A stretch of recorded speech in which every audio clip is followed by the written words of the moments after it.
Okay, we'll see how this works out. I have once again tweaked many things because I just for some reason cannot stop doing that. I've found a mouse. I was thrifting today and I found a mouse that was like this definitely like high budget. I mean it's an older type of gaming mouse. But I mean, it can do this.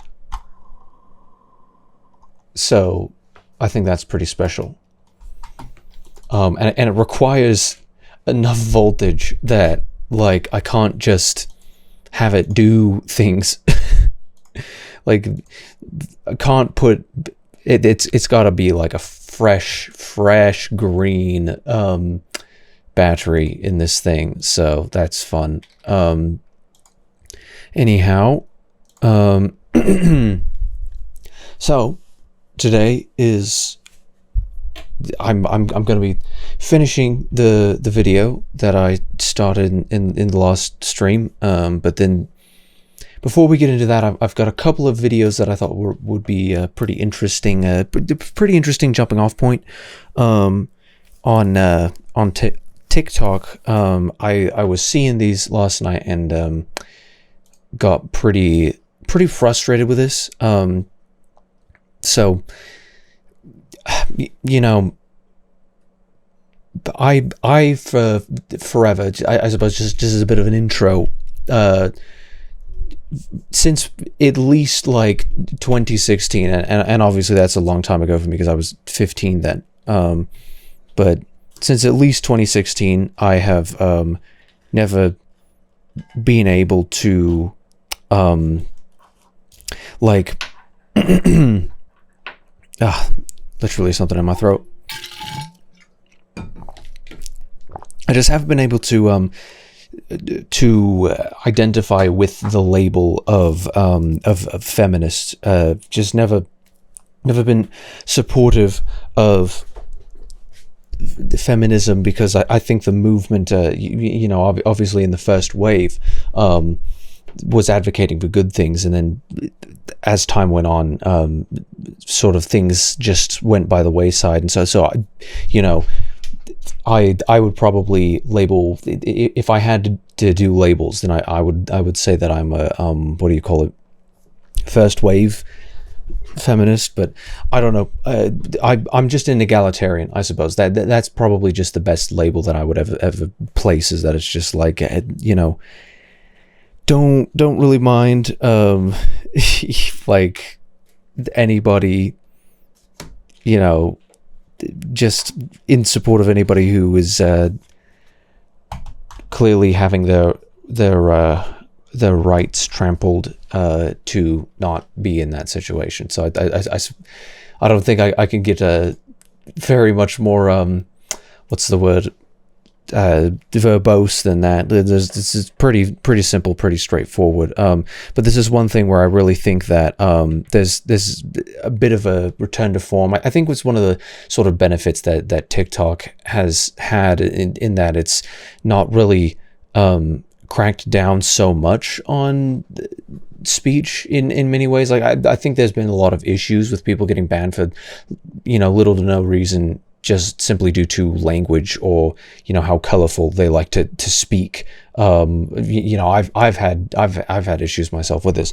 And they updated their community guidelines again, but I think either, you know, the way that TikTok is ran is they're sort of ignorant of the way that some people on the very far left in the US think about you know, socio-political topics, and how a lot of the sort of attempt at a crackdown has been on it's like they don't go and look at like, well, how does YouTube do it? How did Twitter do it? You know, how did everybody do it? They kind of just think of what's a good idea, what's some good rules to set, I suppose, and they just decided that like if you are profane, then that means for some reason that you've violated the community guidelines, which is stupid and silly. Because like I swear I see all the time where like these types of like subtitles or whatever. I'm kind of off topic now, but like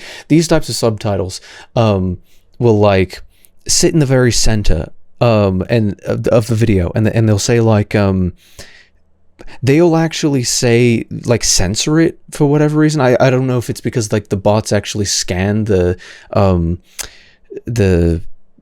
what do you call it,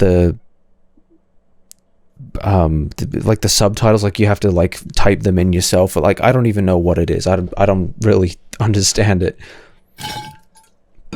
I have to fill my water. I thought I was gonna I need to remember to actually fill my water. Like annoying. Anyway, and I'm cold right now, but I know I'm gonna be warm.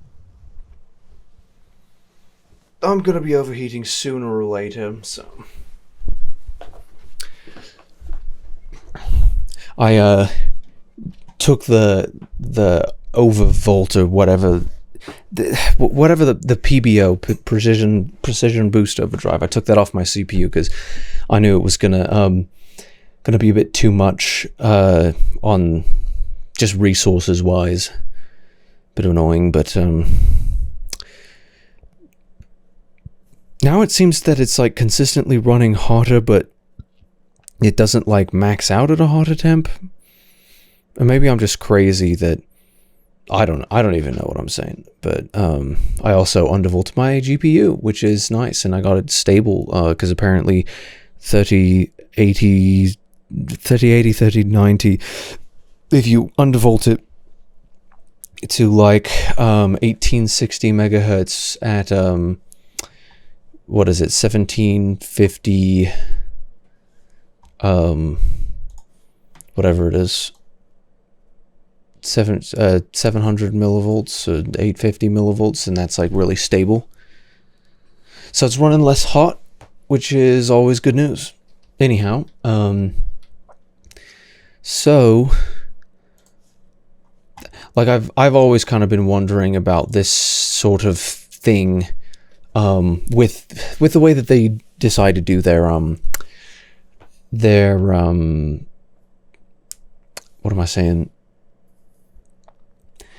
Just their community guidelines. They're a little bit silly, but like it's literally where the thing that they're saying is a swear word or just inappropriate or whatever it is, and the thing that's in the text is not like the thing in the text is censored, but the thing that they are saying is not. So it'll replace the text with something, and like I don't know what causes it. Like it must be that you can scan through the subtitles because you have to like it inputs them, but it uses your phone's resources in order to generate like locally the subtitles, so it doesn't actually scan the video, just uses the subtitle file as like I don't even know. Like it's got to be something like that. But I think community guidelines are tripe anyway. I think we should just do away with them completely, and then people would probably. I think people sort of settle when you loosen the iron fist on free speech, that people settle out. I think I had said this in a previous episode that people. If you release the floodgates now, there's going to be like a bit of a deluge of like horrible people saying horrible things, but at least it's not, we're prioritizing one general position of people who say horrible things and completely like marginalizing the people who are on this side that say this type of a thing. It's like people freedoms, it's rights and responsibility, acts and accountability. Freedoms do not come without people being able to misuse those freedoms. So it's just it comes with the territory of having free speech, is that the speech can be offensive, and I think that it becomes actually less offensive overall when you can just let go of it and just be like, all right, like I trust you to do this, whoops. what was I made for? I don't know the song, but I accidentally clicked out, and then I just immediately saw like I can't hear the sound on this, and I'm not certain as to why, but it doesn't really matter. It's not like you necessarily need this audio, but so basically I just saw this last night, and I got really angry. Like my precursor to this was like, I can't identify as a feminist because I think the label has been tainted and people take it to mean something that it is not. So it's like I'll just kind of throw away that entirely, because it's just like I'll just say I'm an egalitarian, because I think that is just more accurate, because like if I say I'm a feminist, people might think that I take some positions that I don't, whereas an egalitarian, it's like, it's pretty simple, because it's like just equality based, yeah, right? But so this has been an attitude that I've seen cropping up a lot more, is that sort of women really of varying ages, simply just being able to hear about certain experiences that people have, and then this sort of what's the word, like, it sort of just seeps in this fear into them, because they know that there's certain there's just a certain paranoia that happens, because it's like, well, I've heard so many horror stories about, true horror stories about other people and their miserable relationships, that I actually can't trust men anymore. Or just when you see a little piece of the world, and it's really easier to see all of the negative that you can in that. But obviously, just like that, my husband thinking he's about to get laid, and then the next slide is me. Are you going to do your job? Goodness sake. Hello? I don't even know why that happened that way. Oh, I should probably turn on the desktop audio right there. But yeah, it's me probably already asleep, because my belly hurts, I'm cold, and I'm sleepy. And this is like a really interesting image, obviously. My sort of off-topic initial thoughts about this was like, I really just appreciate the way that women do things. Like perhaps that's very broad, but there's sort of this adorable show where the way that they visualize things and the way that they go through a task where there's just, it's all over the place. It's like, I've got my phone, I've got my chips, I've also got the chocolate bar as another snack, I've got my like head mask on, I've got the blanket. Like, it's just the way that all of that is. It's like for men, it's just this sort of simple, like pathological simplicity, where it's like any given task is just like, all I've got is my what's the word, like it's like I just go and I do, like, it just sort of goes to show that it's like, female brain is just got all of those lanes of communication open, and then the male brain is over there just like just one just the one, and it makes me think in a broader sense, it's like, I don't know if there would be very many inventions that created comfort if not for the fact that women were there who wanted who had that sort of a perspective where, it's like, I feel like, all of the men who invented things may not have invented things without there being a woman that'd be like, this is who I want. It's like, I see a need that this woman wants this thing, and then I'm going to invent this thing, and in order to make her more happy. I feel like, well, I think it may just be a pretty undisputed fact at this point that if the world was only men, then it would just be like warring, caveman tribes, like, and that's just immediately what it devolves into. Whereas, like, I don't know, if it were only women, then I mean, it would be a different type of warring, I suppose. I don't know. It's confusing. I think my brain is a little bit all over the place right now. But either way, when I look at this, it's sort of the this just ignites a fervor in me that just really makes me angry. That there are, I think every adult human still has a little piece of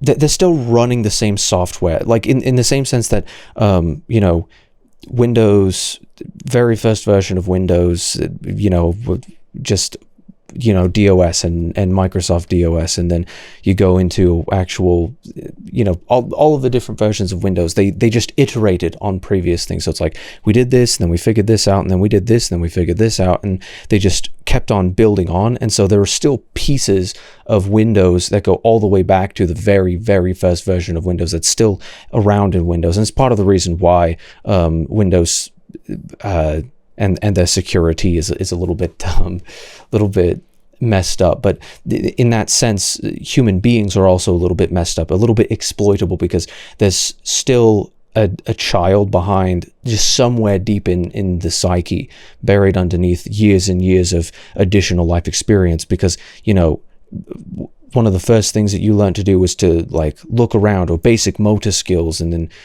if you suffer from a stroke or some other traumatic brain injury, then you may have to completely relearn that, because you couldn't, it was just running in the background. That code was just running in the background, and you couldn't, like, just pick it up and relearn it again like that. Just be like, oh yeah, I could just describe exactly how motor function feels like and looks like, and how that works. It's like, no, that's actually like a very, very bizarre situation to be in. So I mean, I don't know. It definitely fascinates me that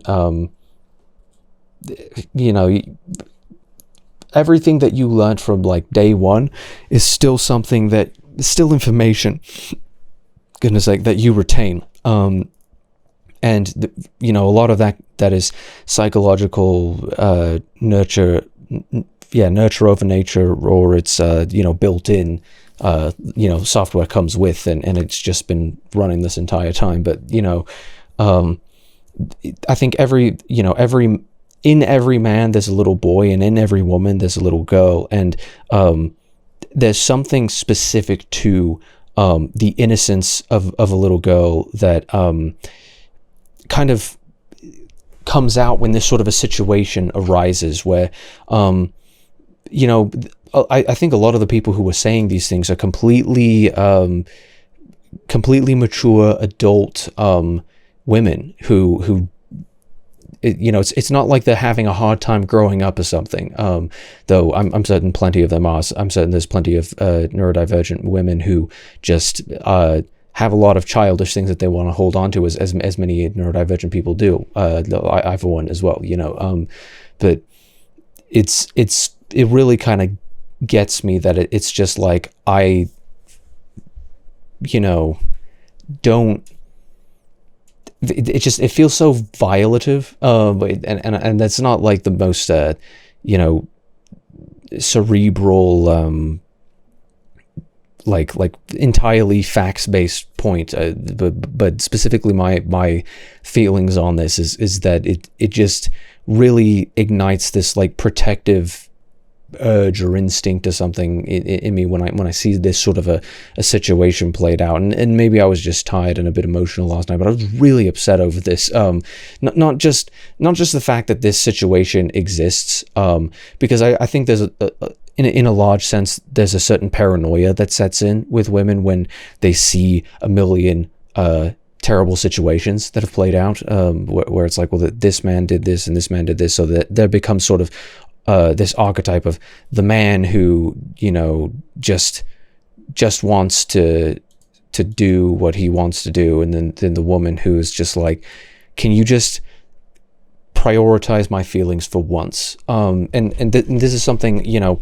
I think first wave feminism was understanding, you know, men and women are different, but we are both still equal. Just because we are different on biological, psychological, lots of scientific differences between men and women. Just because that's the case does not mean that we should be necessarily treated different in every single way. You know, we have to figure out the ways that we are different, and so that the way that we, you know, because my needs are different than yours, then I deserve to have my needs met in this way. And so the treatment that I need is different than yours because you have different needs, and so you deserve different treatment. You know, like men don't buy tampons because they don't have periods, because they don't have uterine lining to shed every single month because they are not women. You know, like that type of a thing, where on a psychological level, on a physiological, emotional, in every single way, men have different needs than women, and women have different needs than men. So it's like first wave feminism was saying, we need to see which way that those needs are fair, where it's like, well, this is something that is exclusive to me because I am a woman, and therefore this is what we should do about it. And then saying, this is something that is actually not exclusive to me as a woman, and therefore you should not treat me, you know, just because I'm a woman does not mean that I can't work. You know, just because I am a woman does not mean that I can't take a leadership position. Now, you know, women have natural strengths and weaknesses, and men have natural strengths and weaknesses that have tended to put men in leadership positions, and women have taken other positions. You know, to be completely ignorant of the preference of job types and job positions that women have is just ridiculous. And that's why, you know, I'd had that in an entire previous episode where I talked about this exact topic, where there's this perception that women aren't allowed into these types of jobs, and it's just like, how many women do you think want to be shoveling coal? How many women do you think want to be let's say, an electrician? You know, I know an electrician here on TikTok, what Carly the Sparky, I think, is her at, and you know, she's fantastic, and she's almost definitely knows more about just being a journeyman than I do, obviously, because I've done a tiny bit, but really not all that much. But that is her work, that is her passion. She goes and she does a fantastic job. I'm as far as I know, I mean, she didn't wire up my house, but you know, to say that, you know, the only reason that there aren't as many women in STEM is simply because they are women, and women are like ignored in those, or kept out of those, or gate kept in some sort of way is just strictly not true.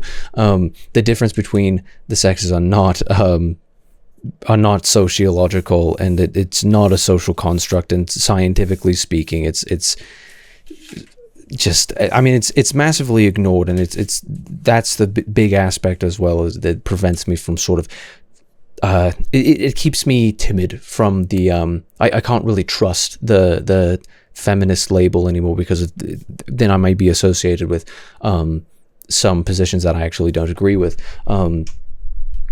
So it's like scientifically speaking, and I think it's ignored by sort of whatever the modern feminism is, but a lot of the ideas that like sex is completely you know, not even secondary sex characteristics, but actual behavior is completely sociological, and it's just a social construct, is just categorically scientifically ignorant, and it's disproven. It's been disproven for thousands of years, and it's been still disproven yet by in particular, there was a study that they wanted to go, like they ranked sort of most developed to least developed countries, and then attempted to categorize in a tangible way the differences between the sexes, and they actually found that the more supposedly progressive that you get, the more psychologically or societally, the more egalitarian, the more societal value is placed on sort of just considering men and women to be equal, or the more up to date, I suppose, the society was, the more different they became. They expected to be the opposite, is that, well, because we're destroying all of these sociological barriers, that we're actually going to be basically the exact same, that we're all the I forget what the concept is, but the concept that that human beings are just completely malleable. Goodness sake, completely malleable. Like they don't this sort of idea that you just this sort of the blank slate, I think is what they call it. It's just like, no, it could not be further from the truth that the more equal we become, the more different we become when it comes to sociological behavior. It's like, how is it that we can try so hard to be so sociologically similar or progressive or whatever, and yet we don't actually get there in reality? It's quite fascinating. But either way, I've rambled enough about this. I suppose to put a bow on that point is that, yes, human beings are sexually dimorphic.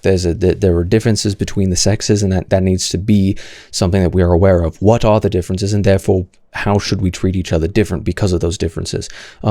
Where are we not different, and therefore where should we not be treating each other different? Because we have to be fair about this. If somebody doesn't have a need for this kind of a treatment, then you shouldn't give them that kind of a treatment.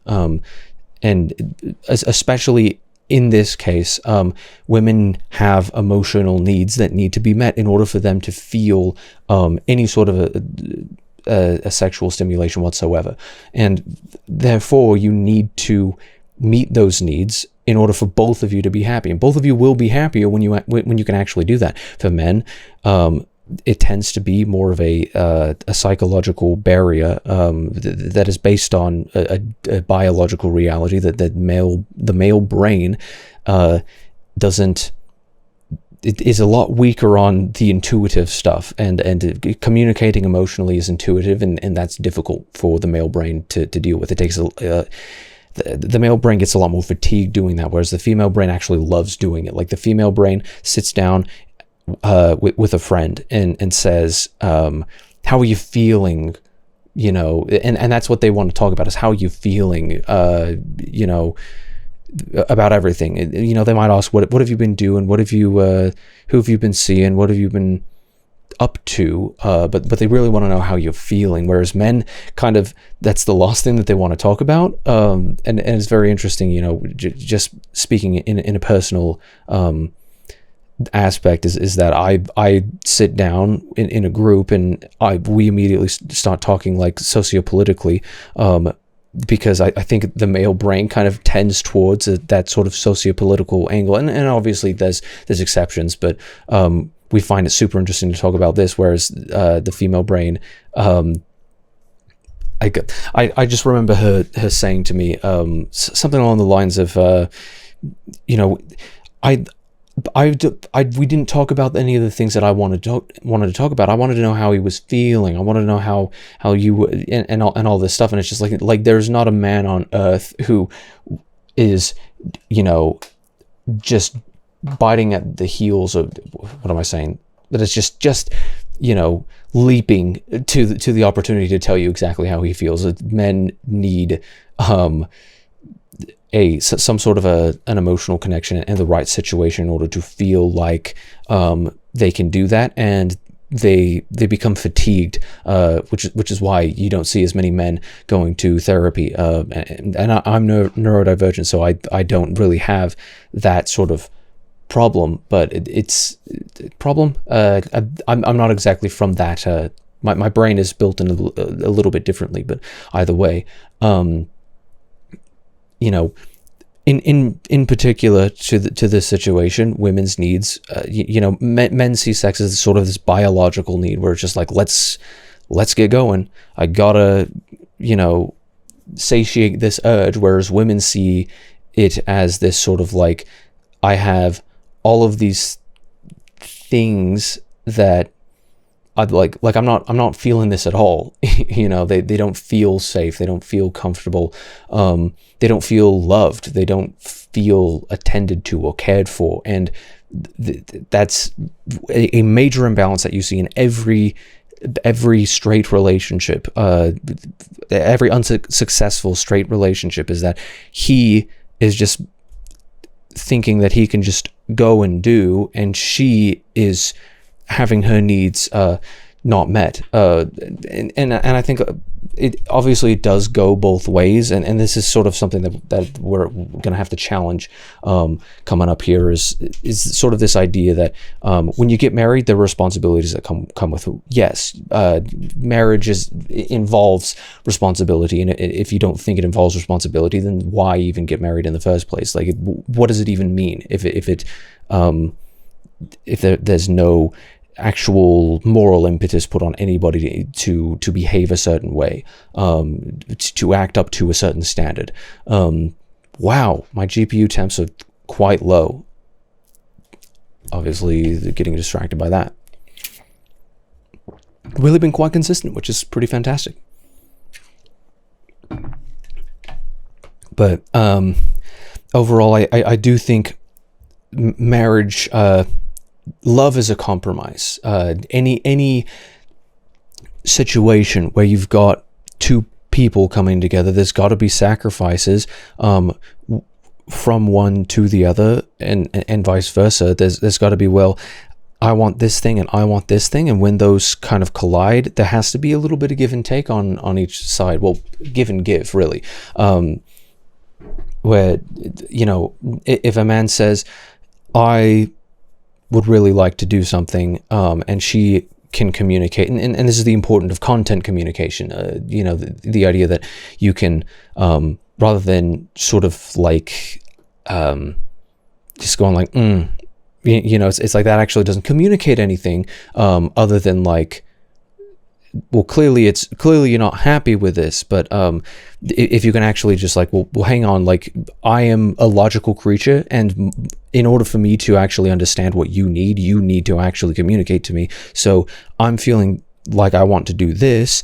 What are you feeling? And her just being literally just saying, I'm really sleepy. I haven't been feeling so well. I've been feeling a little bit nauseous. A little rumbly in my tumbly. I'm cold. I'm sleepy. I'm tired. I'm just kind of done. And then he says, okay, that there has to be that sort of understanding of it. And this is the big moral aspect of it is that as a man, I truly do believe that you were put on this earth to protect, and when it comes to protecting, and I'm certain people who would be more comfortable with identifying as feminists, and not specifically egalitarians, would certainly, I think this is a good point of conversation, is that it's like, well, we are different, we have to agree that we're different, and once we can go from there, one of the man's roles, I think, is to prioritize her for cases where if she is ignored, then she is going to have harm come to her in some sort of way.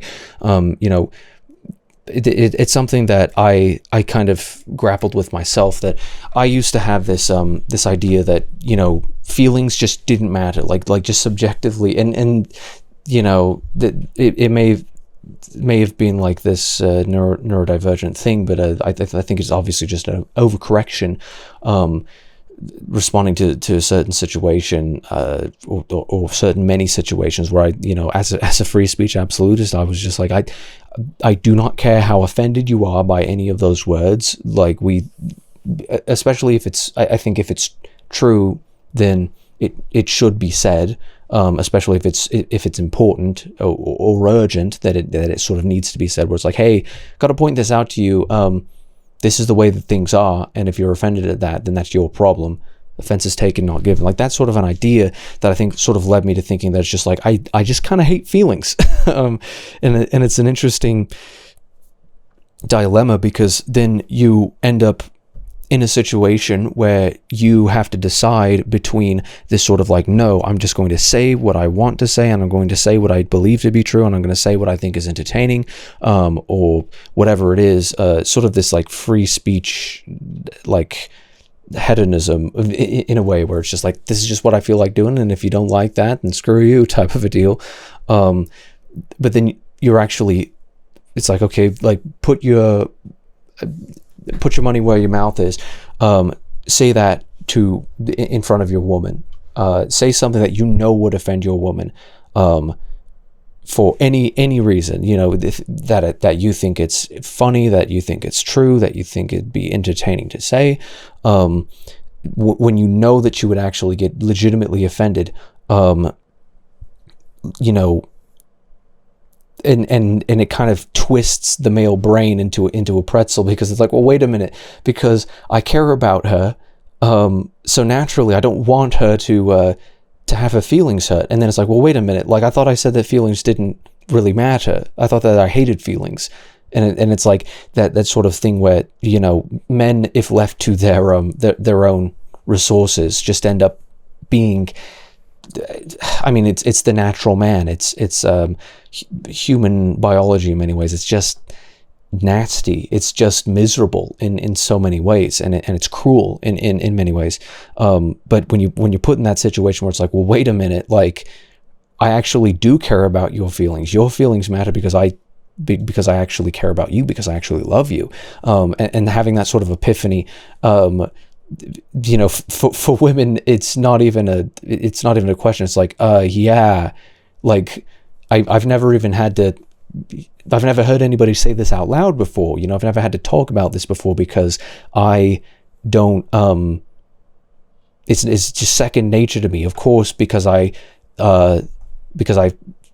value you, that I also value your feelings, because your feelings are very, you know, psychologically close to you. It's like, of course, that I think for a man, especially a man who sort of was lonely for a certain amount of time, or had kind of gone down a certain path, that it can be really easy to be super dismissive of just feelings in general, and then they have to sort of force themselves into this position where they finally realize, it's like, oh wait, no, I actually do care. Like, I actually do have feelings, and I actually do care about yours. And that falls underneath that protection. If you understand that a woman is emotionally fragile in some ways, and maybe she's not, right? Maybe she's just like the most militaristic, like whatever. But, you know, if that is one of her needs, because there are generalities, and there's exceptions to the rule everywhere. You have to know what's right for the people in your life, and so you provide for them what is right for them in particular. You know, when it comes to treating them properly, and you know, it falls under that protection where if you care about her feelings, then you have an obligation to protect them. And a part of that, you know, it applies universally. If other people hurt her feelings, then you've got to do something about that. You've got to have a sort of a zero, a no tolerance policy for that. If you especially have a thought in your mind that is going to potentially hurt her feelings, it is your job to assess first of all, whether or not saying that actually can have any sort of a benefit whatsoever. And I think with ADHD, this is actually very difficult, because everything every thought you have in your brain would create some sort of a dopamine return, so everything feels important. It's like, well, of course I've got to say it, it's on my mind. But obviously masking is very important for mitigating that. But no matter what it is, it's like, if saying what is on your mind would hurt her feelings in any way, you first have to assess, is it worth even saying in the first place? What is the cost, the cost benefit analysis of the situation? Is hurting her feelings in this situation worthwhile because you are convincing her of a truth that she needs to actually understand? Or is it not actually all that necessary, and it's just a thought that was on your mind, and if you word it in that certain way, or if it's your feelings where you feel offended about a certain thing and you just want to snap out about this thing, and she's not going to be happy about it, it's like, do your feelings matter as much as hers? And I think truly the answer is, if you love her, then no, your feelings do not matter as much as hers. It's part of the sacrifice, part of the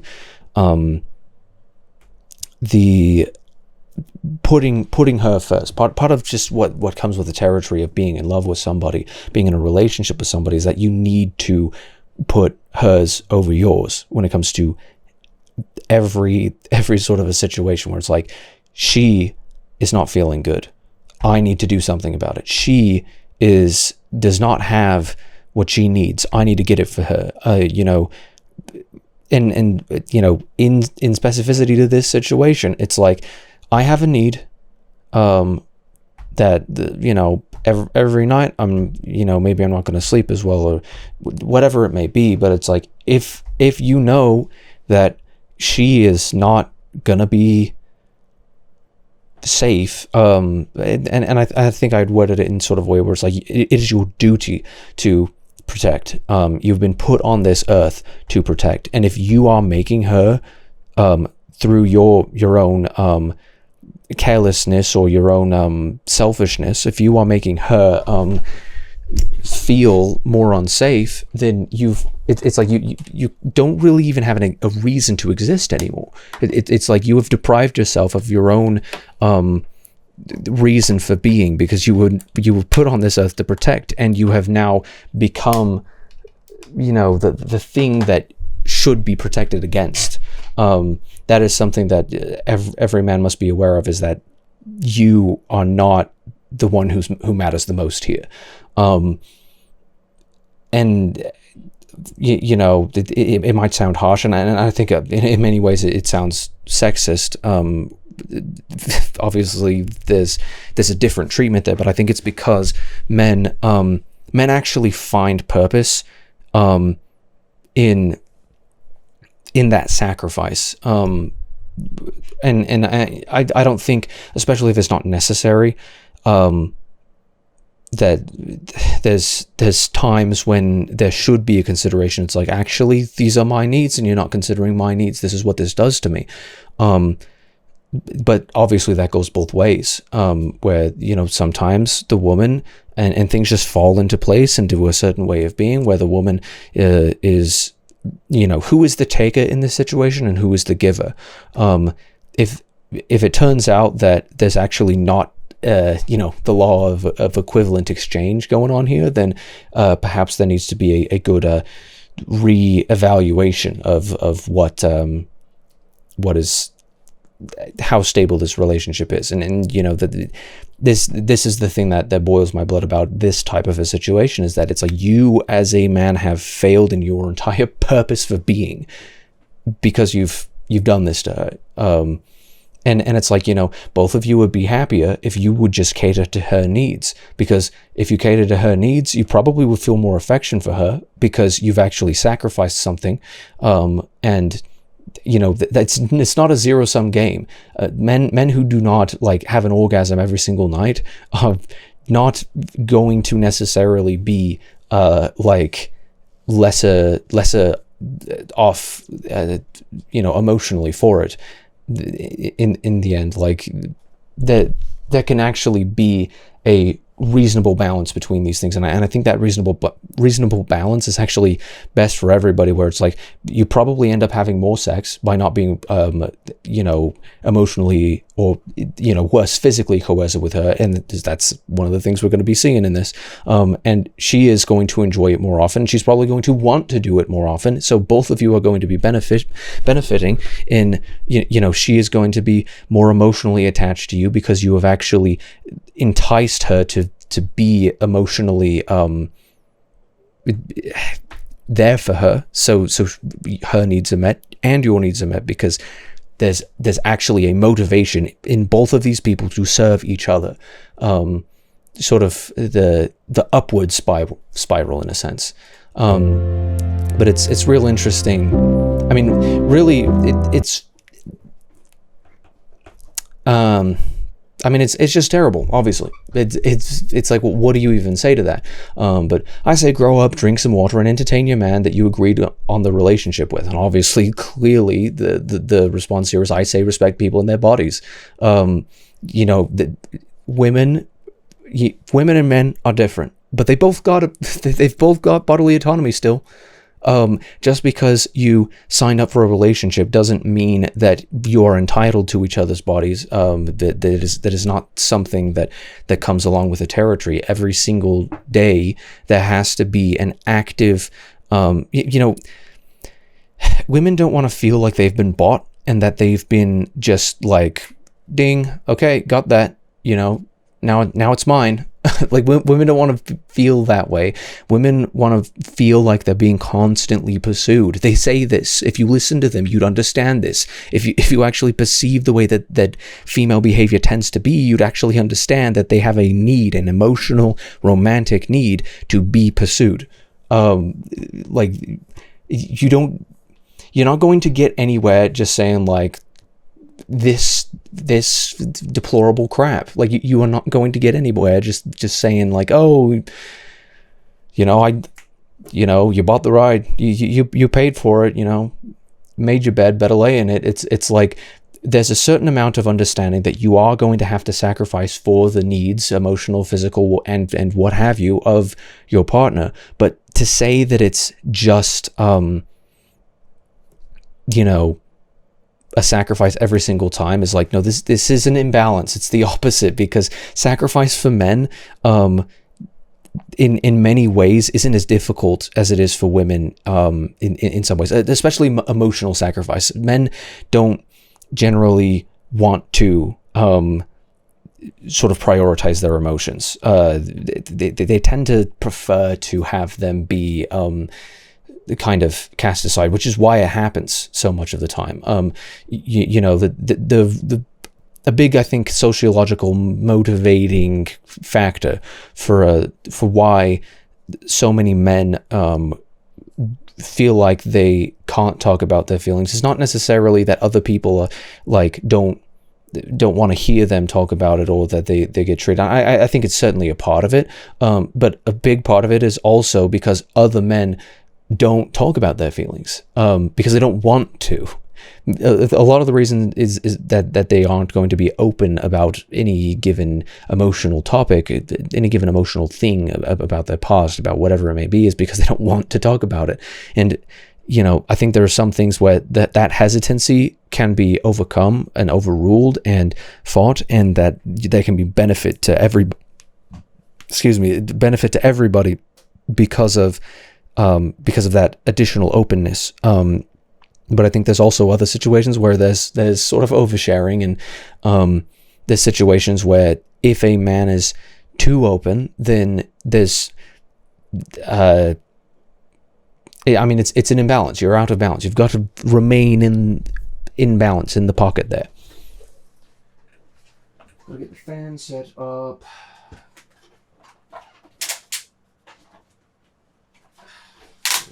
Bring this a little bit.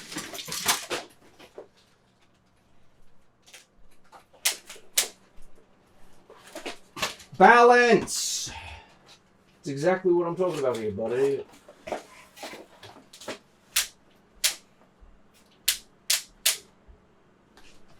Ugh. I hate this fan. Well, no, not necessarily. I just hate the difficulty. I kind of hate that I have to use it, but otherwise I don't get ventilation in here. It just gets hotter and hotter and hotter. But what is the next one here?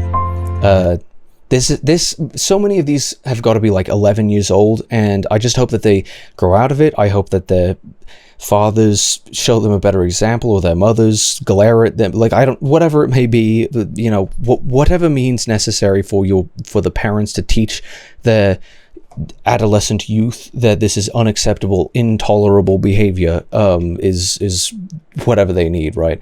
This is, you know, he's got to be like actually 12, but like, listen, women, if y'all didn't have a Virginia, I don't know a single woman who owns the entire, I don't think any amount of women actually own the entire state of Virginia, so that doesn't really make any sense, buddy. Clearly someone who's very uneducated in many ways and needs a whole lot more life lessons, but and could not produce kids. Y'all would be useless as hell, and no man would want a woman then. But it's like, you know, if y'all can't produce kids, like, is that really what you want to say? Like, do you even know what infertility is? And do you know how crushing that is to women in particular, that they can't have what so many other, you know, the vast majority of other women have? Like, you're useless as hell if you don't have this, you know, if you don't get to partake in that. Like, trust me, dude, they don't need any additional misery exacted upon them for not being able to do it. It's like, no, they're already, you know, most women already beat themselves up emotionally because they have this problem. Like, they don't need you to tell them that, like this is like telling someone who has suicidal ideation that they're worthless. It's like, yeah, they already think that. You're not changing anybody's perspective, and you're not making the world a better place. Like, this is literally just kicking people when they're down. And I don't think he understands that, because just based on the way that he types, and the way that he said things, like, probably a kid, but it's depressing. I guess this just makes me sad. And if this was my kid, I'd find it hard not to want to, like, smack him. It's like, yeah, you don't understand this. You do not understand this at all. And I don't know if that's necessarily beneficial, but it'd kind of be hard not to. Though there's worse things. There's some things here that may deserve worse physical punishment. Like, I feel like a lot of people, and like, I mean, look at this stuff. Like, I feel like a lot of people, like, they don't think spanking's a good thing. They consider certain like, sort of physical repercussions for behavior to be abusive, and it's like, well, no, I understand what you mean. It depends entirely on the situation, though, because I don't think there's any woman alive who has sons who would see behavior like this, where just slide them off, or and is that referring to her clothing, like a, you know, stuff like this. This is why we have side hoes, because of women like you. No, you have side hoes because you're not even a man at all. You have side hoes because you've decided to degrade yourself to the position of an animal who wants nothing but to breed. Like, no, you have side hoes because you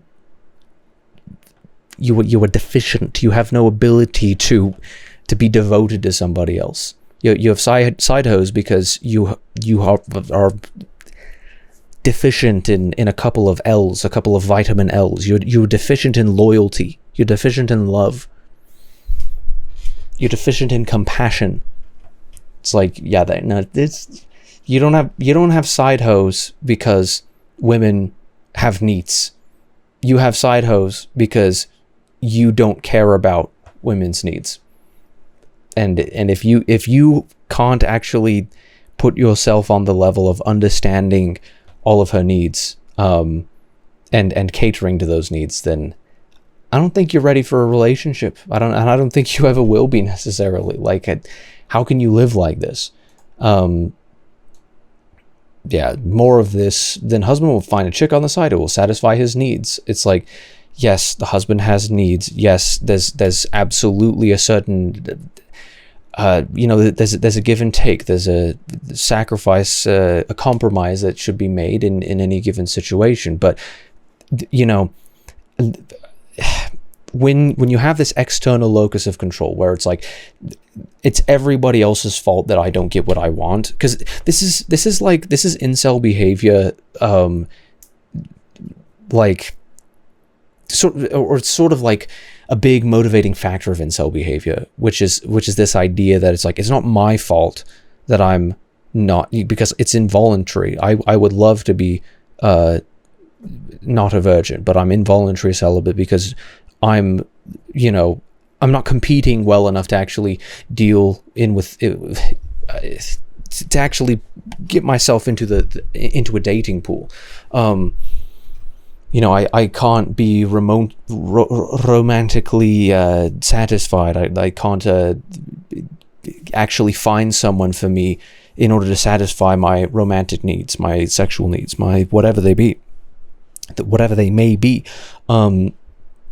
But it's like, this type of a guy who's like, well, I know that there's going to be women who I can sort of take advantage of their emotional state where, they sleep around. It's like, well, I know that there's someone out there who's going to be doing that, so I'll just use her to satisfy my needs. And it's like, it's wrong for so many reasons. It's like, if you think the reason you're not having sex and you are married is because of her, then you should probably talk to a counselor to make sure you're not, like, because if you truly believe that that's the case, run it by somebody else, especially and in particular a woman or someone who actually understands women's needs, because you clearly need an actual lesson on this. You need to be updated. Like, you don't get it. It's like the reason why you're not having sex and you are married is because it's not your wedding night anymore and you gave up on her. It's like, well, we both got the rings now and we're tied down and she's tied down, and I know that she can't just like run away. It's like whatever the stupid idea behind that is, but it's like that. It's like you gave up. You aren't constantly reminding her that you love her. And it's like, well, do you love her if you think this way? No, you don't. That's not what love is. Love is devotion. Love is loyalty. It's sacrifice. It's compromise. It's not any of. It's not any of this selfishness. It's like, you are married. Like, that in so many ways has been considered for a long time to sort of just be like, well, this is just like, you get like infinite sex the rest of your life. Like, sounds great, right? Well, it actually, human beings are inherently transactional, and every single situation is going to be like, well, I give them this and then they give me that, and so it's not like sacrifices are never actually repaid in any sort of a way. It's that being part of a human nature is also part of the reason why socialism and communism never works, because people need to actually get something back in order to want to sacrifice anything that is theirs. Because human beings kind of need property rights. I think just intelligent beings in general just kind of need property rights. We're not at the point yet where we can just like, well, I don't own anything and I don't work for anything and I don't sacrifice, if you are forced to give something up, it's not a sacrifice. And in a sexual situation, if you are forced to give up your body, then that is literally rape. And Is it the next comment? Women when they're in a relationship and have to put effort. Yes, of course. People have to put in effort into relationships. You're so close, buddy.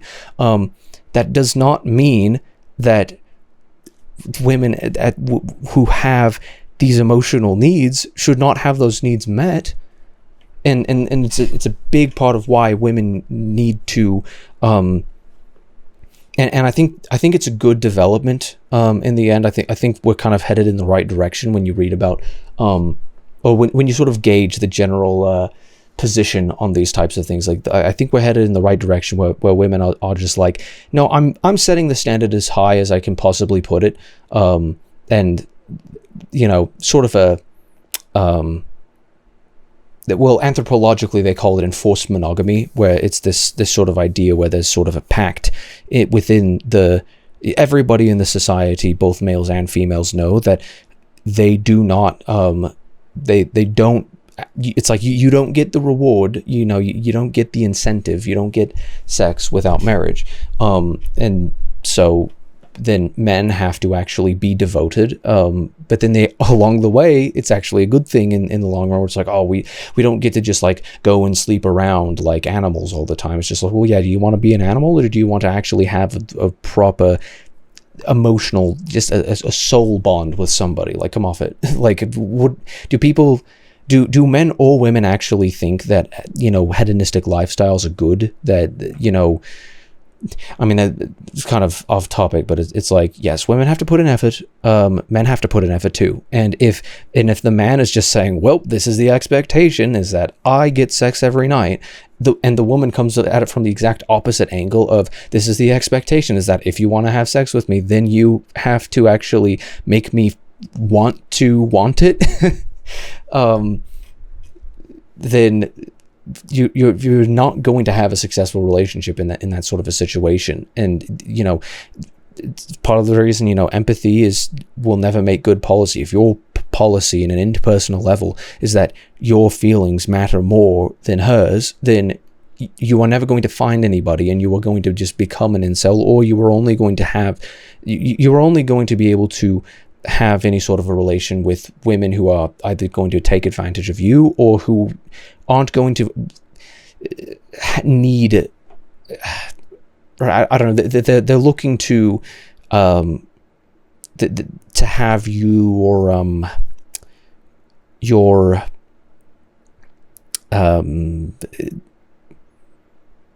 the only reason that they're getting with you is because they have some sort of an emotional need that can be satisfied through you, that they were missing before. I think men have sexual needs that they will use women for, and then they just like, well, that's all I was using you for, is as a like a meat, what do you call it? A living fleshlight, which is, in a sexual sense, women can kind of enjoy that, but in an actual personal sense, it's dehumanizing, and it removes the entire reason why women want to have sex in the first place. Is not just, and not even primarily because of the physiological, is because of the emotional aspect of it. They kind of, psychologically speaking, I think there have been studies done into it where there's actually, you can't enjoy it as a woman if it is actually coerced, or if there's not exactly that like gentle, emotional, without all of those emotional needs being met, that there actually cannot be a psychological enjoyment of the act. And it is really sad to hear all of these stories, and I definitely, I mean, my heart breaks for any women in these types of situations. And because it just means that it's like, you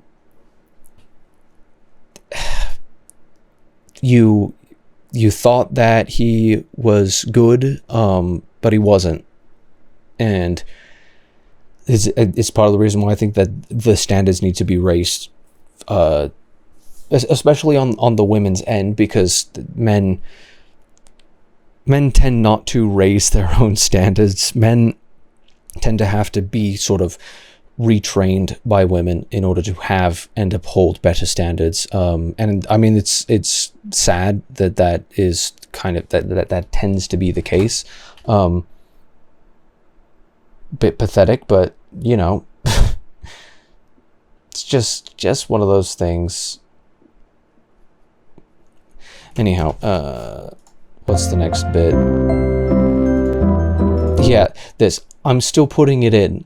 That's rape, and this is exactly correct. It's like, yeah, that's marital rape. Like who do you think you are? Like what do you think gives you the right? Like, I think, especially if you aren't married, you especially, like, marriage is a institution that represents a devotion to one another, and you know, if you're not married, then you have kind of even less of a right in a sense that you can, like, you still don't have any entitlement. It's just like you have even less claim, I suppose. Like I don't even know. Like it's just the you know, the emotional needs have to be met, and if they're not met, then that is a violation not only of her body but of her soul. I think more so of her soul, because it's in connection to that emotional aspect that is kind of ever present for women, even if men can just disconnect themselves from it. It's just despicable that people can think this way. I'm 9 months pregnant and he does not take no for an answer, and you know, this was, I don't really like the ratio on this, because, you know, her simply having like a bit of a tummy ache and being tired is something that obviously it's not the most major thing in the world, and if he was tender enough to her, or if he did things in a certain way, then it would kind of it would be out of sight, out of mind immediately. Like, there are women who can be in that sort of a situation who will completely forget about it, because then they're being emotionally stimulated that can actually arouse those sexual feelings, and then they're going, and it's like it didn't even happen. When you're 9 months pregnant, that is like it really just is just crushing that there are people who, men who, you know, created a child with a woman, and she is dealing with the physical repercussions of that, and he has just completely, entirely forgotten his entire reason for existing. It's like, whether they're married or not, it's like, you really are going to put your temporal physical needs over her physiological emotional needs, and she is 9 months pregnant? Like, really? It's like, and I think that's one of the most common sentiments here is the 9 months pregnant one breaks my heart. You know, it's just infuriating. It's just despicable that's a situation that people have ended up in, that women, rather than having, it's like, that's the entire purpose of marriage, of companionship, of this union, is that the man can protect her and prioritize her. And then it's like, you have now put her below you, and you are protecting your temporary physiological needs. It's just despicable. Your hot friend that looks at us all the time is about to get a lot more dangerous. And this is why women are paranoid about this type of thing. This is why women tend to have that kind of knee-jerk, like, you know, we'll be friends and you know, have companionship between our fellow females because we understand each other. But the moment that sort of a man gets into the situation, I've got to make sure that this is my territory and not your territory, and this sort of like this nastiness that ends up cropping up due to that. It's like you are feeding them that, like feeding into that so heavily, and as a man being just like, well, somebody who's been treating me better, who's been thinking about me more often, who's definitely attracted to me, and who she's almost certainly insecure that she's more attractive than me. But it's like you're going to create this paranoia in women that make women treat each other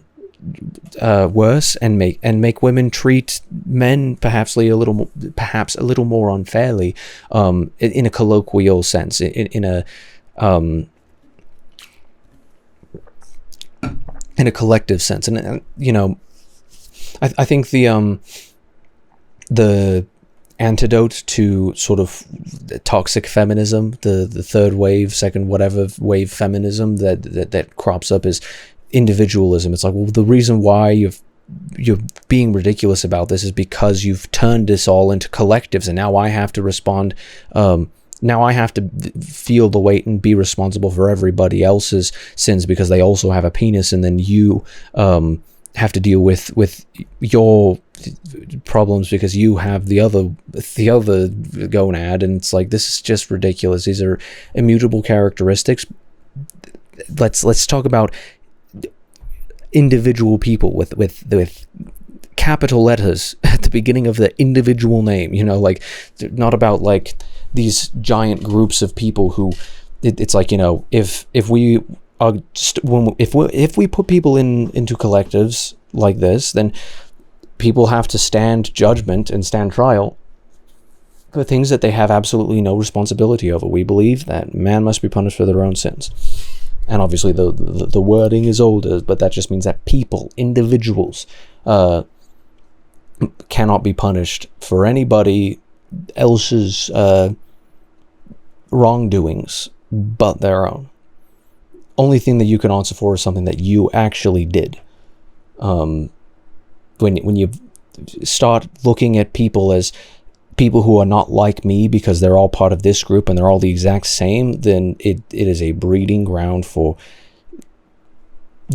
discontent, breeding ground for people not to be doing. It's just a collapse of society in a sense. That's the face he'll be making when he leaves you for not tending to his needs. I think women find it difficult in many ways, and you see it in abusive relationships all the time, that women will make excuses for their imperfect man because they love him and not because he's a good man. I think it's certainly true that they would miss the good parts of him because they knew that there was good in him, because I think there is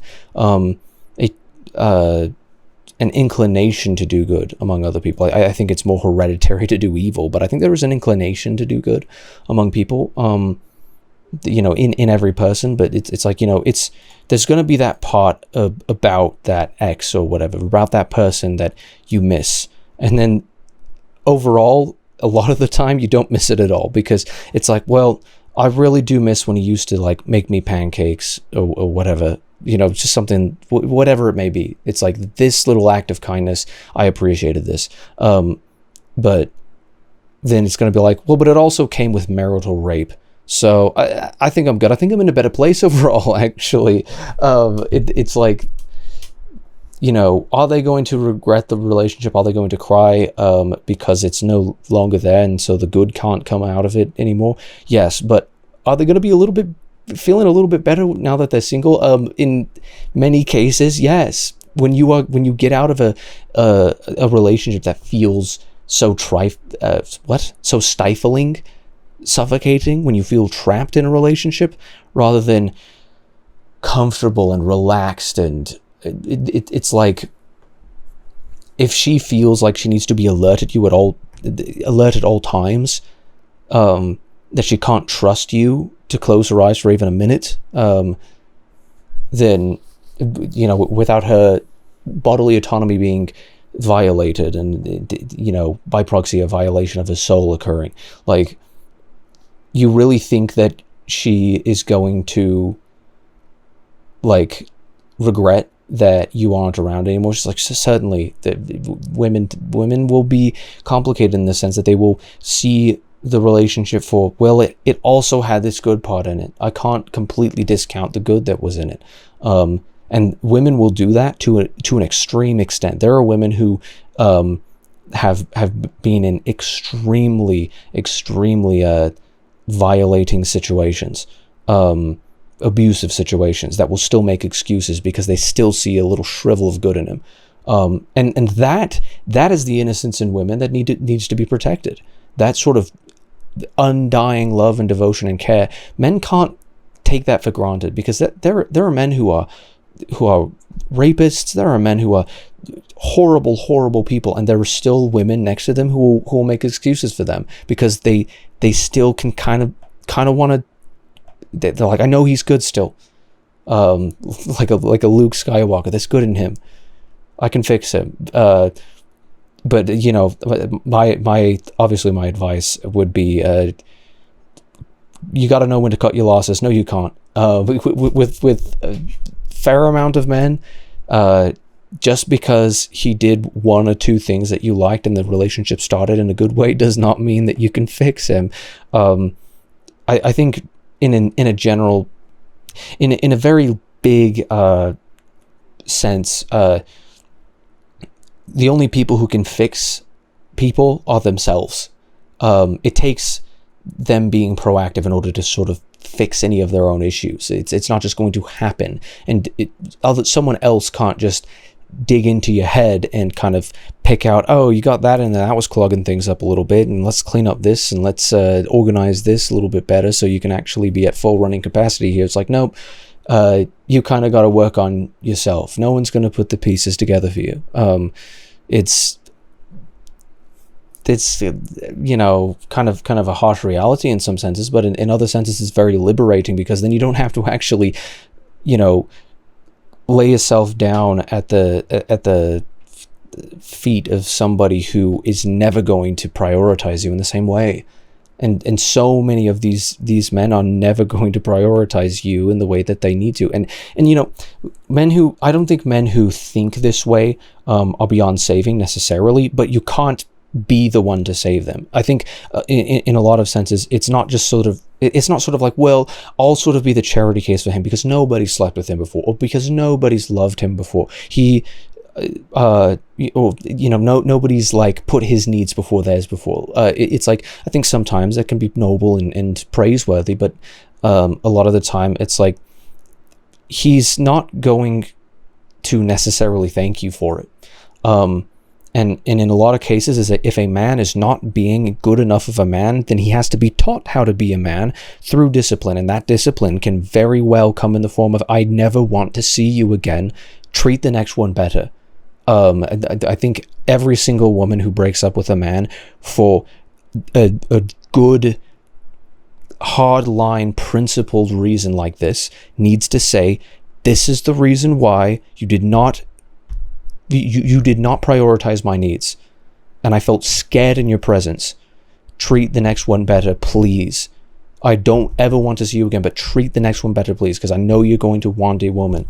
I'm not the one. I can't just go back on this. Like, I can't go back into a situation. I can't love the face that I feared for this long. And I can't pretend to do it, and it's just going to be scarring for me. So it's like, you know, I think in an interpersonal level and a psychological level, there has to be that that sort of putting your foot down. You can say no, and in many situations, I think it is a moral obligation in a sense for you to say no. Because if you say no, and if nobody else says no, then he's going to go his entire life with nobody ever saying no. And then he's like that dog that is never controlled. It's like, put your stupid dog on a leash, you're going to maul my kid. Nobody wants their daughter to be mauled by a dog of a man. And therefore, everybody obviously should be teaching their kids to be good men. And obviously, what is a good? What makes a man good? Is protecting the innocence, protecting the goodness, protecting the emotions, protecting the weaknesses, the flaws, protecting everything about your woman. That is what a man is for. And your children as well, protecting your family. And if a man can't do that, and if a man actually sees himself on the other side of that, where he has to be there is another man in between him and his own family, and he has to be protected, or the woman herself has to protect herself and their family. It's like you have become the thing. You've betrayed your purpose. You've betrayed yourself. You betrayed everything that should be dear to you. But I've rambled about that enough. Can't wait for the follow-up where he's either cheating or has divorce papers for you. If you divorce your wife because she has emotional needs, then she's kind of the winner in that situation, because it's like any woman who is not having their emotional needs met, they are just begging in their head, just begging, please God, allow him to be better today. I just want him to put me first for once in his entire life, for once in our entire miserable marriage. It's like any woman who's in that situation is just praying for that. And for him to be like, well, I'm divorcing because clearly this isn't working out. It's like she is going to sing praises to the Lord. She's going to be so happy that you did that. It's gonna be like the biggest service that you've ever done for her. If this is the type of man you are. Don't put your wife, the love in your life in the situation where that's the way that she feels about you. She should be having the opposite, where it's like, I am so happy that I get to share a home with this person who puts me first in every single moment, who cares about me, who enjoys my presence, who feels blessed by my presence, who wants to pay it forward every single day that she is there for me. Every single woman wants to be treated in that way. I think in a moral sense, every single woman deserves to be treated that way. But there aren't enough men who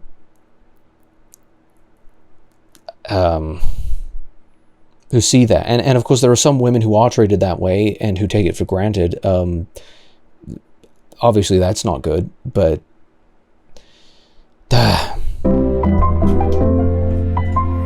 then wonder why he cheated on you. It's because he's a dog. He's an animal. He's just, I'm not getting what I want here, so better go to someone who can feed me better. Like, it's not about you. It's in any man in any relationship.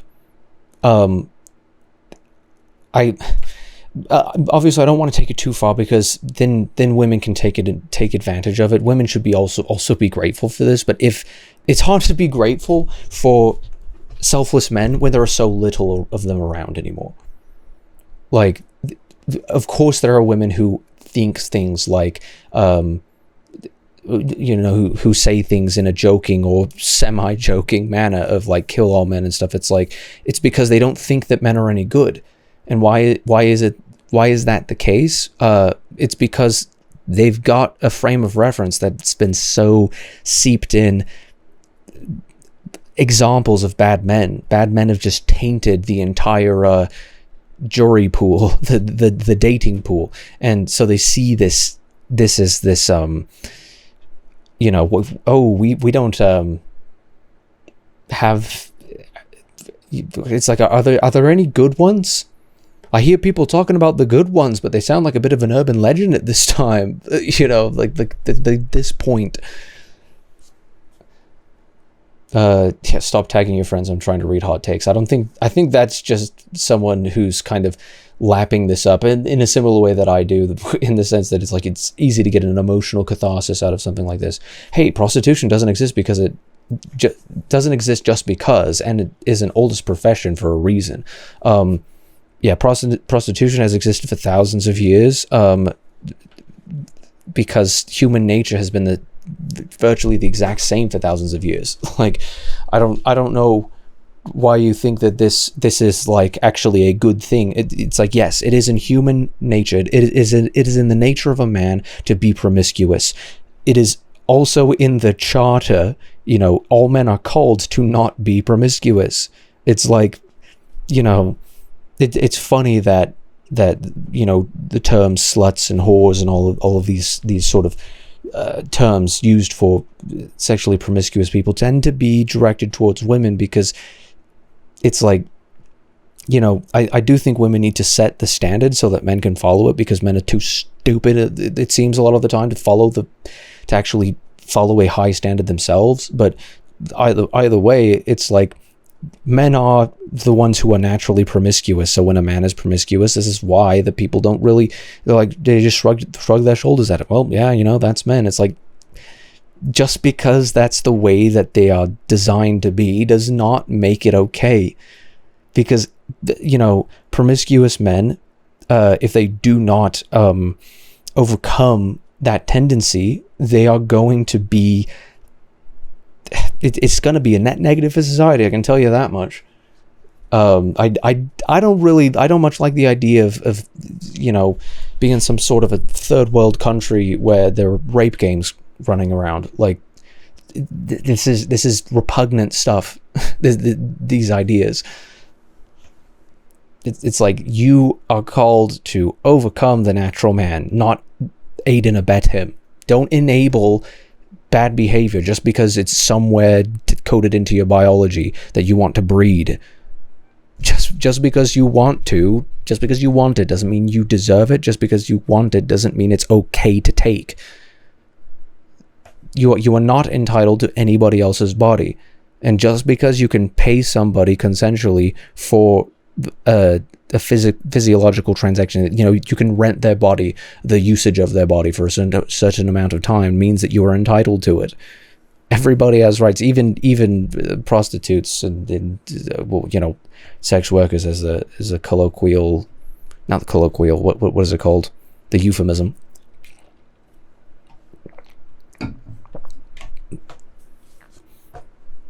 I don't think that sex work or prostitution or what have you is it, whether they be males or females, I don't think that's good for a society, because I think that women should literally use a ring as a gate. Women should be gatekeeping their bodies. That's my entire idea behind this, and it's why the comment that I left is sex strike anyone. I was originally going to pitch it. I was going to basically, like, it just doesn't fit in a comment. But it's like, okay, women, like, I've got something to pitch to you as a man. Here's an idea. It's a sex strike, but it's a bit more complicated than just a sex strike. It's not just that you won't have sex with men until they stop behaving a certain way. It's you won't have sex with men until they marry you, and you won't marry them unless they actually prove themselves to be worthy of you. Unless they actually prove themselves to be putting you first in every situation, to be protecting you from harm and not to be creating that harm, and obviously being aware of your own tendency for rose-tinted glasses is a very important thing in this sort of a situation. If you know that you might make a little bit extra excuses for him, you kind of have to be a little more militant even on yourself. You have to be disciplined. You have to say, I know that you want to give in and that you want to just collapse in on him, but you have to wait. You have to make absolutely certain before you actually are willing to tie the knot with this guy. Is he going to be there for you? Does he put you first? Is he going to sacrifice his needs for yours 9 times out of 10? Maybe to an unhealthy degree, balance in all things, obviously, but I'm almost in favor of men being sort of to almost a self-destructive degree. Like, and that's kind of isn't that kind of the idea behind the song that they, in a disgusting sense, used in the in the Barbie movie to make fun of men is that it's like, I'm thinking of the wrong song. I will wait. No, what am I thinking of? It's the song that all the men and all the Kens and Barbie play on the guitar, where it's like, basically just about like, no matter what, like I would just sacrifice everything that I have for you. Sort of this idea that I think rings through time in men, good men and bad men, I think have thought this, where it's like, I am never going to put myself first because you matter so much more than me, to a self-destructive degree. You know, I jump in front of a train for you, you know. Yeah, the sort of Bruno Mars grenade type of ideology of like, you know, I'd sacrifice everything. And I think there are a lot of women who take that for granted, you know, but you won't do the same. But like, you know, that idea I think is beneficial for both men and women, because women will actually see that and appreciate that. You know, obviously I think if you're a good woman, then you're going to appreciate that. But like a good man sacrifices and a good woman appreciates the sacrifice. I don't know, as a general rule, like, then at the same time, you know, they don't owe you anything. Every single man, like, this is the real like alpha treatment that they need. They don't listen to Andrew Tate. Don't listen to any idiot out there who's going to tell you that like being an alpha means that you deserve like complete like ownership over other people, whatever the stupid like idea there is. But it should be, you know, this is the real sort of, you know, mentality, masculine, like real true masculinity is that you you put her first. It's not about like I matter more and that she should be giving me all of these things. Like, I'm wondering how many of these people is just because of Andrew Tate and the like, just people who just don't have a single clue what decency is. Bring back chivalry. I was so pissed about this last night. I was like just mentally screaming, just can we please bring back chivalry? I think vast majority of women, especially in our generation, would be like, yes, please bring back chivalry, because chivalry is how you can actually feel like, because I think there's a lot of people have this sort of perception about, oh, well, back in the day, it's just like, you know, man comes home from work and she's like cooking dinner for him, and you know, he's just like, oh, where's dinner? It's not ready already, and he just comes up and like slaps her for, like, you know, not cooking the shrimp right, not boiling it long enough or whatever. But it's like, I think in many ways, society, you know, we tend to kind of ignore the good aspect of it. I feel like, and obviously this is coming from people who never lived through it. You can't expect anybody who is, you know, Gen Z to know how like the greatest generation lived. But it's like, you know, bear with me for a second. I feel like society used to kind of worship women in this way, where it's like your needs are tantamount to bad sentence structure. Your needs are above anybody else's. Your needs are above mine. It is our job to protect you, in a conscious sense, not just in a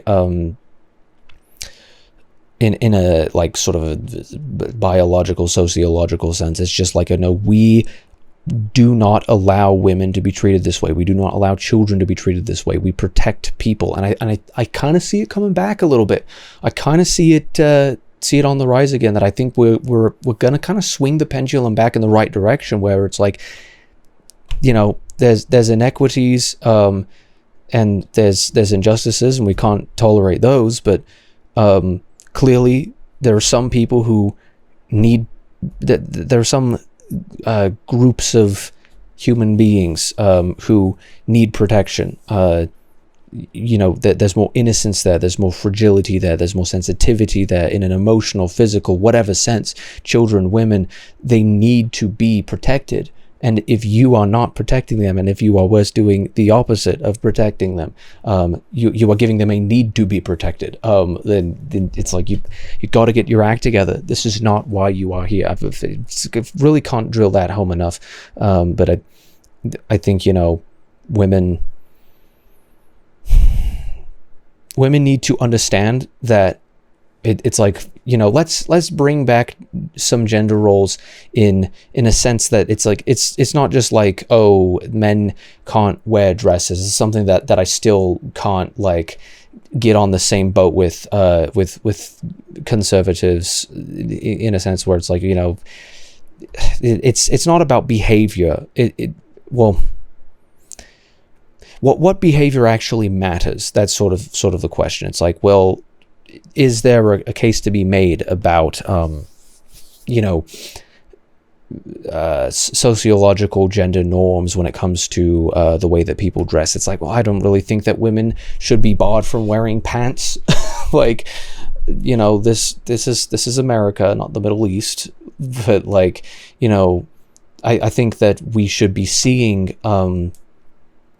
obviously what are the needs, and therefore what are the strengths, what are the weaknesses, and therefore what are the roles. Because it's like, if men tend to have a lot of strength, then they can, that they kind of got that built-in protector. It's part of the reason why I really want to write a big old analysis of the Iron Giant, because I really do see that film as very much indicative of the purpose of sort of fatherhood and masculinity and power. It's just like, power is something that can be used to destroy, but it can also it is also something that can be used to protect. And given that you have power, you have responsibility, because if you misuse it, Megamind, then you are, you're doing something clearly very, very, very terrible, and you need to quit it. Anyhow, then wonder why he went elsewhere. Once in a while, legitimate reasons are understandable, but when it's done just because they can and use it as control, it's just simpler go elsewhere. Might sound a little bit like word salad, that's because it is. But obviously, it's no question. It's like, I don't think women wonder. It's like, oh, I wonder why he cheated on me. A woman who's in that predicament is kind of 10 steps ahead of you. They're like, no, he's probably going to do it anyway. Especially if it's such an unsafe situation like this, where there's just it's because it's already egocentric and it's tilted in the direction of the male. It's not it's just, frankly, it's just not fair. He just wants his needs met, and that's it. And you are a means to an end to him. And it's like, well, if I can stop being a means to an end, then he's going to find a means elsewhere. I don't think women wonder why. I think the only thing that women are wondering is, why doesn't he actually love me enough to prioritize my emotional needs? Why doesn't he actually care about me enough to understand that I'm not ready? Like, I just don't get it. And, it makes me, I don't know. This one is like, I'm just gonna, well, I don't know if this is in reply to something else. Maybe don't suck, and yeah, you can cheat, but like, I don't know if that's I don't know who that's in response to. I don't have enough context for that. Y'all never want us guys ever to be happy, huh? SMH. It's like, it is not about you. It is not at all about you in this situation. Like, you need to put your psyche, you need to pull your psyche out from it being lodged into this with this with this perspective. It's like this. Why are you so self-centered about this? This is, you know, another thing you see in incel behavior. Is this idea where it's like you just don't want me to be happy, and because you it's like you yeah, like women don't want men ever to be happy. They never want men to be happy. It's like those women, darn those women and their pesky bodily autonomy. Like, what is wrong with you? Seriously, what is wrong with you? Vast majority of these have got to be young. Like, I hope that they're young so that they have time to grow out of this pervasive, disgusting, despicable, evil ideology. Like, just and I call it my side piece. Problem solved. Hell yeah, brother, yeah. It's like side piece. She's a piece. She's not like another woman with bodily autonomy. Just a means to an end for you. Just another masturbatory instrument. And women will let you, like, this is the best pitch that I can make to men. Women will let you use them as masturbatory instruments if you just treat them like they're queens. Like, it's like, how easy, how difficult is this to get through your head? Like, if you want to use women in that way, they will let you do it.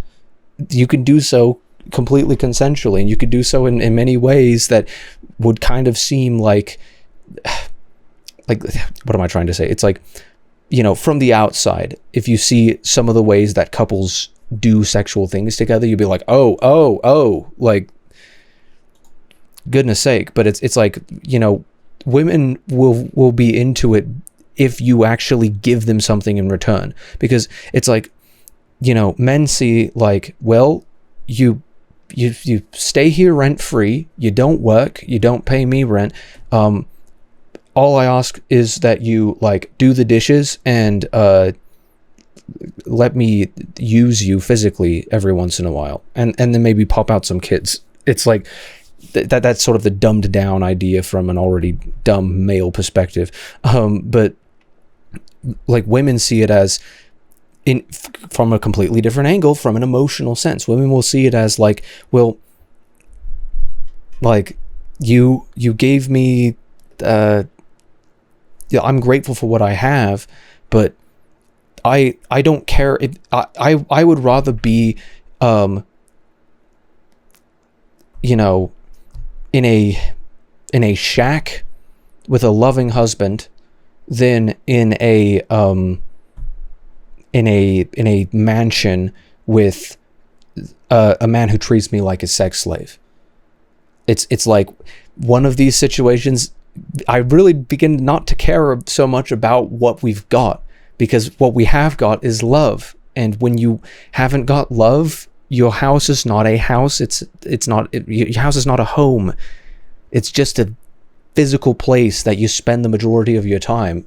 Like, I spend the majority of my time in this physical and mental prison, married to a man who has never cared. Or at least he's never showed me that he cares. Because it's like, you know, those are two very different things. If men, you know, a lot of the times, it's like, I'd wager the vast majority of men, even in relationships that from the outside seem very unbalanced, they do actually care. They just don't show it, and they don't put effort into showing it, and they need to put effort into showing it, because if they don't, it's just never gonna be good for all parties involved. You know, of course I always get long-winded, but that's basically the entire idea here. And, you know, I think you know, I'd be able to pitch it to people where it's just like, okay, you know, let me pitch monogamy to you in a way that you didn't actually expect me to say, where it's just like, okay, in this sort of a context, let's actually bring back monogamy in the sense that, because the enforced monogamy is an anthropological term of, you know, the entire society expects. There's an expectation on everybody that there is this what's the word, like, you don't get anything when you don't actually have that devotion, when you're not like locked down, whoops, that was the old one. Yeah, that's exactly how I feel. Cat. But it's like, I feel like the pitch is actually really easy, because it's like, hey, if you don't want to be in a relationship like this, you need to set your standards as high as you possibly can. Sort of romantic capitalism in a sense, where it's like, you don't have like a what's the word, thank you, lost my train of thought here. But it's like you don't have a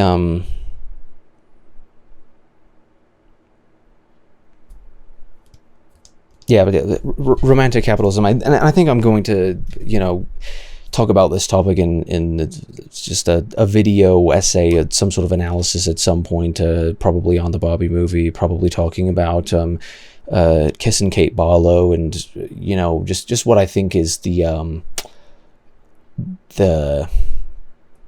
what's the word, the antidote to this entire thing is just like, you don't want men to not exist, you just want bad men to not exist. And it's like, well, how do we do that? It's like, well, we need to incentivize men to be better, with both negative and positive, both negative and positive incentives, where it's like, well, negative incentive, if you rape anybody, you get castrated and or killed, please. Like, no tolerance policy. Like, if there is a high burden of proof, obviously, where it's like, no, you have to prove beyond a shadow of a doubt that this is what happened, then we are as harsh as possible on that. And so that makes it so that any man who's like, well, clearly that's not an option anymore, it's like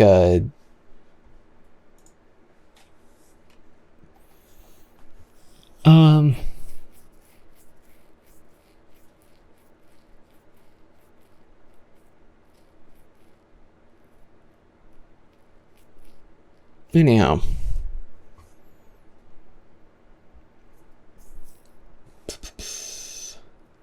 yeah, ain't no way Mason is talking with a wolf profile picture from 2007.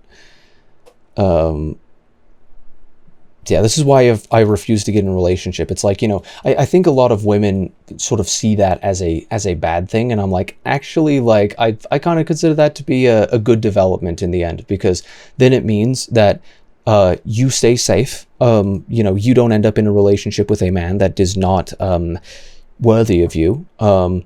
And then men are actually incentivized. And this is the thing, societally speaking, it's like getting vaccinated. If nobody gets vaccinated, then nobody is actually going to be inculcated against the virus, and you don't create this sort of herd immunity. We need to vaccinate ourselves against poor behavior, against abusive behavior, against males who don't treat women well. Men who aren't good men, right?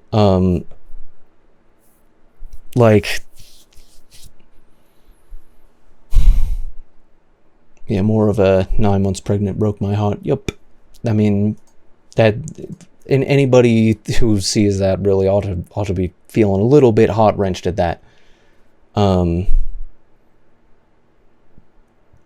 But it's like you vaccinate yourself against the bad grape theory, where it's just like, well, I can't trust any of them, so we are going to basically we're going to do surgery on a grape. We're going to make sure that each grape is actually safe to eat by diving in and really ensuring that there's no danger to be had there. It's only realistic, it's only fair, and I think when that happens, where every single woman has their guard up to an immense degree, then that's actually how you create a good you know, if every single woman said, no, I'm not going to have sex with any man who does not marry me. I'm not going to be with any man who does not actually want to be devoted with me for the rest of his life, and who does not actually show me in every single day that he cares, and that he, you know, is going to protect me, and that he's going to actually care about me. If every single woman said that, you know, there'd be a lot of men who would go absolutely insane, and there would probably be like they're like incel forums where like the drudges of society end up going. I think it'd end up in like I don't know, potentially like scary like paramilitary, like I don't know, but what's the word, like terrorist groups or something like that, where it's just like we haven't got pussy in months, like just insanity like that. Like obviously that would be like the worst case scenario, but I think in sort of a capitalist sense, like romantic capitalism, as I say, it's like you are saying, hey, if you actually want to get me, you actually have to put in effort for me. And only the good men who are willing not only to, you know, I think it rewards persistence, and not just purely persistence, but persistence that is, you know, that comes with the right flavor. And if you incentivize that sort of a what's the word, that standard, and if you uphold that, and if you don't waver, then effectively your sex strike will remove all of the men who, it's like there are going to be men who don't actually improvise, adapt, overcome, and they blame it on women for doing it, and you know that's their fault. You know, that's them, and I think the good men will be able to protect and to deal with those men who do that, but you know otherwise it's like what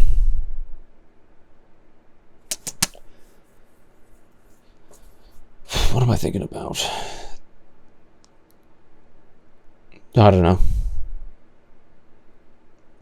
I think when you lower the bar instead of raising it, you just, you know, the reason there are so many of these men in society today is because there's been like how many of these men would be saying things like, oh well, I just call up the side piece, I call up the side hoe, and that's when I just cheat, because I know that there are going to be women who are willing to do it, and there's going to be plenty of them out there. And it's just like, well, what if every single woman said no sex on the first date, no sex until we're married?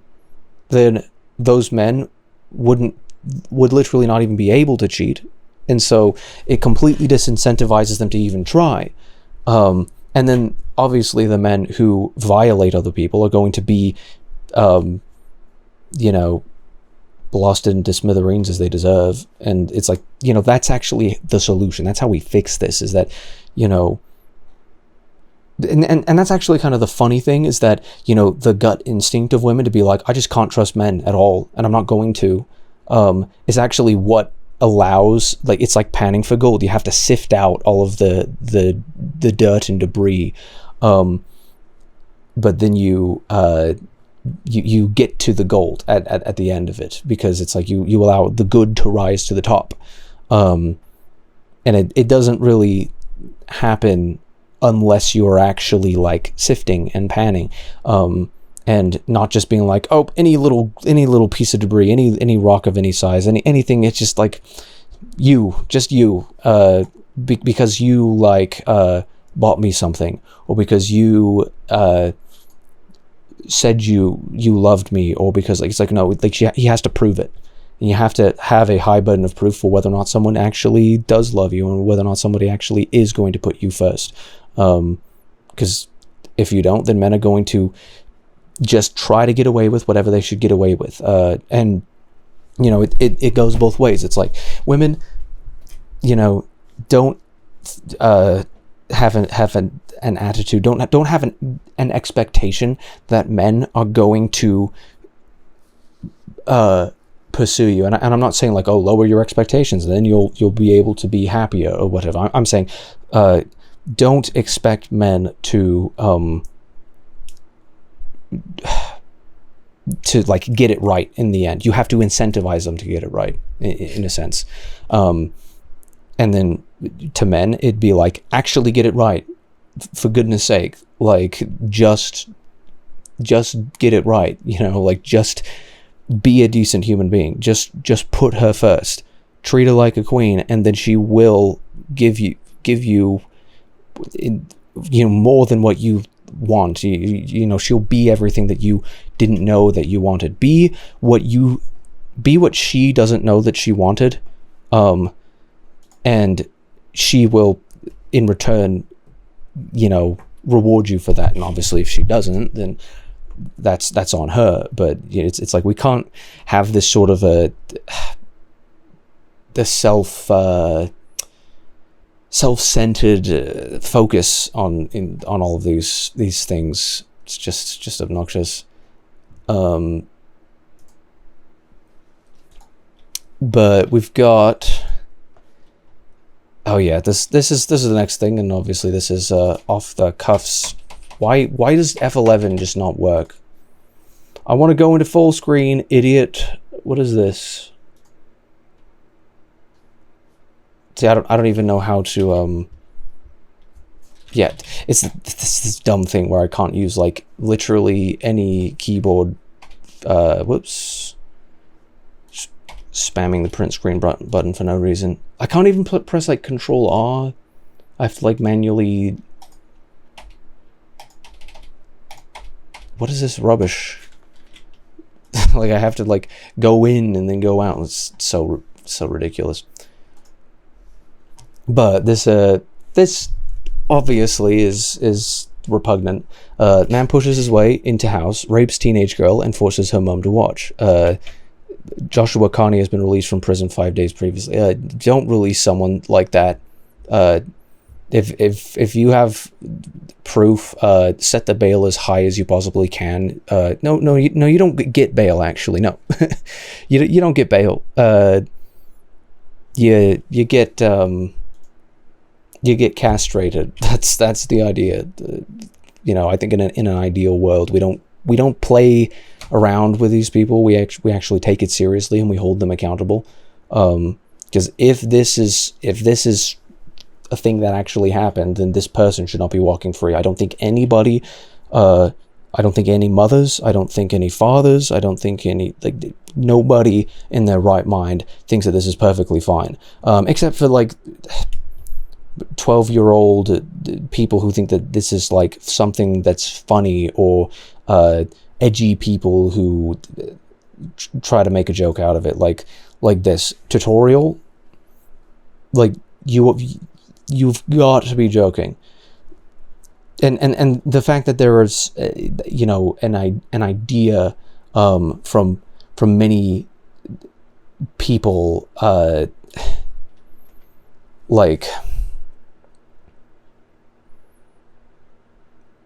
just that this is an idea that actually is being sort of encouraged by many people. It's just despicable. The bro should have invited me, to be honest. Game is game. Good stuff. It's like, how is that game? It's like the entire idea of game, like in any sort of a context. Yeah, and of course my comment is exactly correct. Castration and capital punishment. Like, this is the solution, folks. Because, you know, if that man got castrated and killed for doing something like that, do you think there would be people? I mean, there probably would. The same people who say these kinds of things would be saying stuff like, free my man, he didn't do anything wrong, or like, they did him dirty, or some repugnant crap like that. But, you know, it's just, game in any context, in any romantic context, is like, no, that game refers to the skill that it takes to woo a woman. It refers to like the skill of adhering to her needs, of tricking her into thinking that you're a good guy, basically, that you're, not tricking, obviously, but like proving yourself to her, where it's like, no, I actually care, and I actually put you first. Like, that's what game is like, hey, this is I actually care about you, type of deal.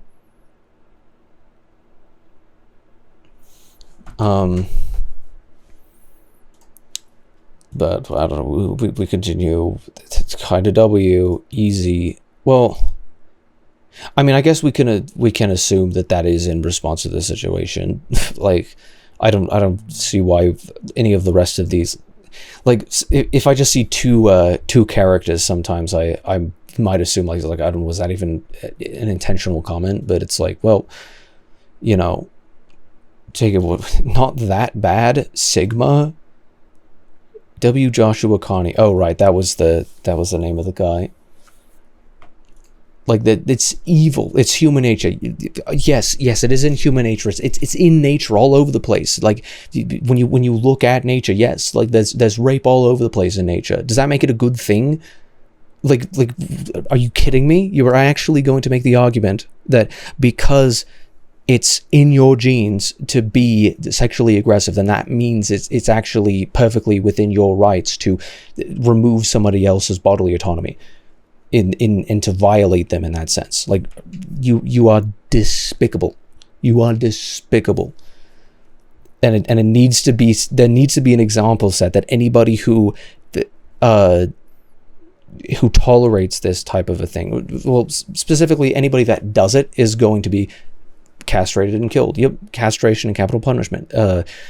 But then the people who might have these disgusting thoughts are going to have to, for purely utilitarian reasons, or maybe they'll have an enlightenment, but you can't count on that. You can't really guarantee that. But those types of people who have those thoughts they're actually gonna kind of sweep those under the rug and actually try, we have to incentivize people to be good people, especially when they're not going to do it themselves. We have to punish people for being evil, and we have to chastise people for enabling evil like this, and for praising evil like this. Sounds pretty funny. Yeah, dude, rape is so hilarious. This evil, like, human rights offense is just so funny. So, like, are you like 14 and you like watched it? Like, I don't even know, like, what type of a person does this type of thing. Yeah, womp womp. Like, what does this mean? Like, why is there any sort of an idea in anybody's heads with, what the Sigma? Like why? Like, why is this acceptable behavior to you? I can't really put myself in the head of somebody like this, and I don't really want to. It doesn't seem like a very, very pleasant place to be. I wish the worst of the people who wrote these comments sent to Joshua Connie. Yeah, like, I hope the people who wrote the comments, obviously because it's freedom of speech, I don't think you should be jailed for saying something. It's horribly offensive because it invokes something that is, it's advocating for something that is horrible. Obviously it's within your right to say. That's part of the territory with freedom of speech. But I hope that they learn their lesson in whatever way is realistic and necessary for them to learn their lessons. But it's like, named all of the nicknames or whatever. Yeah, biting the curb, full vid 1080. I don't know what biting the curb comes from, because I looked it up on TikTok last night, and it was showing like this 14-year-old girl who like dragged an 8-year-old autistic boy just because she was like older and stronger and she could, and allegedly she committed suicide because people were like doxing her and stuff like that. And it's like, well, everyone's talking about like biting the curb and stuff. It's just like, well, yes, like, it's obviously a terrible thing, but when you're a child, like, your ability to, every single child is kind of predisposed to be evil. You actually have to teach them not to be evil. Like, read Lord of the Flies. It's pretty realistic. Like, always game is game till it happens to you, your sister, your mother, etc. Yeah, I think it's just it's why empathy, sympathy needs to be utilized, not necessarily weaponized, but it's like people don't really understand how other people sort of deserve to be treated until they can put their feet, walk a mile in their shoes. They have to actually understand how they are sort of feeling in order to understand. Like, everybody should be kind of rotating shoes a lot of the times. Like, we need to actually be able to understand each other and why we think this way. Obviously, it's going to be really difficult for people who are doing something so evil. It's like you kind of gone over the deep end, but it's like we need to ensure that no one deserves this. Yup.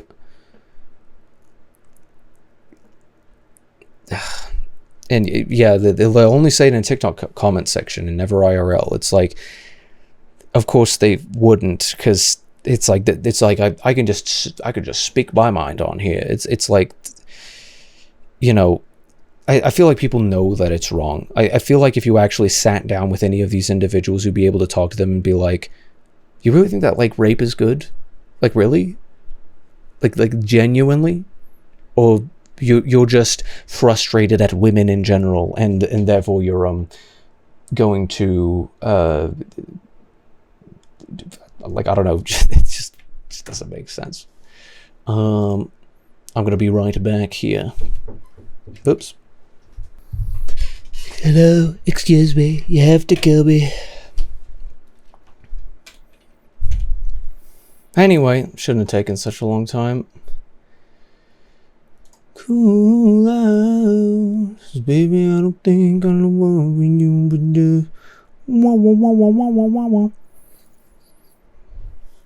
Started bawling my eyes out when it said it's human nature. Kind of base terminology, not gonna lie. I have really dark humor, but that's crazy. Yeah. I think there's a clear difference between behavior like that, and just dark humor. It's not exactly on the same level as that. But goodness sake, no, it's been like 2 hours. That's excellent. But suppose I'll just soldier on here because it's only 9, and I went to sleep too late last night, and I shouldn't have gone to sleep so late. But I'm gonna finish this video, and I'm not gonna take so much of a long time rambling this time. We're actually gonna get further than 2 minutes into this stupid video. Precedented. Even in the Bible, there are a few passages that allude to the idea, but most do not endorse it. Probably the most famous is Matthew 26:24, for the Son of Man must die. It kind of has like, what's his name? He's like doing a little bit of chill speak. Like, probably the most famous of these verses. Like, just this ridiculous, as like, the scriptures declared long ago. But how terrible it would be for the one who betrays scriptures, him. It would be far better for that man if he had never been born. Today, Catholic nuns and priests are not allowed to get married or have children. A similar antinatalist sentiment has been made by Sophocles, and wishing never to have been born is even a line in one of Queen's most famous songs. The sentiment that one should never have been born has probably been a recurring idea throughout all of human history. Given the amount of suffering in today's world, and the even greater suffering of the past, one could see how someone in any time period could come to the conclusion that existence itself is bad, and the perpetuation of that existence is bad. If a few societies of the ancient past did seriously agree to be anti-natalist, then obviously their existence would be very short, and would likely be lost to the ashes of history. Today, there are a rare few groups that view procreation as a negative, such as I don't even know how, did I go, like, get more than, like, 6 minutes into this? I suppose there was a bit of a... I think I got a leash to that. So I was wondering about that. Conceive in the first place. There is a big difference between determining whether a life is worth starting or whether a life is worth continuing, if you believe a fetus is considered a living human being. As you will learn, antinatalism does not automatically mean promortalism. The first argument Benatar puts forth is that coming into existence is always a harm. He argues this through something he calls the asymmetry of pleasure and pain. Benatar argues that the presence of pain is bad and the presence of pleasure is good. I would say basically everyone agrees with that. But he also points out that the absence of pain is good, even if that good is not enjoyed by anyone. Whereas the absence of pleasure is not bad unless there is somebody for whom this absence is a deprivation. What exactly is that saying? I may have to run that back. The thing.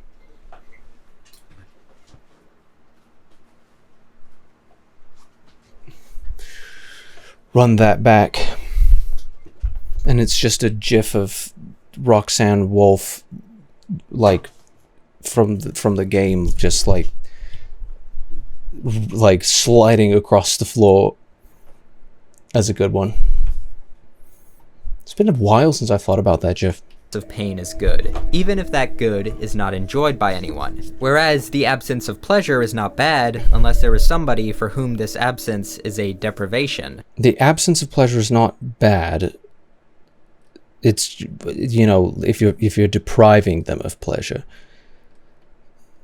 Like, well, I don't know if necessarily I agree with the idea that the absence of pleasure equals pain, or necessarily that... I think the absence of pleasure can equal pain, maybe. I don't know. That's it's always an interesting... It's a more philosophical debate that's existed for forever, literally forever. It can be easier to think of it like a chart with 4 quadrants. One column where someone does exist, and another where someone doesn't exist. As you can see, scenario B is the only scenario where there is guaranteed no bad. If you could know in advance that the child you brought into existence was going to spend a majority of its life in pain, I think most reasonable people would not bring that child into existence. Benatar agrees that if you could know in advance that the child you bring into existence would live a life completely without suffering, then this asymmetry would not apply. However, we all know this is impossible. There is no human life, not even the most wealthy, healthy, and privileged among us, who experience... Why does privileged mean, like, people in the... like, the House and Senate? It's like, what does it just mean, Congress? I don't know. I guess I'd have to think about like what we're defining as privileged. Like, I don't know. It's a little bit confusing. Experience zero suffering. It may be a bitter pill to swallow, but by bringing someone into existence with the knowledge that they will experience suffering, even if you believe small amounts of suffering, you are, sort of, in a weird way, partially responsible for that person's suffering. This is a general outline of his first argument. There's a difference between, are we going to, say that they are responsible for, like, their suffering, but also that they're simultaneously not responsible for their pain or any of the good that comes out of it as well? Like, that's a strange belief, a strange position to hold, that, like, well, if someone comes into existence, then, and you have brought them into existence, then you own all of their suffering, but you can't own any of the pain, any of the benefit, any of the lack of suffering, any of the happiness. All of their misery is your fault for creating them, but all of the happiness that they experience is, you can't take responsibility for that. It's like, if people didn't live, then there would be no happiness either. That's the entire reason that living is worth living in the first place, is that it's not perfect. Like it's of consequence because consequences exist, and because consequences can be positive or negative. And there are, of course, several counters that people have made about the premises that he discusses in his book. This is just a simple introduction. To many of you, this robotic way of approaching pleasure and pain may not be very convincing. Well, I mean, I don't know if I would necessarily like to castigate this as like robotic. It's easier to make sense of any sort of a philosophical argument, belief, debate, if this is the way that you actually put it out.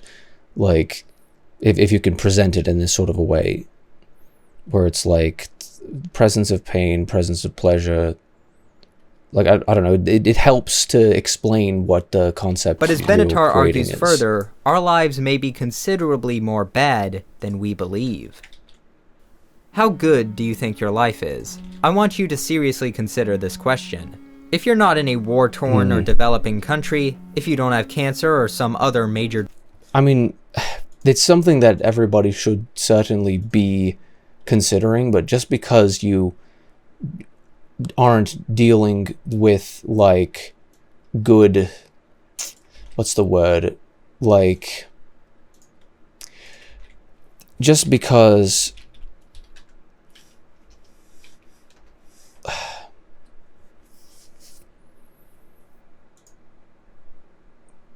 I don't know. It's like everybody has like scale, you know. That there has to be a sense of scale to this type of a thing, because it's like you can't just have no what am I thinking? It's not like there's. Just because somebody, it can be useful to say, well, that person is dealing with a situation that's far more difficult than what you're dealing with. It can make it easier for you to say, like, you, what's the idea? It makes it easier, like it puts it in perspective. It's like, well, at least I don't have that going on, so I can be actually grateful for what I do have, because I'm not in that sort of a difficult situation. But just because you don't have that situation doesn't mean that your situation isn't difficult to you, because people only can only have like good people can only view the world with the perspective that they've got, because it's the only perspective they've got. Like you can't really it's not really existing otherwise, right? Like it has to be in the context of you know, I mean, that's basically the entirety of, like, if you don't have like pain, just because you aren't in insufferable pain, you know, just because someone else's 10 is objectively higher than your 10 doesn't mean that your 10 is any less painful to you. It's still the most painful that the painful situation that you've ever been in, the most pain that you've ever felt at any single point in time. Like, it's you know, it's easy to say, well, people are in this situation, you're taking your situation for granted, but to say that that's sort of a framing of it doesn't, like, actually helps make the medicine go down any easier is not the case. Disease. If you have all your senses and limbs, and if you are not in extreme poverty, you probably think your quality of life is tolerable. That looks, I wish I lived there. That looks really fun. That looks like a nice place to be. Surrounded by the woods. You got your solar panels. Probably not very good internet. That wouldn't be the best part of it, obviously, but that looks pretty cozy. Looks pretty fun. If not good, if not very good. However, even for those in privileged positions, you face frequent discomforts and pains. How frequently are you not too hot or too cold, but at just the right temperature? How often are you in a comfortable position? How often are you fully rested? How often are you hungry? When the discomfort up here is satisfied, in only a few hours there will be discomfort down here. What about mentally? How often are you completely sound of mind? Not thinking about some project you have to complete, some chore, not obsessing over some insult or insecurity. Yes, you could say these things are small, but a minor pain is still pain. Most people are often in discomfort. Recently I've been learning about ancient peoples, and time again, I'm astonished at the amount of unmitigated suffering they seem to experience on a daily basis. The constant physical labor, the lack of modern medicine, the lack of any sort of climate control, the uncertainty of meals, the constant warfare, raids, and death all seem like hell compared to the luxuries of modern life. I always wondered how they could have possibly bared it all. Bore it all, first of all. But, you know, they bore it because that's all that they had. Like that was their frame of reference. You know, I think there are many people, you know, alive today that would kind of, if they were subjected to the same situation, they would be miserable and they would just be like, no, I want out of this because I don't have Adderall to help treat my or you know, I don't have any medication to help treat anything that I was dealing with before, so now I have to you know, deal with the brunt of that all on my own. You know, I don't have any of the sort of amenities that I used to have. You know, this isn't fair type of video, but yeah, it's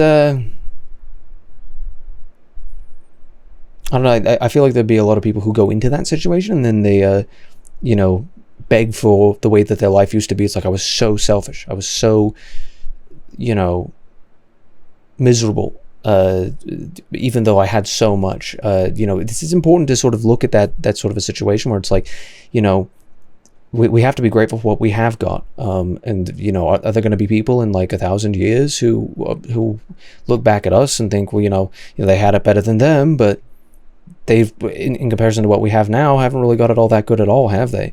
And yet we're still miserable. Like, is mankind's pursuit of wealth, pursuit of comfort, pursuit of happiness ever going to be fully satisfied? I don't think the answer is necessarily yes. You know, it's I think only individuals can find happiness, and only if they are looking in specific directions and fulfilling some specific needs. Well, for one thing, they were ignorant. What I mean is, they didn't know about the advancements we would one day achieve. Sure, they were aware of the better lifestyles of kings and queens, but usually they had no expectation of getting the same treatment. And that's the fascinating thing, is that, you know, nowadays, almost every single human being lives like a king or queen. The poorest people in today's society are still living better than the poorest, or even the middle class, or even some of the upper class. Oh, wait, no, because it's like they still didn't have plumbing, you know? Like, previous centuries still didn't have any of the blessings that we've got. And in any of the extent to, you know, all of human modern science and knowledge just being so immediately accessible, and, you know, how easy truly are things, you know, in today's day and time, and why would we ever want to be in a different day and time where things weren't quite as good as they are now?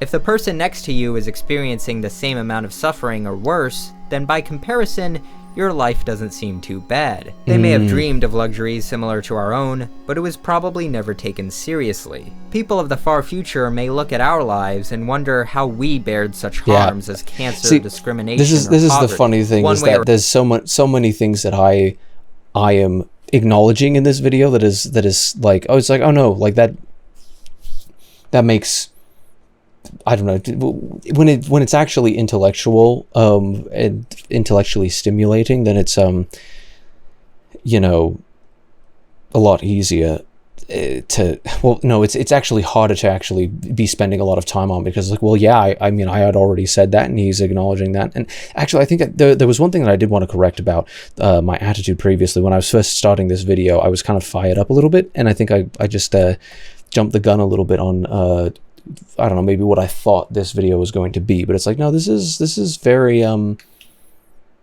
very intellectually stimulating, and it's like it's a lot of truth, a lot of interesting stuff that's actually being presented here. So it's like I you know, when you actually start understanding and sort of agreeing with you know, it's useful as a devil's advocate sort of a position, but I don't really think that, obviously still, that the ideas, like the primary ideas behind it, should be given much credence at all. For another, people adapt to their circumstances. Under our modern quality of life, despite all the listed discomforts, you may believe that your life is overall good. However, Benatar argues assessments of our own quality of life may not be accurate at all. The tendency for people to remember pleasant things more frequently and more accurately than unpleasant ones is called the Pollyanna principle. Generally, people who are mentally healthy tend to focus more on the positive than the negative. Nostalgia is one of the most famous and this is exactly why I said earlier that this is the only people who argue from this perspective are people who are like just clinical pessimists, like just miserable people who don't really have anything else to they focus only on the negative. It's and you know, in a lot of cases, a self-centered way, and you know, all that. Examples of this. From an evolutionary standpoint, this makes complete sense. Being optimistic and forward-thinking allows us to get out of bed in the morning and function in our daily lives far better than being downtrodden and thinking about all the bad things that could happen. Optimistic people tend to be more productive and therefore better mates. Pessimism tends not to be naturally selected. One may argue that moderate amounts of suffering in life can be an investment for future pleasures, like how someone exercises to obtain a healthy body, or that experiences of hardship can produce a more resilient mind. And while the instrumentality of suffering certainly exists, this sort of misses the point. Exercising is still a painful process, even if it eventually leads to pleasure. I can also note that life is not only full of suffering, life, especially our lives, require suffering to exist. Birth is usually a very painful process for the mother. Billions of animals must be farmed and killed to feed our populations. Well, I mean, now, like that's the way that things are done now, but like, it's not like, you know, farming was a necessity, but you know, it was required that you find food in some way, and that requires energy. You know, what this is kind of trying to answer in many ways is not actually like anybody who thinks that life would be better if we did XYZ differently, you know, better is different, I suppose, than saying it'd be perfect. It's like, if we just could fix this thing, then everything would be perfect. You know, it's utopian, and to understand that utopia is impossible in the world, you know, the plane that we're on, is an important aspect of how to actually live in a good way. In a way that maximizes happiness for everybody, is understanding that happiness is not guaranteed. It actually requires work, and it requires energy to go into it. At the very fundamental basis of our the plane upon which we live is that energy has to come from somewhere, and that energy has to be carried from one purpose to the next in order for any purposes anywhere along the chain to be achieved. The further up you go in a food pyramid, the less and less that tends to be. Predators don't tend to be, they're at the top of the food chain because, there's nothing else that eats them.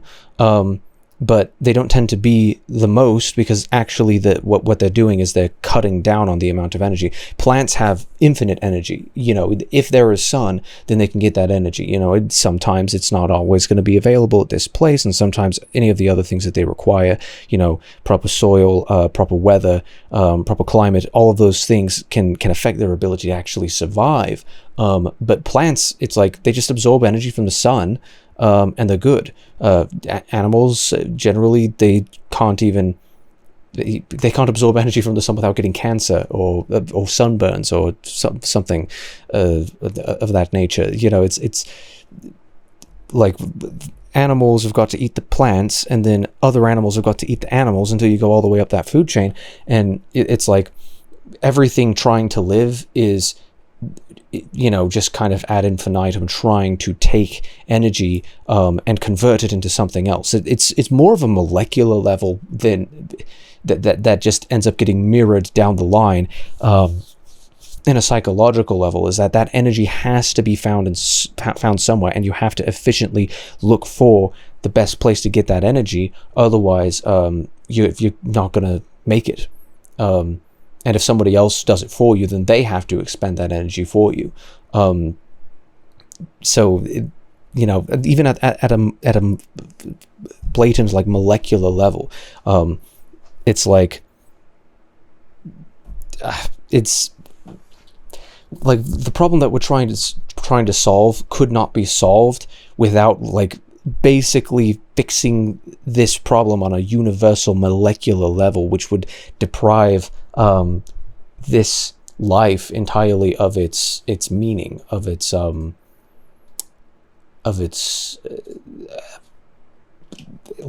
existence in a sense. The stimulus of pain signals to us when we're injured or when we have to eat. Nature, this concept we often think is full of grace and harmony, is full of brutality that even we can recognize as needlessly cruel. Benatar... nature is metal. It's one of those things that people really don't think about often enough, is that it's like, they kind of don't, like, nature isn't perfect. I did mention earlier, people were saying it's just like, it's just natural. It's just the natural way. It's just built into it. It's just like, yes. And why do we exist? Aristotle said that the purpose of mankind, the purpose of humankind is to reason, because they were the only ones given the ability to use reason in any situation. So it's like, if you're not reasoning, then you have no purpose for your existence. So anybody who just says, well, it's nature, it's natural for me to feel tendencies, and you see it in nature all the time that animals will rape all the time, it's like, no, just because it's in nature, just because it's part of the natural order, just because that cruelty is in nature, does not mean that it's right. And for animals to do that to each other, it's not really of that much consequence, because they don't really, they do not know better. Animals kind of, they're literally incapable of knowing better. But because of that incapability, their choices don't really matter due to that. Because they don't have the reason, they don't have the ability to reason. So it's like, oh, well, an animal does it, and it's like, yeah, and it's an animal. You want to be an animal? It's like, just because everybody is all in the Animalia kingdom doesn't mean that they should all be treated like the exact same. It's just like, human beings are not, and I've discussed this in previous episodes as well, of course, is that human beings are not anything else. Homo sapiens is not any other species. They're Homo sapiens, and they have design and a purpose, and that purpose should be fulfilled. And if it's not fulfilled, then it's like, why are you even here?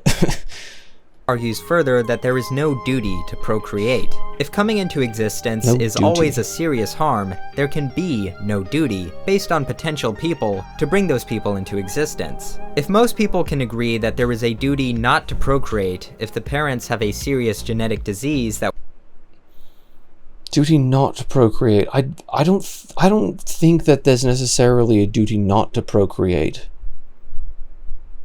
I don't know. I'm sus of that, but I'm not certain what my arguments would be against that idea. I don't know if there's necessarily one either way. I suppose other than the fact that like any being is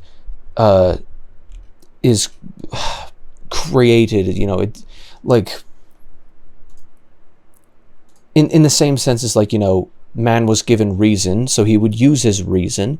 Man was also given the powers of procreation, so he would use them. Every single creature, you know, this is something that's not unique to mankind. It's like every single creature has the ability to procreate. So if they have the ability, then why would, if they weren't intended to use it, then why would they have it? But I don't know, maybe that as a principle kind of leads towards some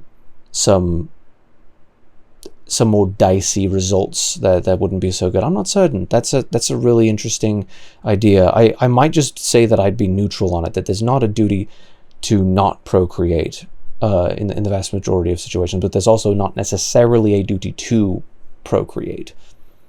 If only that, I don't know, all of your ancestors got you to this point, and they didn't do it just so that you wouldn't continue on. I don't know. It's confusing.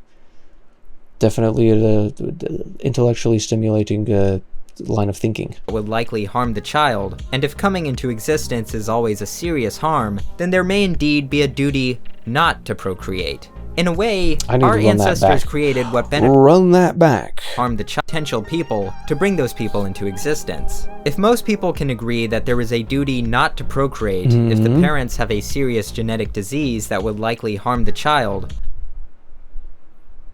I don't know. Just because you have knowledge of genetic disease that would likely harm your child does not necessarily give you a duty not to procreate. Like, I don't know about that. I'm just a little bit skeptical of that idea. Like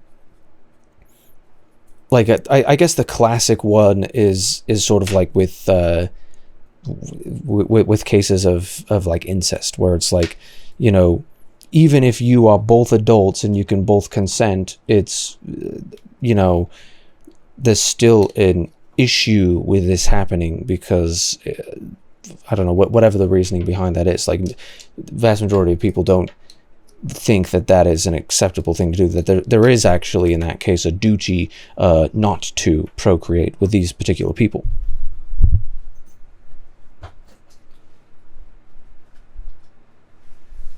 And many people would, of course, derive that from the idea that, you know, it's provable that that people don't. It's scientifically provable that if people procreate in that fashion, then they are going to eventually create severely disabled and crippled offspring that will not be viable and may not even survive and may just be in complete and utter pain and what have you. Like, I don't know if that necessarily is inherently the case as either. This is definitely something that I'm going to have to think about. But you know, obviously that's the purpose of actually reviewing all of this stuff, because it's interesting to see,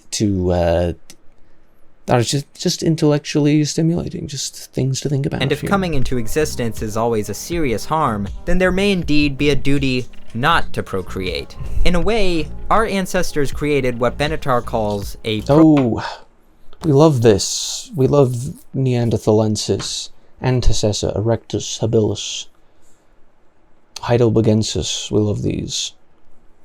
We love the Australopithecines. Yes, Australopithecus afarensis is here. Amazing. We were talking about this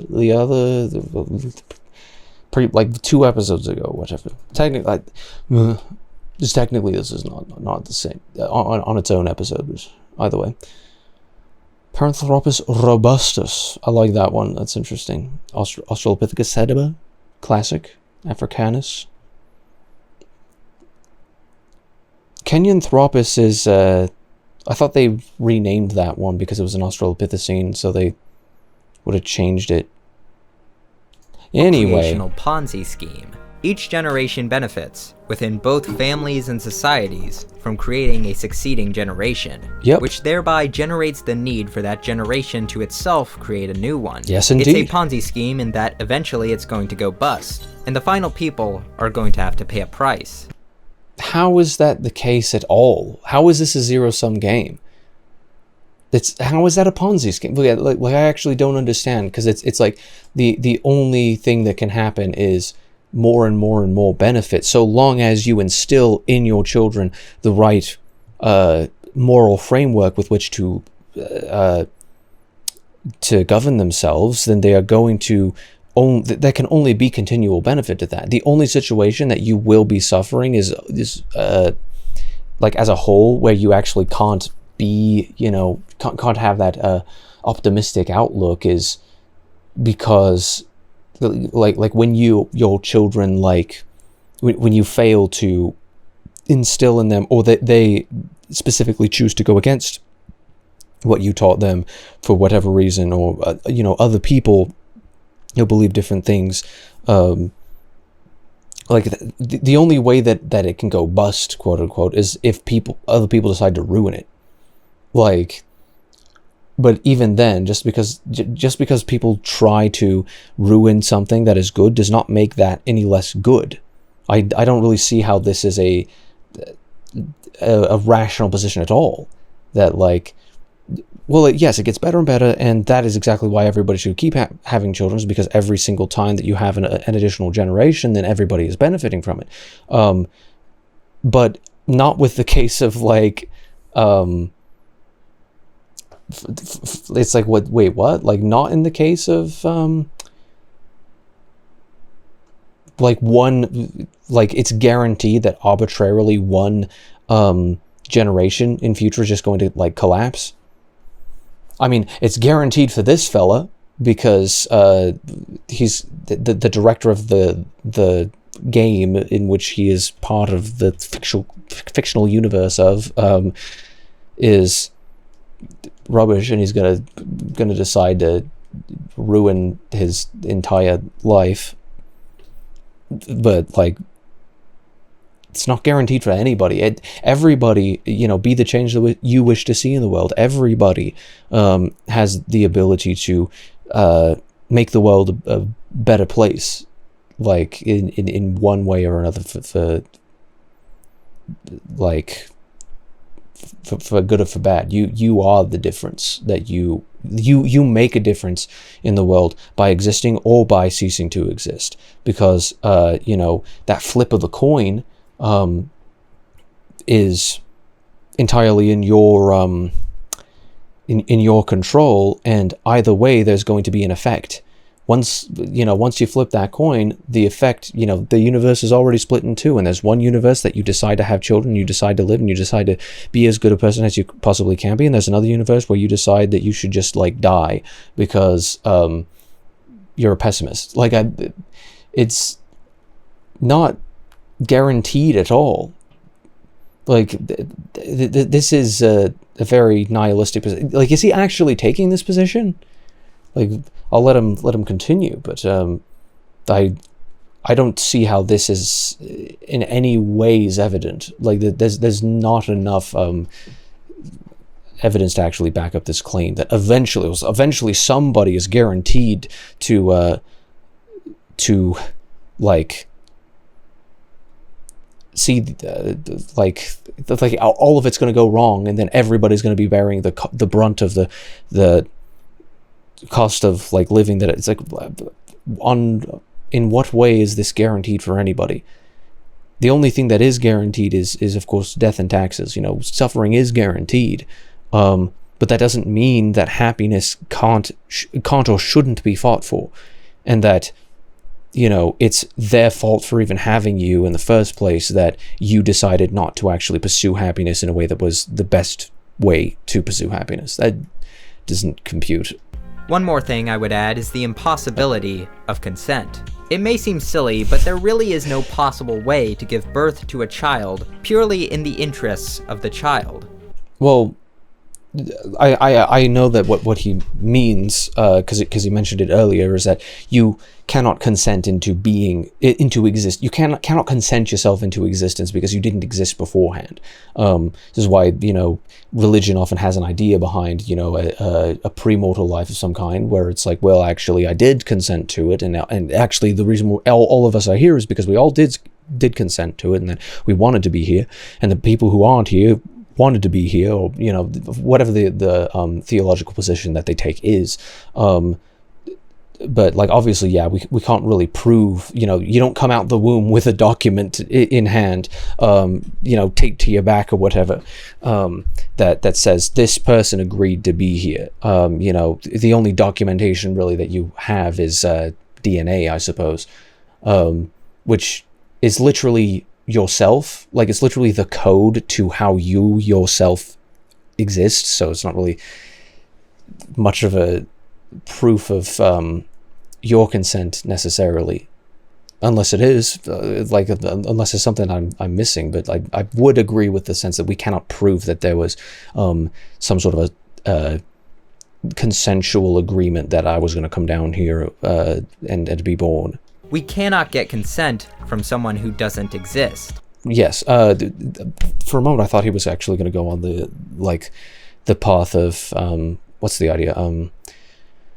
That people, no matter their what's the word? It was sort of the idea that free will doesn't exist, which is not the case at all. If one recognizes this, having a child may seem like an even more uncomfortable responsibility, a reality every parent has to deal with. This also means that not choosing to adopt is an especially horrendous act. This is an implication of antinatalism, not in my own beliefs. Well, I would agree that having a child comes with responsibility, and that responsibility can also be uncomfortable. It's like, it's responsibility. It's not like you are, just being like serviced,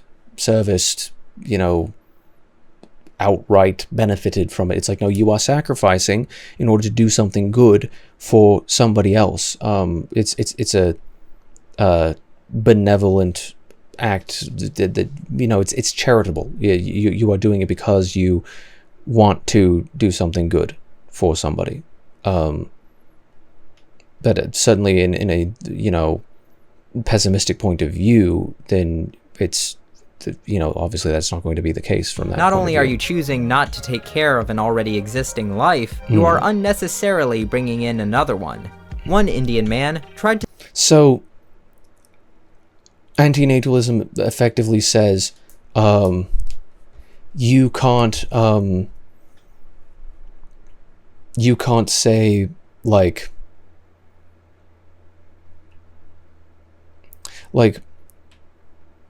you bringing a child into the world means that they are going to suffer, but also that you have to take care of them. But there's already a ton of children out there that need to be taken care of, that you should take care of it. It would be better for you to adopt than it would be to actually have a child, is sort of the idea behind that argument. And I do think it's a valid argument, but it presupposes, of course, the premise I obviously don't agree with at all. But I think it also presupposes that that it is your responsibility to adopt a child because somebody else already shirked their own responsibilities in taking care of the child that they created. It's like, well, and I think that's probably something that is considered in this sort of a debate, where it's like, well, yes, I don't do it because I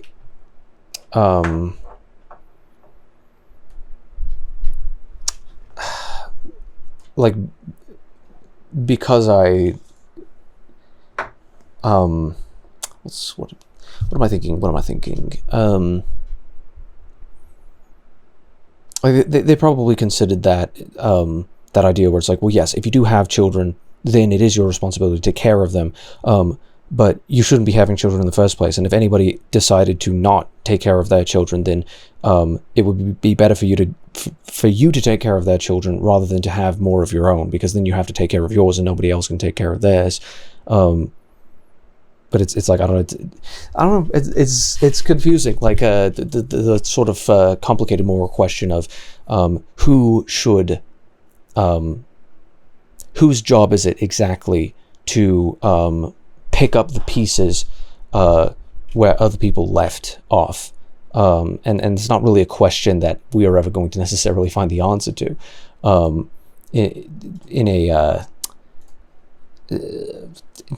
a discussion like this. Like, I don't think reason can get us there. I think only faith can get us there, and there's too many things that we have to rely on faith on in order to even continue living.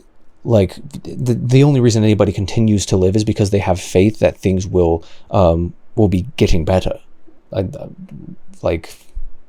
don't know, it's just obviously very existential. Sue his parents recently for giving birth to him without his consent. Of course, hilarious. The lawsuit never really went anywhere. One thing to note is that the lawsuit was not about the man being greedy or depressed. The amount of money he wanted was more symbolic, like a single rupee. He even says his life is good, and that he is close with his parents. That's strange. He simply believes it is wrong to bring people into the world. Children are entitled. Oh, really? I thought giving birth to another being without its consent and forcing it to work and pay bills for your pleasure is the definition of entitled. But I'm just a guy in an eyebrow, so don't mind me. Is that what that's called? I mean, I don't even know, like, why. What is the purpose of that? Just to blind himself? Very, very odd fellow, it seems. But yes, like, but nobody's forcing a child to work and pay bills for your pleasure. Living requires work inherently. There's no force in the work other than sort of what the natural law of nature, of existence. In order to exist, it requires energy, and nothing is free, and therefore that energy cannot just be, donated or provided. So it's not like that's, I don't know, that's really confusing. That's really really makes you think. Without their consent. It may surprise you that this man is just one of many. Antinatalism. But if you're having a child for you, then you're having him for the wrong reasons. Like, nobody has a child because they think that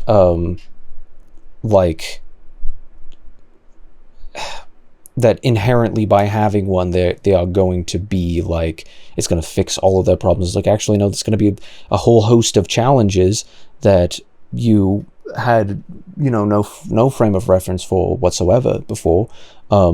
It's the idea that, well, I will maximize my pleasure, but I will also simultaneously maximize a lot of my pain, psychologically, physically, or otherwise. Having this child will be difficult, but it will also yield more pleasure than I had heretofore had. Right? Like, I think that's sort of the idea. Oh, there's a little bird over there. That is not what Seth Rogen sounds like. Has procured a small community in recent years, or at least people have become more open about sharing these ideas. David Benatar. Where are these? Or at least. You can't guarantee your offspring's happiness or health, so why gamble with it? Because then you you can't guarantee, well, it's like you can't guarantee their happiness. It's like, yeah, but you can't necessarily guarantee their sadness either.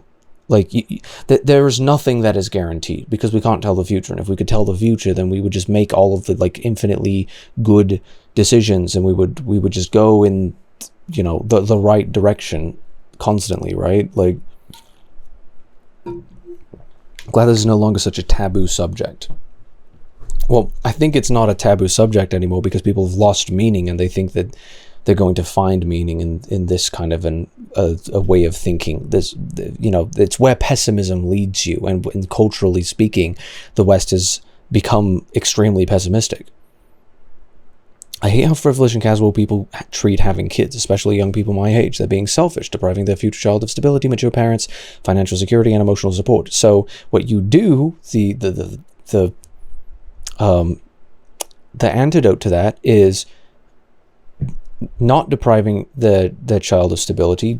You know, ensure that you provide them as much stability as is possible for you to provide. You know, don't deprive them of mature parents. You know, have the child when you are actually mature. But, you know, immature people who have children are not mature enough to understand that they're immature. So it's not really a thing that comes across the mind of people. It's like, am I immature? Like, people are never really going to be aware of that type of a flaw, because in order to be aware that you have that flaw, you have to, it's only clear in hindsight, really. Like I don't know what, like, being, I don't know what dying feels like until I'm dead. Like, and then how do I even know that I exist after that point? Like, I'm trying to find a better comparison to make, but you know, that's kind of the deal. But it's like financial security. It's like, yeah, so you shouldn't have kids until you're actually financially secure enough to realistically do that. You know, emotional support. It's just like, give them emotional support. It's not that hard. Like, you know, I think there can be a casualty to it. It's like, well, this is a responsibility, and if you are not ready to actually accept that responsibility, then you shouldn't be doing it. But it, you know, it's rights and responsibility, acts and accountability. They have the right to utilize their abilities, you know, the powers of procreation. They have the right to use those in whatever way that they wish to use them. They are also responsible for the consequences that are caused by them. So, you know, if you raise a child in abject poverty, then that's clearly not preferable, and you bear the brunt of the responsibility for why that is the case. Actually, no, you really bear all of the responsibility. I don't think necessarily that anybody else is responsible for your situation except for you, and your decisions except for you. It just entirely depends on if they are actively actively invading upon your freedoms, actively infringing upon your freedoms. You know, some people in specifically communist countries live in abject poverty because other people say, no, you actually don't get to keep the fruits of your labor. If you want to work for it and provide for your children, then that's not allowed. Clearly that is not entirely the responsibility of anybody in that situation, but I'm still not even certain that it would necessarily be. It's like, well, you know, if you want to have children, wanting to have children would probably be the last thing that's on your mind in that situation, because you're like, I don't have food and I have to go hunt for a dog in order to eat. You know, it's like the people who already had children are dealing with issues. It's just the scale is so much lower because everybody decided, because some people had better things than other people, then now everybody, you know, it's like, if I can't have it, nobody can. And that's why it's so pervasive, because it's like everybody's like, well, I don't have what they've got, so they shouldn't have what they've got. And then it's like, well, and then you miss out on all of the effects that actually come from freedom. Congratulations, you killed the golden goose. And now you are hunting dogs. Really wish people would think more about what having kids actually means and does, instead of it's just, I want them, so I'm going to have them. Yep, that's absolutely true. It's a responsibility. In the same sense as adopting a dog. Adopting a dog, especially a rescue, is a responsibility. That is the life of another living being that doesn't actually have the reason. It doesn't have the ability to act for itself, to think, and to depend on itself. It doesn't have free will, and it doesn't really have accountability in many ways. So if you are going to take care of it, then you have to take care of it. It's not just like, well, I wanted a dog because it looks cute, and it's like, well, you should also understand that looking cute is not necessarily the reason for its existence. It's like it kind of wants to live too, and you probably shouldn't be treating it like it's this magical, like it's not. It doesn't exist for your pleasure. And I suppose that's where I would agree with it. It's like, if somebody thinks that children exist for your own pleasure and you have them just because you wanted to have them, then I think that's a fair thing to say. It was like, no child exists just for your pleasure. They also exist for their own. Men are that they might have joy type of idea. I'm 23, and this kind of more sophisticated argument for why I don't want children, because there's another mouth to feed, but obviously Benatar went beyond that simplification. I don't know what the context of this is. Who's Benatar? Isn't having kids selfish? No. It's kind of inherently a selfless act, because if you're going to be selfish, you'd say, well, I'm going to keep everything to myself. I don't want to create... I don't want to work for anybody else. I don't want anybody else to be reaping the fruit of my labor, so I'm just going to go and live as a lonely hermit in the middle of nowhere and never interact with anybody, and just like live off of my own spoils for the rest of my life. That's what being selfish would be. Not literally saying, I'm going to sacrifice literally my physical health. In many cases, I'm going to sacrifice my time, energy, my efforts, my way of thinking, my security, or financial stability in many ways, in order to bring somebody else into the world so that they can have a good life. Provide for them the best life that is realistic in that I can provide them.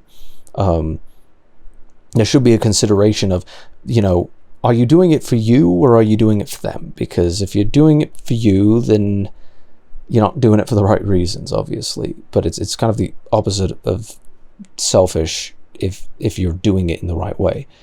Glad this is no longer such a taboo about subject. Sharing these ideas. David Benatar often talks about how he's received mail, aside from the death threats, from people thanking him for showing they are not completely alone in the world with these thoughts. However, there are also groups that have taken... Wait, how do you know that David Benatar gets death threats if he's such an elusive and mysterious person? That's interesting. But I mean, I'm certain people would send him death threats, but I mean, obviously that would be very ironic to be like, I'm so pro-life that I think you should die for thinking that other people shouldn't live, which is like just existentially confusing. That just makes your eyeballs spin counterclockwise, doesn't it? Taken the philosophy of antinatalism in a much more unsavory, but ultimately predictable direction. That's basically what r/antinatalism is. Well, that's not entirely fair. There are a lot of... I hope the children we never had are grateful to us for not bringing them into all this. Non-parenting is a thankless job.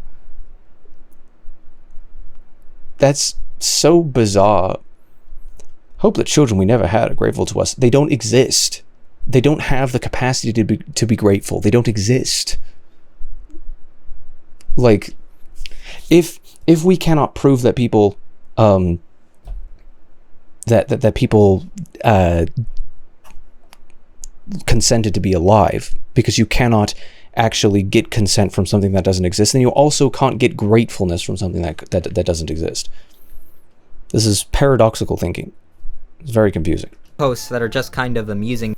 Experts worried about declining birth rates. Well, I mean, it's a good way for everybody to just to instantly lower the life expectancy. It's like, you know, if there's nobody around to take care of you when you are old, you are going to die earlier, and you may die in significantly more pain, or you may be kind of forced to commit suicide. Well, not forced. Again, there's no forcefulness there, but it's just like it might be the better way out for you if you want to minimize pain. I'm thinking of the Last of Us, the episode, the gay episode, made me tear up a little bit. But yeah, that situation where it's just like, hey, there's nobody around to help me, and we're both getting old, and there's no medicine, and we may as well just be done with it. You know, obviously very, very sad situation, but memes and some thought-provoking news. However, any time spent on here will show that things can... By the time... Wait, I must have missed one of those. Good news, BBC News. An estimated 30,000 fewer babies are expected in 2021, according to a study by Brookings Institution think tank. Ironically, that's the exact amount of abortions had by Planned Parenthood yearly, which is, I mean, it's interesting. But yes, of course the birth rate's going to fall during the pandemic. Birth rates fall when economies fall. You know, it's like, well, I can't really afford one, so I'm not really going to have one. I've got to deal with whatever I've got on my plate already, and what I've got on my plate is that I don't have toilet paper. I don't have you know, it's kind of difficult for me to provide for myself, so of course I'm not going to attempt to provide for somebody else. You know, it's proactive. And people weren't having as much sex in general, like during the pandemic, because they had cops telling them that they shouldn't be kissing, even though they can, you know, literally just go home and do all of the exact same stuff. You know, it's like there was such high stress that it's not conducive towards birth rates. It's like, yeah, of course not. Thought-provoking news. However, by the time the babies are 18, the parents will be 72. Like, WTF, what are you thinking? If you want to trash in the world? Like, wait, you actually think that, like, having babies is, like, you think that that's, like, defecating? Like, 54-year-old woman welcomed her first babies, twin boys, with a lovely husband. Nothing is impossible before God. Congratulations to them. I mean,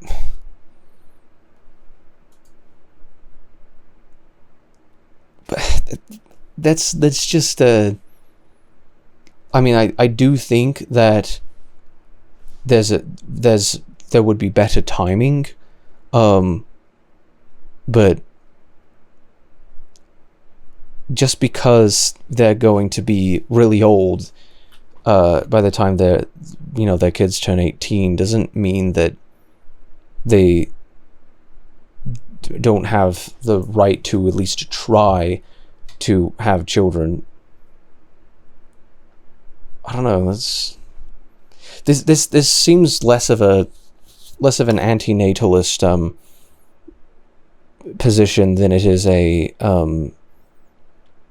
like just hating children and babies in general position. Like, doesn't really seem like you're actually, like, being intellectual about this anymore. Like, it seems a bit odd. Time spent on here will show that things can get a bit, well, eye-wateringly edgy. Yeah, sometimes that's what they'll use terms like breeders in a derogatory way to refer. For those who breed during a pandemic, I have zero respect for you morons. Another singer in my country just announced on Facebook that his wife gave birth. Great, the world is a veritable mess, and what are the brain-dead imbeciles doing? Bringing even more innocence into this chaos. So why... the only question, and this is a genuine question. This isn't like I mean this in good faith. It's like, what reason does anybody who thinks this way have not to kill themselves? It's like, if life is guaranteed suffering, wouldn't you just want to escape it all? Because if anything, it seems more selfish that people aren't willing to sacrifice for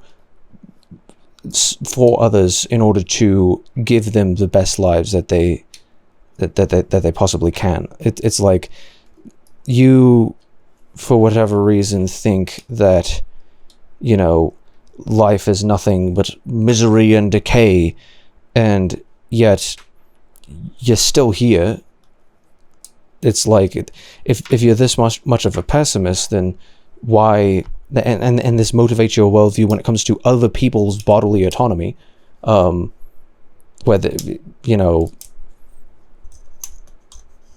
I just don't really get that. I don't really get that at all.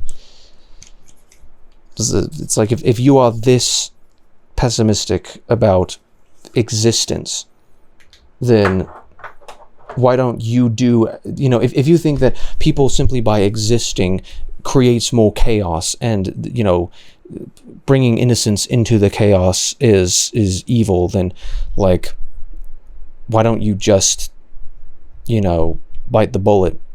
It's like, wouldn't you be reducing suffering in a sense that you it's like, well, that's one less mouth to feed. Like, I just don't really understand how someone who could be so pessimistic in such a way as to want to clamp down on the freedoms of other people would have any reason to try to keep on living. Like, it's like, so what keeps you waking up every single morning? What helps you out of bed every single morning? And like, I don't know if the answer would be, the answer might be like, I don't know. I continue to exist because it's the only option that I've still got. But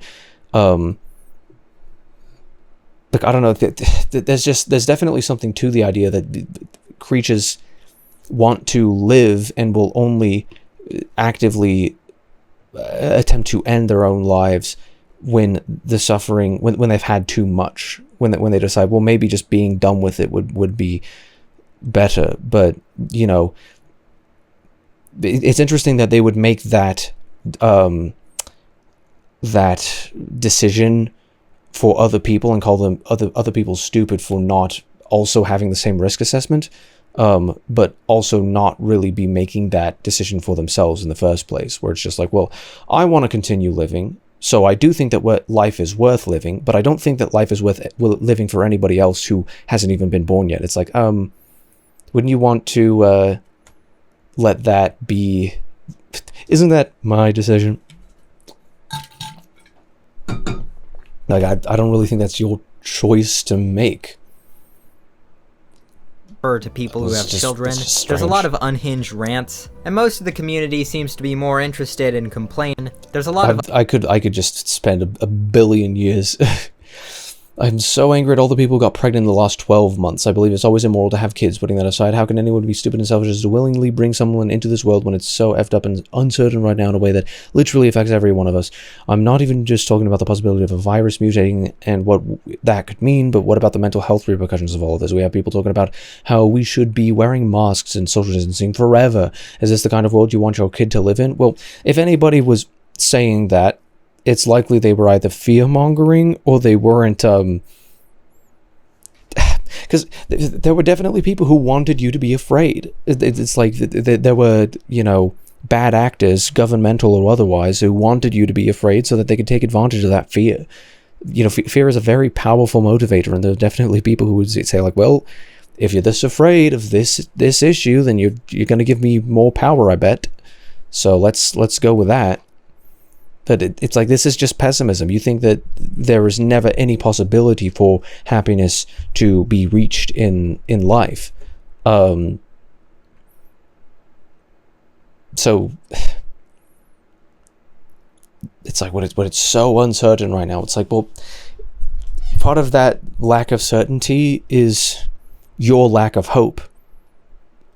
It's like you have lost hope because you have focused on all of the negative things that can possibly exist in the world, and you've not stopped for a moment to actually consider the things that might not be so definite, you know, so clearly, like it's like you want that. It's almost like at their core they want that to be the case, where it's like, you know, because I am miserable, it validates me to know that, or sort of the idea that nothing can ever be anything but miserable. This is the kind of world you want your kid to live in. I already feel damaged from this, and the thought of going on forever is unbearable. I'm not even an extrovert. I can spend a lot of time alone, but I do want to be able to see people's faces again one day. And the fact that you want to see people's faces again one day is kind of in and of itself a proof against your, or at least an argument, maybe if not a proof, against your position that there is nothing to be hopeful for in living, nothing worth living for. Because anybody who truly believes that there's nothing worth living for kills themselves. And I don't think, like, the fact that people believe this, believe that there is good to be had in life, that there is happiness to be pursued, but then why is it so stressed onto one side of it? Can you imagine being a young child and this is the world you are introduced to? Well, everybody who came before you was probably introduced into a world that was worse in many ways, or was still just as bad. I don't think that this idea has gotten any more or less palatable as time has gone on. It's just been easier to see from the point of view because more people have focused on being miserable, rather than because there is a deprived sense of meaning. You know, nobody has a reason to be living, so everybody thinks, or nobody has a sense of purpose, and due to that lack of purpose, then people have to find a purpose in removing the ability to have purpose. When the beginning of the pandemic started and I heard about people getting pregnant, I was angry because we didn't know how bad this could get. I truly do believe that it is genuinely like a miserable, evil position to take, that other people getting pregnant is a bad thing, is a net negative. It's like, I don't know, in the grand scheme of things, if you look at the way that life works, the way that others work, I don't know, it's not like it's all sunshine and roses, but for what it counts, especially today, it's pretty damn good. The beginning of the pandemic started, how irresponsible. Now it's just like the existential repercussions of the whole thing. It's almost worse in a way. The existential repercussions. The only reason you see it as an existential repercussion that other people are having children is because you yourself are miserable, and you're projecting that misery into a worldview that is hyper aware of misery. And the more hyper aware you make yourself of misery, especially in a personal sense, the less hope you have, and the more likely you are to give up. Unhinged rants, and most of the no offense, but what is like the point? Are we just supposed to work and buy coffee and listen to podcasts until we die? I'm bored. I mean, the reason why you're listening to podcasts is probably because you're bored. Fill the time as you do other things like work. But this is somebody who is completely deprived of purpose, and you have to find your own purpose. Don't reproduce people into this. You're going to reproduce people into being so privileged that they are bored. People live in such a situation that we've lost meaning for living to the point that we are bored, and that is like the big travesty. That's the tragedy of it all. You can't reproduce people into this. You can't bring a child into a world where everybody's so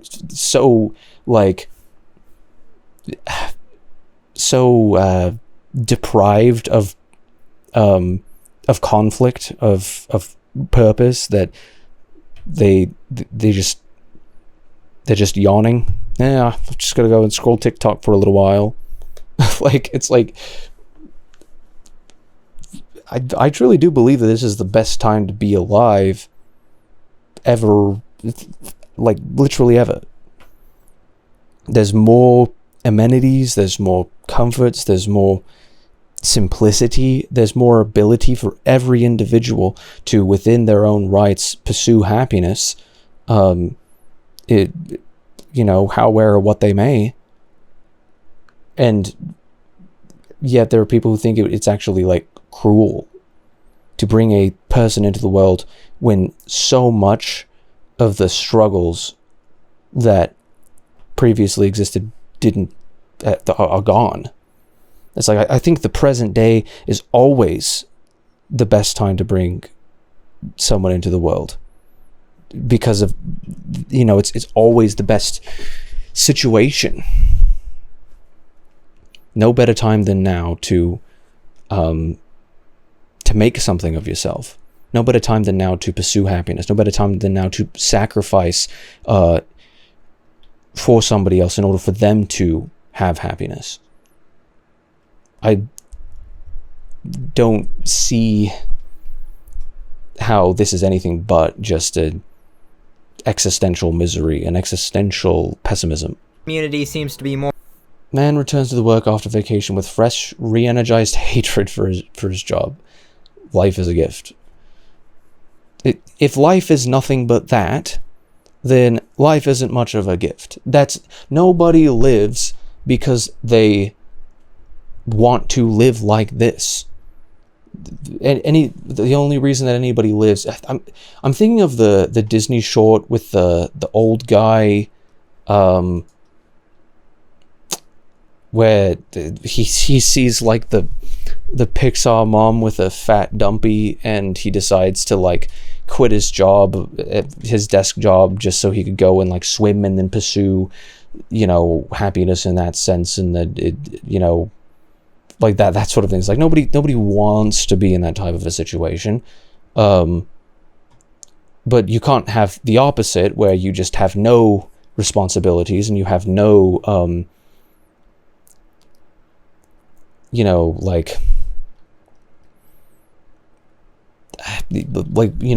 living requires effort, but nothing but effort is not going to make you happy, and no effort at all is also not going to make you happy. But it's up to every individual to decide what the best risk assessment is, and how they are going to motivate themselves in order to pursue happiness. More interested in complaining and I'm 25 and completely burnt out. What am I supposed to do for 50 more years? Maintain a yard, bitch about traffic, keep buying spinach and watching it die, get oil changes. It's like, well, I'm certain that for the next 50 years, you are going to do those things endlessly for a long time. But if you don't actually have a purpose that you have found, then none of that is going to be worth it, because it's not going anywhere. You've made yourself into like this self-perpetuating motion machine, like of no direction whatsoever, no consequence. you believe your life is no consequence because truly it's not. Because you've boiled your life down to the things you spend your time on, the things you do with your life. And of course, when you look at the things that you do, it's just like, oh, what is the point of it all? I'm just living in a rat race. It's like, well, of course you feel that way when that's all you're boiling it down to. But what actually makes you happy? And it's like, well, I don't know. What does make me happy? It's like, well, find the thing that makes you happy. Find the things that gives you a sense of purpose, a sense of belonging, a sense of renewal. You know, anything of good report or praiseworthy. You know, find that thing and pursue that. And if that means that you abandon all the rest of that, you know, I'm never going to drive a car, I'm never going to get my oil changed, I'm never, you know, buy spinach, and you know, maybe you should stop buying spinach, or maybe you should eat the spinach before it dies.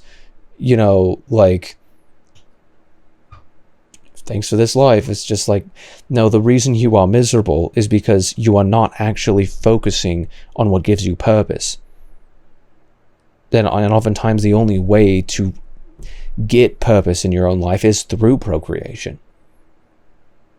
And I don't think it's a mistake that that's the case. Pity rather than discussing if you look the philosophy. like this, that's just despicable.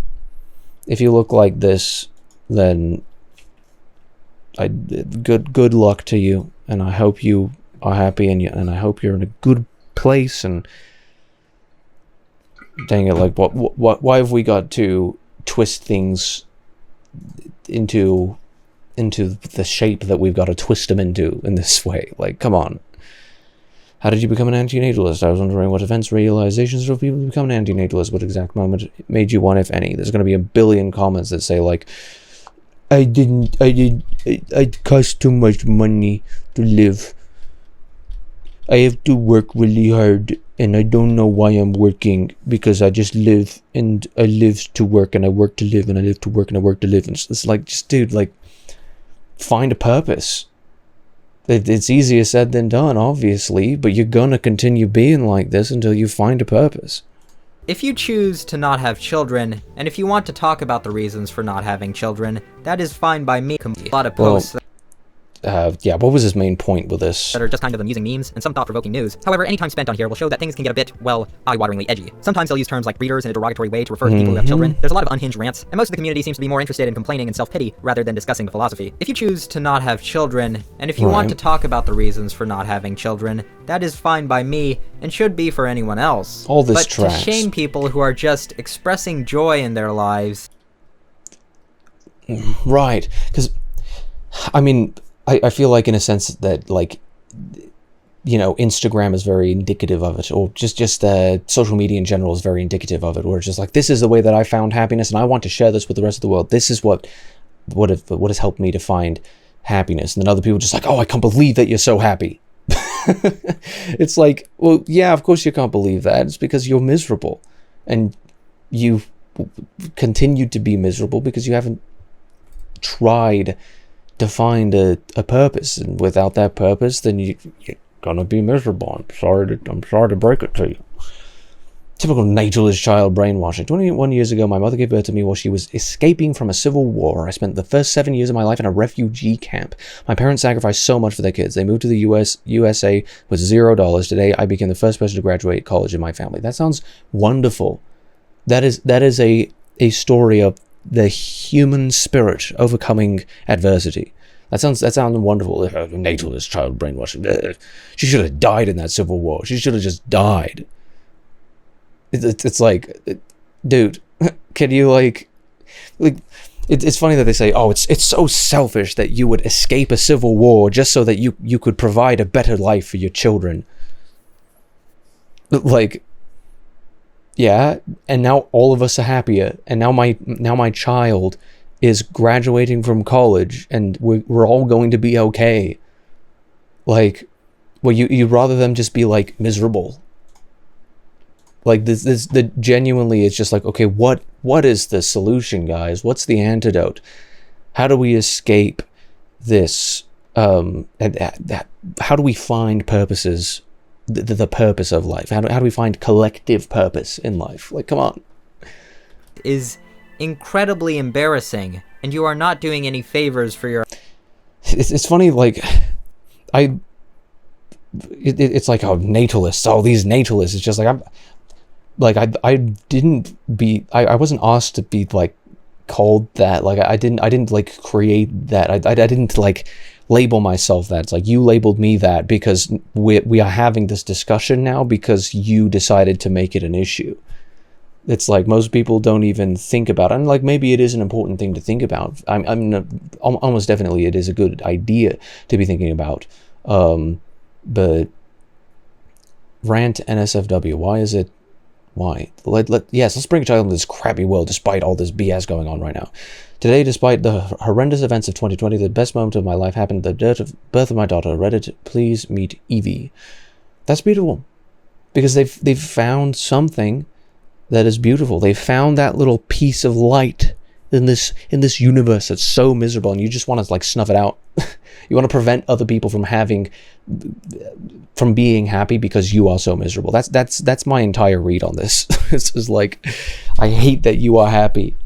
Why are you happy and I am not? It's like, well, you should stop blaming it on other people for, you know, be like doing whatever they did in order to be happy, and focus on the way that you not finding happiness and successes actually lies on you. Because it's like, well, you can't really undo it. Now that you're born, you got to do something about it. It's like you know, there's a way forward now. What do we do now?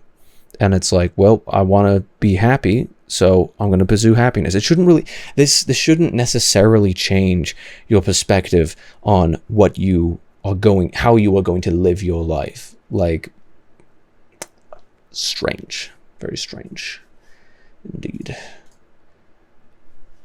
Ideas by judging and shaming. What an ugly child and selfish parents for bringing another human into the world to consume and destroy. Don't shame the child, shame the parents.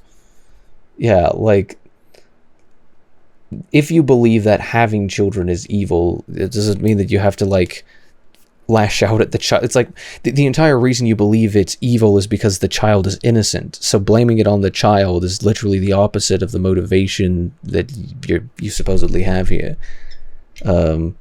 That is one ugly baby. Yeah, I wonder why she thought it was worth showing. Very likely this was from the dad who did nothing except come. Now he needs validation from internet strangers for his very special accomplishment before it gets old and leaves out all the household and childcare labor to mom.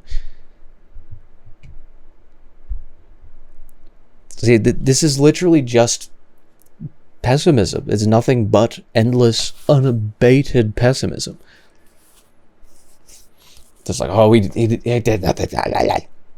He needs validation from internet strangers. It's like, dude, you're posting to Reddit. The only reason you're posting this to Reddit is because you want validation from internet strangers. Like,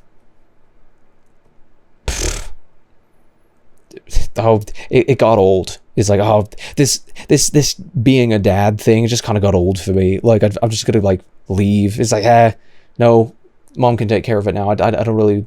I'm done. This game, this is not fun anymore. Nobody has children to be fun, and to have fun. If anybody's having children just specifically because they want to have fun, then they're having them for the wrong reason. Like, and to think that every single father behaves this way. There's like, okay, dude, you can chill with your bigotry here. This is far less about like,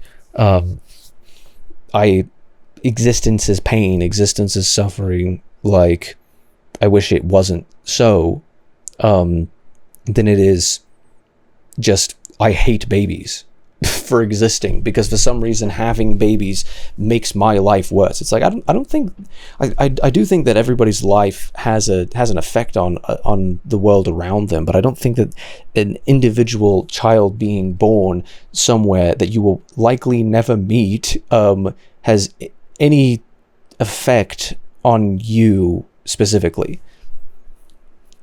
And if anything, if it does have an effect, it's probably going to have a positive effect. So I don't know what you're complaining about so hard. It's just like, every man is just going to leave his wife because there's no men left on Earth and have never been any men on Earth throughout all of history who have ever wanted to have a child and provide for that child and care for that child and do it as a self-sacrifice and actually care for the mother. No men exist like that. It's just like, does that sound statistically reasonable for the trillions of people that have been on the Earth? Potentially, I don't know if it goes up into the trillions or beyond, whatever it may be.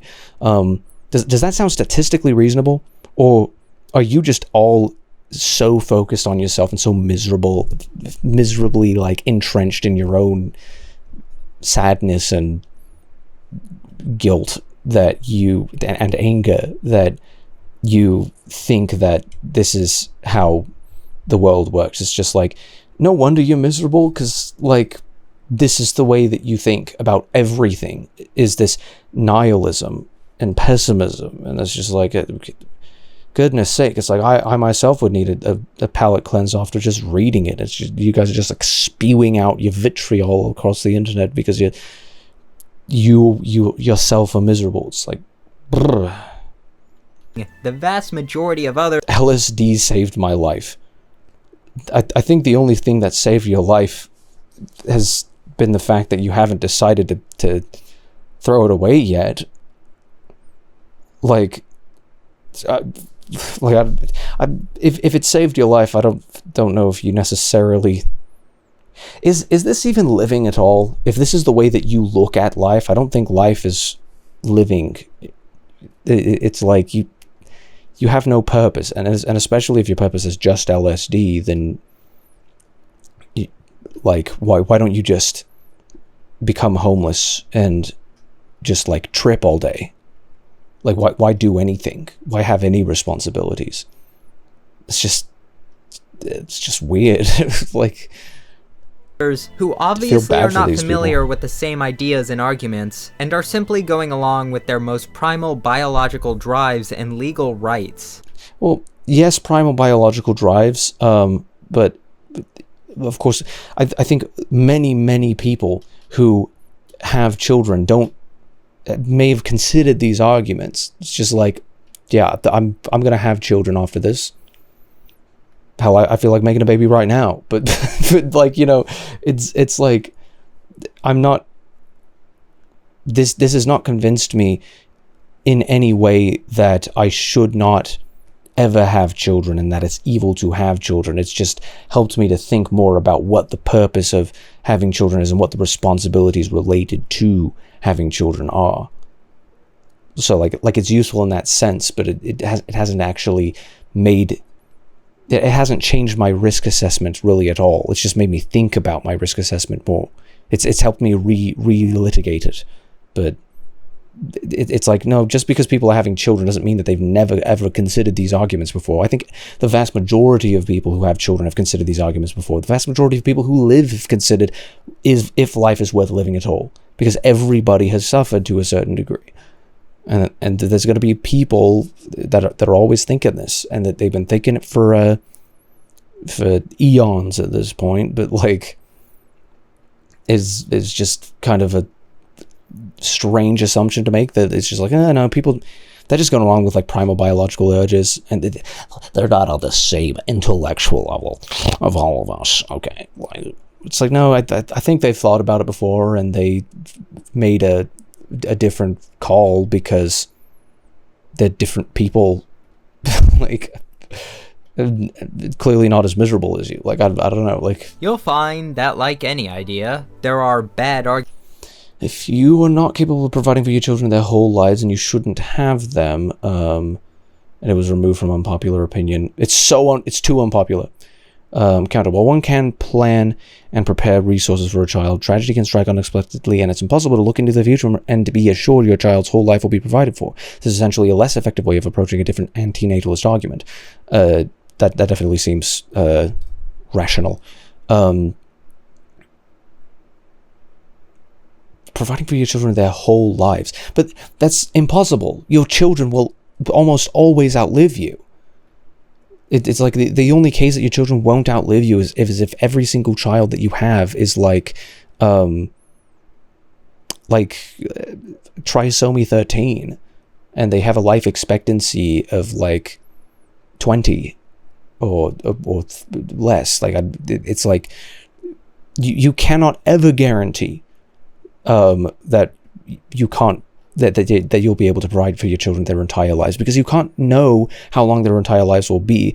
The likelihood that their lives will be will outstretch beyond your capabilities, beyond your life, is highly likely for the vast majority of parents that they are outlived by their children.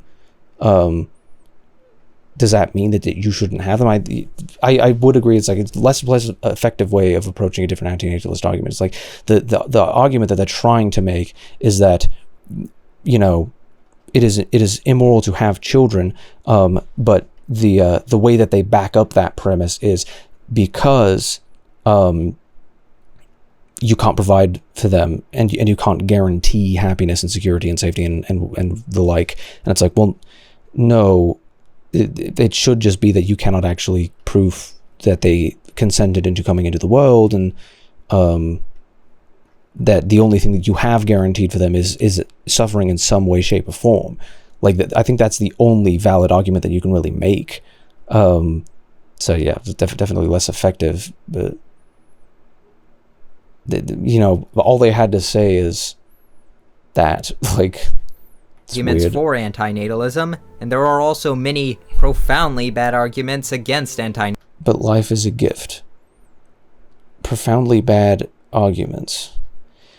Well, is that necessarily an argument against it? Because I do definitely agree that life is a gift, but I mean, it's not a complete argument. Because that's a conclusion, and you know, or perhaps it's a premise that clearly the people who you are discussing this with don't agree with. They've already considered that. That's why they came to the conclusion that they came to. You have to say, well, you say that life is not a good thing, that life is actually a curse. I do not agree that life is inherently a curse. I would say that life is more of a gift. But you actually have to back that up, and that's what I've been doing for the majority of my response to this video, is that I've been trying to back that up as best a way I can with empirical reasoning. It's like, yeah, there's not so much an argument as it is just like, well, this is just my belief. It's like, well, thank you for stating your belief that is different to mine and counter to mine, but that doesn't actually help us in understanding which of us is more correct. Antinatalism by people who don't actually understand it or have. Antinatalist bingo, you were once a child too. I haven't said that yet, but I mean it's true, but it doesn't necessarily mean it's our nature can't fight it. I mean, breeding is in our nature, but that doesn't mean that you can't fight it. You know, it's the exact same argument that those other people were making, that it's just like, well, it's in our nature to rape. It's like, yeah, and you must fight it because it's a moral imperative, you idiot. Like, no, that's not a good argument at all. I want kids, so I'm having them. Well, that's not an argument against antinatalism. That's just saying, well, I don't believe what you believe. And I've said that, but not as an argument against it. It's like I'm just saying that this hasn't changed my perspective. If anything, it's strengthened my resolve. But you know, obviously that doesn't actually do anything to break down the logic behind it. It doesn't make their argument any less valid. Nature is beautiful, the majestic dance of life and death. That doesn't mean anything. That's just like a right brain point. Like, that doesn't. It's strange. Just think how lucky you were to be born. I'm certain people have. I mean, I'm certain that people who think this way have thought about that before. It's like, am I lucky to be born? Because obviously that's the very first premise, is that it's like, no, I actually am not lucky to be born. That's the entire idea. Strange. I love my wife. I want my children to experience it too. Oh, I love my life, not my wife. But I mean, that,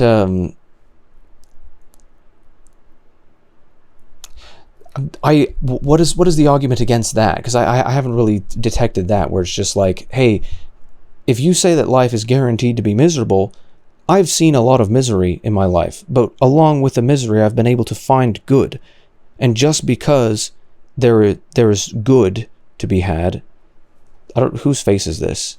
It's a strange face. But is it just because there's misery to be had does not mean that there isn't any good to be had? And if men are that they might have joy, then I don't think anybody should necessarily be deprived of the ability to pursue that joy however or what they may, unless it actually infringes on the rights of another. And I suppose they say that the unborn have the right not to live, which is paradoxical, obviously, because if the entire reason that they would say that is because they don't exist, and therefore they can't consent to it, because you can't get consent out of something that doesn't exist. But then again, if it doesn't exist, it also can't have rights. So I'm not really trampling on anybody's rights by bringing them into the world, but I'm also not trampling on their rights, because they don't have rights until they're here. Like, this is paradoxical, completely and utterly paradoxical and nonsensical. That's the trouble with having these sorts of I forget what the taxonomical name for it is, these sorts of like existential debates. It's just hard to actually have any grounds, because it's like, well, logically I can't really argue with a lot of these premises, but I still can't agree with a conclusion. Nobody can tell me I don't have the right to reproduce. That's certainly true, though. Everybody has the right to reproduce.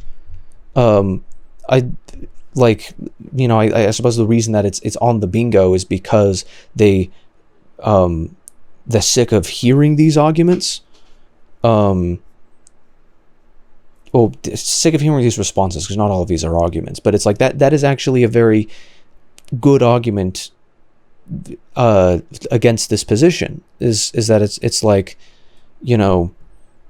I do have the right to do it, but I suppose it's just something that you would want to clarify if you're having this sort of a thing. It's like, okay, are you saying that I don't have the right? Because I absolutely have the right to make the decision with myself and a consenting partner whether or not we are going to make a logical, rational decision in rearing a child.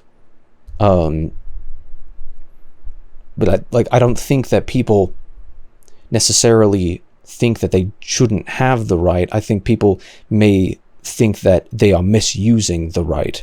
I think that is perverse, but to each his own. It's like, I'm not certain what their issue would be with that. Because it's like, well, yeah, you have the right. I just don't think that you should. It's like, well, yeah, I don't have an issue with you thinking that I shouldn't, but it's none of your damn business. Like, I don't know. Stop being so negative. Yeah, you are a pessimist and you are spreading your misery around. It would be more moral for you to stop being miserable than it would be to continue spreading your misery around.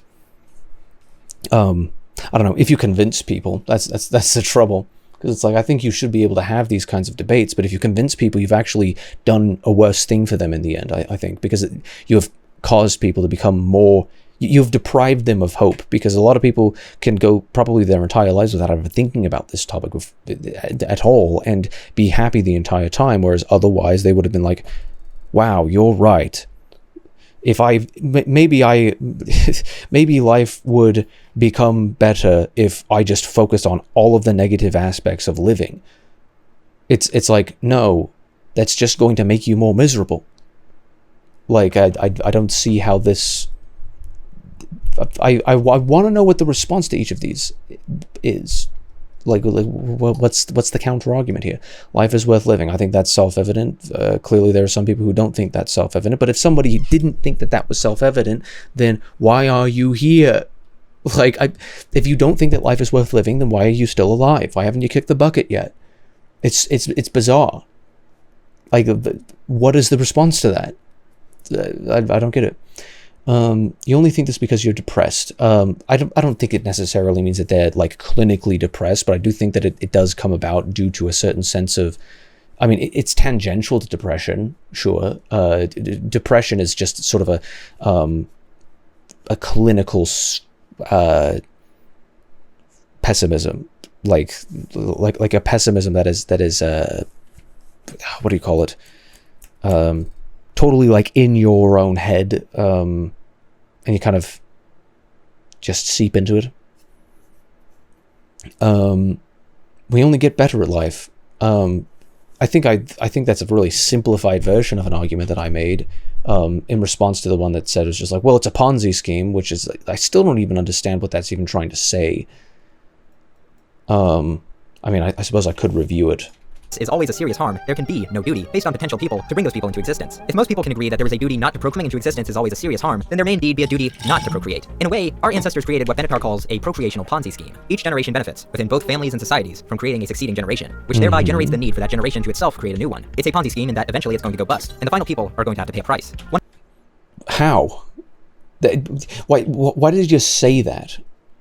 Why didn't it happen before? If it's going to happen in the future, then why and how? How is that evident at all? Like, you know, I want to know what actually backs up that. Like, you know, the idea that, well, you know, there is a benefit to every generation. Every generation has children, and then they create more and more benefit, and then they have children and they create more benefit, and so it motivates them to keep on going. How do you see that there's a guaranteed end to that? And how does that not rely on faith? Because most people who are religious would, or at least identify as religious, would look at that as a,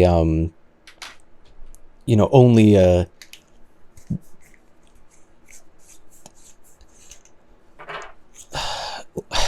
that's a strange one. Like, it's like, do you believe in, well, like, obviously someone who is this miserable doesn't believe in something like the second coming of Christ, but how can you say that the second coming of Christ will not happen, but that the eventual failure of this generational Ponzi scheme is inevitable? Like, I don't think there's a rational position that you can take that one thing will happen and another thing won't happen without providing significant evidence. And I don't think that it stacks. I don't think it actually will show. I don't think that stacks up. Like, that doesn't really seem to make much sense. And I'm certainly not. Well, obviously that requires that I'm assuming a couple of positions, but, you know, it's just for the sake of discussion. Like, how can you believe that anything in the future is going to be guaranteed when it comes to something like that? Because it's like, you know, when does it all come crashing down? When everybody decides to die? When what? When the sun blows up? Because you can be happy, you know, for every single moment, even knowing that the sun is going to blow up. Because, you know, if everybody knew that they had one more day left to live, every single person on the earth was told, hey, there's a meteor coming. We can't do anything about it. We're all dead. It's over. You think that people would continue going to, like, work? It's like, well, I just exist to work. It's like, no, nobody would go to work. Nobody would be doing anything that day except for being with the people that they love, if they have anybody to love. And I'd imagine that there would be a significant amount of people who would be like, hey, you person who don't have anybody to love, come with us, and we'll get to know you for the last day of your life, and you can get to know us, and you can be with us, and we'll love you. Like I feel like that's sort of a situation, you know, because every single individual, sort of like a Saw situation, like, it's like these people were so didn't have any reason to live. They didn't think they had any reason to live. And then I showed them that because they had to fight for their lives, that they did have a reason to live. So it's a win-win. If you die, then you die, and if you live, then you get to be you get to be happy with the fact that you lived, because you struggled, and now you realize that because you don't have a mortal struggle every single day, that you can actually be grateful for what you have got, and that you can turn your life around, that type of a deal. And obviously he violates people's rights in the process of trying to teach them those lessons, because he was like, I have a guaranteed date because I've got cancer that I'm going to die, and so everybody else has to other people who are ungrateful because they're throwing away what they have got, obviously that it's motivated out of this jealousy and sort of I guess you could call it a benevolent Machiavellianism. I don't know. That guy was definitely evil, but in such a strange way. Dragon's Den, thank you for the follow. I swear that name sounds a little bit familiar, but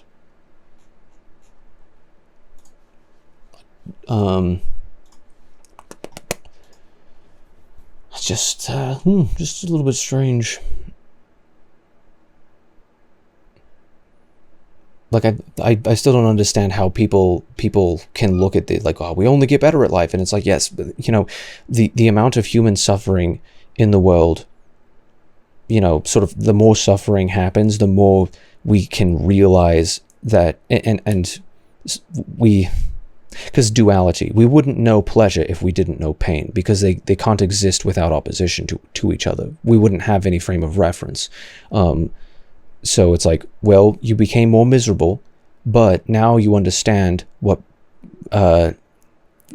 pleasure felt like. Now you understand what sort of joy was like, and so now you actually are better equipped to pursue joy. I think that happens in a worldwide sense. And if you're only ever focused in an interpersonal or in a personal or in a global sense that life is meaningless and not worth living, then you are not going to be.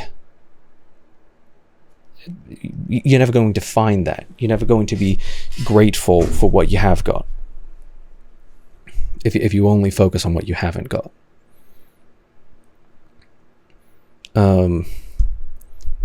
Next one is obviously, why don't you just kill yourselves? Like, I think perhaps there could be people who say that in bad faith, and I genuinely want to know the answer to that question in good faith, because it's like, you aren't making a good case for life at all.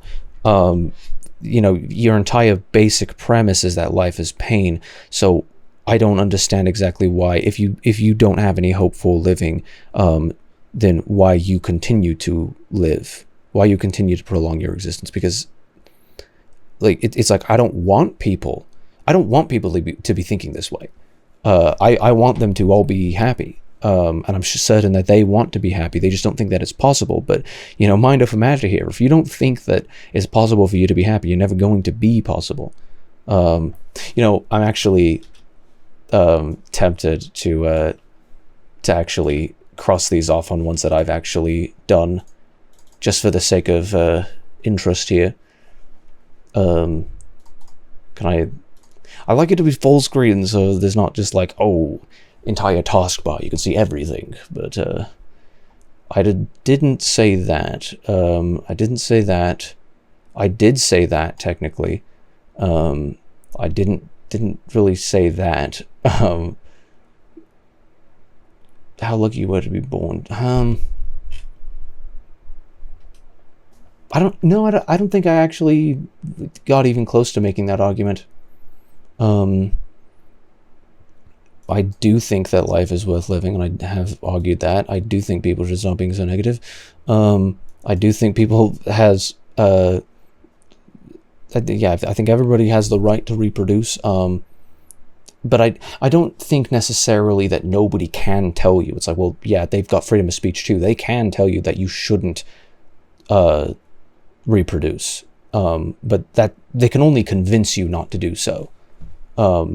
I think if they've convinced you not to do so, then they've they've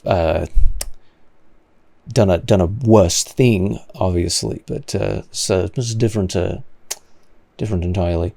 I love my life. I want my children to experience it too. I suppose that's kind of along the lines of what I've come close enough. You only think this because you're depressed, sort of. So I guess we've already got a bingo here. We only get better at life. Like, I think that these are very boiled down, dumbed down points, of what I've been saying, but you wouldn't say that if you had kids. I don't know if I said that last time. I mean, it's definitely something that I could see myself thinking about, but I mean, a lot of the people who had kids increased their joy. It's just like, well, it was really difficult. It was really difficult, but it's like, I'm happier now for it. So I don't know how you can say that it's not worth anything. So I suppose I would agree with it in that sense. But just because somebody who has kids thinks that life is worth living and that thinks that bearing those children was not cruel doesn't mean that somebody else who has kids it feels the same way. There are many people who have kids who do cruel things to their kids. There are many people who have kids who are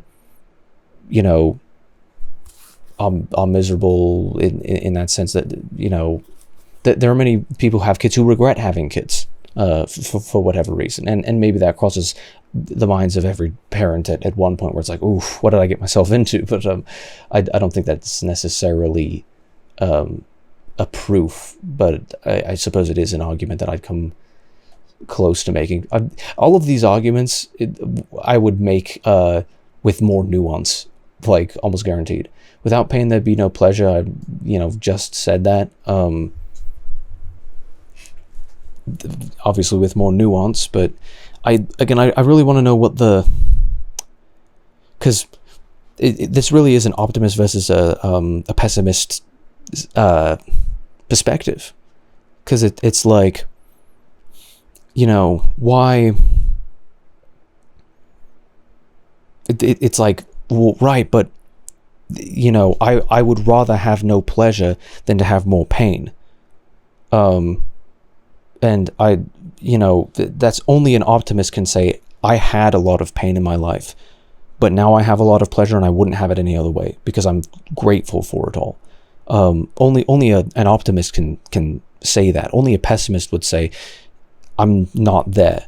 I do not agree with that position, or maybe I'm not there yet. But I was saying, I had a lot of pain in my life, and I'm not really at the point where I can look back on it and say that that I wouldn't have it any other way. Like, I'm not there yet, but yet was the point.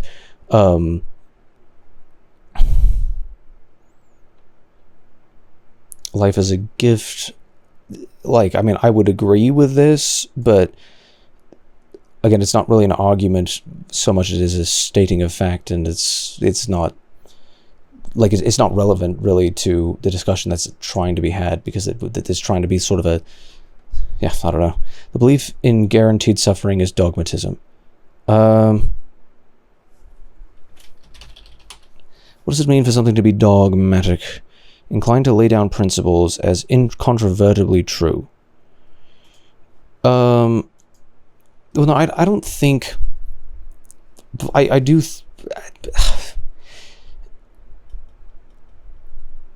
I don't think it's dogmatic in the sense that it's true because people assert it to be true. I think the dogmatic thing that was here was this statement before, and a couple of other statements, that it's just like, well, it's a Ponzi scheme. It's like, it's guaranteed to eventually screw somebody else over. It's like that presumes it's a zero-sum game, and I don't think life is a zero-sum game. Like, eventually people profit in pleasure from the pain that they themselves experienced, if they see it through to the end. And it's like it's not a zero-sum game. But that was the only dogmatic thing that was said, where it's just like, well, it's just guaranteed to go. It's like, what? Like, that is not evident at all. But the belief in guaranteed suffering, I think that's very evident. And there's a lot of evident things that you can point to where it's just like, nope, everybody feels pain, everybody suffers. Like, that is guaranteed. I don't think that's dogmatic at all. People are always going to reproduce. I mean, that's true, but I haven't made that argument. Like, that's not an argument really for or against this. It's not about like I think my concern initially was that it's just like, well, do you want to remove it? Because, like, theoretically, if everybody was just like, we're going to all voluntarily not have children, and it ends up being a game of chicken, where if one person swerves, then the entire experiment fails, because there's that one person who was just like, actually, no, I did kind of come in somebody. I did kind of get knocked up. Oops. Like, obviously, then it would fail the entire experiment, but that's not like people don't argue for that. Like, that's not what antinatalism is, clearly, is that, like, it's not that people shouldn't be able to, it's that people shouldn't because it's wrong. Like, that is obviously what the argument is being made, and that doesn't disprove anything by saying that. I certainly agree that it's true, but you can agree that this is true and also be an antinatalist, clearly. Like, these are not mutually exclusive statements. It'll be different for my kids. I mean, I think by extension, maybe I've said that. The more complicated thing is that if you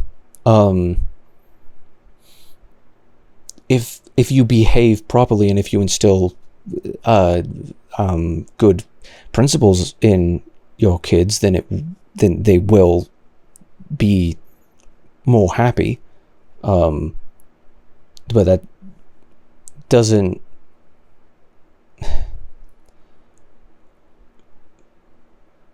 I mean, I guess by extension, I did kind of say that, just not to that simple of a degree. Suffering is subjective. I mean, that's true, but that's something that he brought up. These are, again, not mutually exclusive, and I didn't bring this up in order to try and disprove that, disprove the argument. Take your med psycho low. Okay. I mean, it's just funny because it's like, this is just kind of out of left field. It's like, I mean, it's very dismissive. We can just say that much. But if we go extinct, who will appreciate nature? What? Like, nature will appreciate nature by eating itself continually, endlessly, forevermore. Like, eventually, I think something will evolve into the predicament where it will also have enough reason to have this debate in and of itself. I think raccoons, given the fact they have opposable thumbs, obviously other hominids, just plenty of other species will, if given enough time, potentially be able to evolve into creatures that have developed reasoning in order to even be thinking this themselves. Where it's like, should I actually be alive? Should I actually reproduce? Should I actually, like, keep on going? I think things eventually may get to that point, and it's like, well, if we will go extinct, who will appreciate nature? It's like, well, this presumes we're not a part of nature, and I think we sort of leave a state of nature, obviously, in that sense. I suppose that's a Lockean sense. In a Lockean sense, like, we leave a state of nature due to our reason, but that doesn't not make us part of a part of nature. We are still a part of nature, and us appreciating nature is nature appreciating nature. And if we go away, then there will be nature will still exist to appreciate nature. I guess that's more of a existentialist, like, argument of, if a tree falls in the forest, is a tree the tree. Evergreen falling.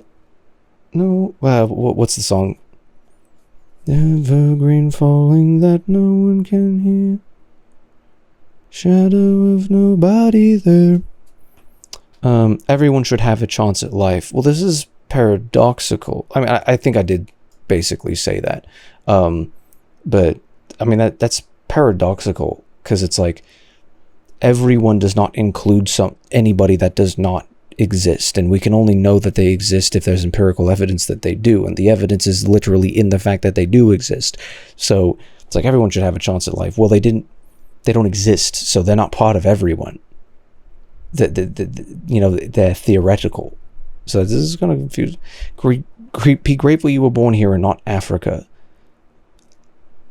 Like, I think if I were to steelman that position, it would be grateful you were born in this time, in this place, with this amount of benefit and privilege and good available to you. But, like, not specifically there. Like, it's a weird one. And finally, Hitler wanted to wipe out humanity too. No, he didn't. He wanted to prune humanity of what he labeled certain aspects of it to be undesirables. The antinatalists don't want to wipe out humanity. They want to wipe out suffering. Like, and they think that humanity, that life is suffering, and it's like, it's only tangential to wiping out humanity. Hitler didn't want to. Hitler thought the best way to, like, curb suffering was by, like, killing all the people he didn't like, which is, like, clearly this is, like, a misunderstanding. But I believe we've got 2 bingos here. I suppose we could have almost gotten a couple more. But, I mean, there were ones like these where it was like, kind of, like, not really, like, I don't know, but, very interesting. I think I got a pretty good ratio for that. Not bad. Anyway. Antinatalism is not synonymous with forced sterilization. Yes. Something can be viewed as immoral, but not illegal. David Benatar believes, that's exactly, despite all these arguments... I don't understand why that is not evident when people actually explain their position. Because it's like, I'm saying it's immoral to do this thing. And you're like, you're saying I shouldn't be able to? It's just like, well, no, that's a leap in logic that I didn't say. When anybody says that it is immoral to do anything, I think there's always that sort of leap in logic because of the way that laws work. The way that logic works is naturally, it's like, well, if you think it's bad, then why do you think it should exist? Why do you think that other people should be allowed to make decisions that are not good for other people? Is obviously sort of the knee-jerk reaction to that. Obviously, I don't think that's what they're arguing for. Like, it's pretty clear. That there should be a legal right to procreate. Antinatalism is also not synonymous with mass killing. Once someone is born, they have their own interests of survival. The antinatalist that wants to preserve human... He looks like David Boreanaz. And this reminds me of something. I'm thinking of, like, Ted the Caver, and also like 148 Hours or whatever that thing is called, and stuff like that. Like, that's just what comes to mind when I see this image. Rights would agree that killing someone after their birth is wrong. People also tend to call antinatalist... Antinatalist is the weirdest spelling of incel I've seen in my life. What? Wait, what do you mean? Like, just because you don't think you should procreate doesn't mean that they don't that they want to have sex, or that they want to have sex but can't have sex, or that if they were to have sex they wouldn't be antinatalist, or that they don't have sex at all. Like, obviously they would consider having sex to be like a risky thing, because if you were to have it and it actually created a risk to create a child, then you are creating suffering, and so therefore it's irresponsible. But that would be more of a voluntarily celibate position than it would be an involuntarily celibate position. That's I mean, I would kind of have to see the context for this, because I think that there's perhaps a crossover somewhere, but you know, the entire idea behind being like the reason why incels exist is because they want to have sex, and oftentimes that's more of a procreation position than an anti-procreation position. That's confusing. Incels. I get that incel has lost all its meaning, but sexual intercourse is more or less irrelevant to antinatalism. Contraceptives exist. People will also ask, if life is so bad, why don't... I mean, contraceptives exist, but they don't have a guaranteed rate. You know, if you say, well, I'm going to take, you know, this birth control and take this, you know, use this other form of contraceptive and then try to prevent a conception from occurring, there's still a risk involved with that. Like, there's still like a slight, you know, infinitesimal as it may or may not be, there's still a risk involved with that. So it's not like that's a proof that, I don't know, antinatalists are just suicidal people doing jokes about why they are alive and they wish they weren't alive. So I'm asking, if you say you didn't want to be born and you say life is shit and you prefer to be dead, then why don't you kill yourself then if you joke constantly about it? I think this is a good question to be asking. It's just like, well, if you don't think that life is worth living, then how are you still here? What makes you wake up? Because I just want to understand how you can still live and think this way about life, because it seems to be directly contradictory. That it's like, well, I'm alive, and I am continuing to be alive, even though I think that there is nothing good to be living for. And perhaps that's a presumption that they don't think, but you know, perhaps they do think that there is something good worth living for. Then, but if there is something good worth living for, then why should nobody ever be born? Because, you know, if you don't think there's a purpose in life, then obviously it makes sense why you wouldn't think that you should create more of it. But if you do think there's a purpose in life, then why wouldn't you think that it is okay to create more of it, or even praiseworthy to create more of it? It's very, very confusing, and I want to know what the answer is, because I don't think that this ideology accounts for it. Why don't you just kill yourself? This is maybe the most crass way of debunking antinatalists. Well, you know, calling it crass is assuming that it's done in poor faith, because, you know, I'm asking it in good faith. I'd want to know why you think life is worth living if you also think that it is so not worth living. It seems directly contradictory to me. I'm not saying that you should. I'm just saying that it doesn't appear to be a consistent view, and you know, maybe he'll shed some light on it. Wishing to die and wishing to never have been born are two very different things. People... I don't know if they're that different. Let's be real about this. Like, if you don't think that life is worth living, then you think that it would be better to be dead. If you don't think that you should have been born, you would think that, like, you want to be unborn, you don't want to be dead. Like, that doesn't make sense. Like, I think it's a step towards wishing to be dead, is being like, man, I wish I wasn't born. It's one of the things that people who have I mean, it's literally suicidal ideation. Like, I think the legitimization of this as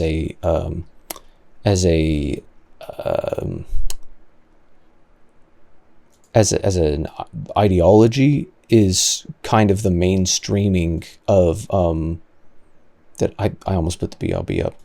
It's kind of a mainstreaming of suicidal ideation, a normalization of suicidal ideation. Because if you tell your doctor, I wish I was never born, then they'd be like, you okay, man? Like, it's a pretty normal response to that, where it's like, well, yeah, I just think that too many of the things that I've had in my life are like not really worth it in the end. Where it's like, well, I suffered inevitably, and I haven't actually I'm not grateful for the good that I have had. The suffering kind of tipped the scales a little bit too much for me, and I don't really like that balance. They would say, well, if you don't think that life is worth living, then I'm concerned for your well-being. Like, it's literally suicidal ideation, categorically. So I don't necessarily think that this is I don't really think that this is a true argument. Is that they're two very different things. Wishing like, to die I don't and think that's wishing a true to never statement. have been born are two very different things. Like, that seems more or less dogmatic, if we're gonna use that term. Like, that is not evident. People who are not born do not have any interests in survival. They have no desires. If you had never... Because they don't exist. They have nothing.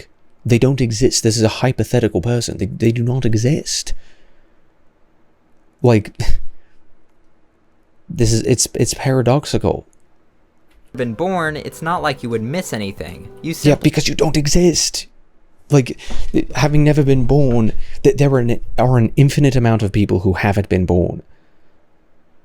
And simultaneously, there are also 0 people who haven't been born, because these people do not exist. You cannot, like, this is just nonsense at this point. Wouldn't care. You couldn't care. As Yes. Benatar puts it, although our potential offspring may not regret coming into existence, they certainly would not regret not coming into existence. Yeah, because they don't exist. There can be no capacity to regret. This is part of how people need to depend on religion in order to understand sort of the answers to a lot of these questions. Many people, feel the need to lean into it, where it's just like, well, this is, I believe there was a premortal life, and so that all of the unborn people do exist, and there is a number of them, and whatnot. And it's like, I don't know, it's confusing. It's definitely confusing. Killing oneself conflicts with the deeply ingrained instincts in all of us. We are not purely rational creatures. It's hard to take that seriously anymore. Who made this, like, painting? Is this World War One? It is not a tongue twister. I think I'm just a little bit out of it. A little bit. And no matter how much it logically makes sense, if most antinatalists were threatened with a gun, all the emotional self-preservation mechanisms would kick in the heat of the moment. Well, I think that there are certainly emotional and scientific motivations that do kick in. But, is the fact that those motivations exist as an inherent aspect of life a proof for the fact that life is worth living? Or does it not say anything for or against that notion? Because it's like, well, yeah, if you threaten someone who thinks that there's no purpose in living with a gun, if they truly believe that there is no purpose in living, they will have no fear. If they say, hey, I can kill you right now. You want me to kill you right now? And they'd be like, well, I don't believe there's any purpose in living, so may as well. If you truly believed that, then I don't think that there would necessarily be a biological urge. It just depends on the moment, because, there is a biological urge to want to survive. It's the reason why your heart continues to beat. But there are people who, due to depression, end up just dying. Cypher in the Snow type of a situation where it's like, I don't know, that's just the way you... It's just... it's confusing. Because is that biological instinct a proof that you want to live? Despite... It's like you're cutting off your nose to spite your face, in a sense, where it's like, I don't think life is worth living, but you can't get rid of the innate drive to continue to live. Is that a proof? I'm certain he's gonna acknowledge that. That's how we're programmed. One can recognize that life is full of bad and still want to continue it. Secondly, the very process of death is often quite terrible. That is terrifying. I want to know what painting this is and what inspired it, because that's pretty disturbing. Terrifying. Even the most reliable way of suicide, pointing a gun to your head, can go horribly wrong. Indeed. And even then, there are plenty of examples of people finding life too painful to continue and ending it. So, like, what's your point? People will also say things like, my point is why... How can these exist? How can these diametrically opposed ideas exist? Or, are they even diametrically opposed in the first place, in your view? I don't want to have the light in my face, but I also don't know how else to deal with what I want. Oh yeah. But I mean, it's a very relevant question. Like, my point is, I don't think that you can simultaneously continue to live and also maintain that life is nothing but suffering. And I don't think the point is that life is nothing but suffering. I think the point is that the suffering outweighs the pain outweighs the pleasure, and therefore that risk assessment should not is one that in a personal sense, antinatalists have said that it's not worth it. But if you don't think that it's worth it, then why are you still here? What keeps you going? Is it biological? It's like, obviously, your heart won't just stop beating because you don't want to live anymore. You can't just shut it off because you don't have 100% control of the brain. But, like, that is the point. The point is not that you should kill yourself. My point is that why don't you? Because if you don't think it's worth living, then how? And I think that would be a question that a lot of people who have this position struggle to find the answer to. But you are so lucky to be born. The chances of you being born are astronomical. I mean, anybody who is born is not... The odds of you being born are 1 in 400 trillion. Based on what? Where does the math come from for that? Because everybody who has been born has been born. Like, that's not odds. Everybody who has been born has beaten whatever these odds, this number is. So that doesn't really compute. Does it mean like there's no other planet that has life, and much less life that exists in the sense that we do? Or like what? The antinatalist would simply reply, that just makes me astronomically unlucky. There are a lot of appeals towards optimism like this that don't really provide any real counter besides, life isn't that bad. You can't see all the good in the world. Live, laugh, love, you get it. I mean, I do certainly think that these people are failing to see the good in the world. But I don't think that that's necessarily going to convince them. And you can believe those things, but that doesn't do much to counter the actual arguments. Exactly. If you are religious, say Christian or Jewish, antinatalism could seriously conflict with your beliefs. Indeed. As God famously commanded in Genesis 9:7, be fruitful and multiply. Spread out across the earth and multiply. Stop using NIV. This wording is so annoying. Be fruitful. It's not even be fruitful. It's I would multiply and replenish the earth, like not spread. Apply upon it. It's semantics. However, in the it's unlikely whatever. event the religious choose to ignore God, antinatalism may make even more. In the unlikely event the religious choose to ignore God, how do you think that society exists?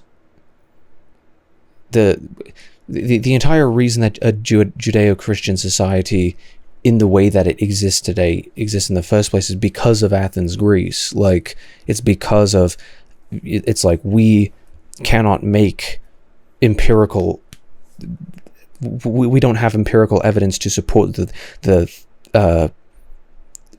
primary the premises of our of our theses. So we have to use reason in order to get. We have to use what's the word? We have to be scientific. We have to use only empirical evidence, only true things. We have to use reason in order to get to the right place. But that motivation came from religion in many ways. I don't think it's an unlikely event that religious people can have semantic or secular arguments. It's like secular argumentation is the entire way. Using reason is the entire way that we sort of come to be in a society. Like that, I think that's an unfair proposition, unfair idea. I'm going to turn up this fan and get some water. I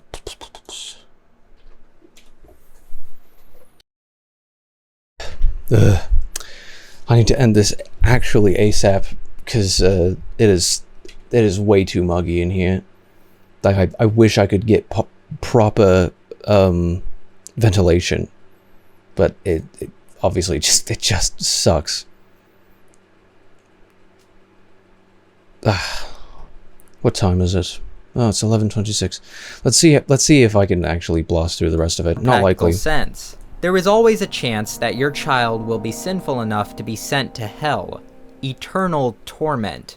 If you don't have children, not only are you sparing them from the suffering of regular life, you could be sparing them from an infinite amount of suffering. Well, and that's I think a good way to argue to people about people who believe in hell. Is like, well, if they never live, the entire sentiment that was in the Bible verses earlier, if you never live, then you will never end up in that predicament. It's part of the reason why I think people rely on faith, but it's also part of the reason I don't believe in hell, because it's like, I kind of don't believe in that. Like, I kind of don't believe in, like, just the concept of eternal suffering in any real sense. Like, it's not really a thing, I don't think, because obviously, simply being born means that they will sin, and the fact that they will sin means that they may not. It's like obviously that removes the entire. That's also presuming that free will doesn't exist, which I think is, even if you do believe in hell, you can believe in free will and also think that it's just like, well, if I give birth to my child and they go to hell, then actually the fact that they have free will means that they did it to themselves, I guess, which is definitely a cruel idea, but I don't think that necessarily is in conflict with a lot of more simplistic religious beliefs.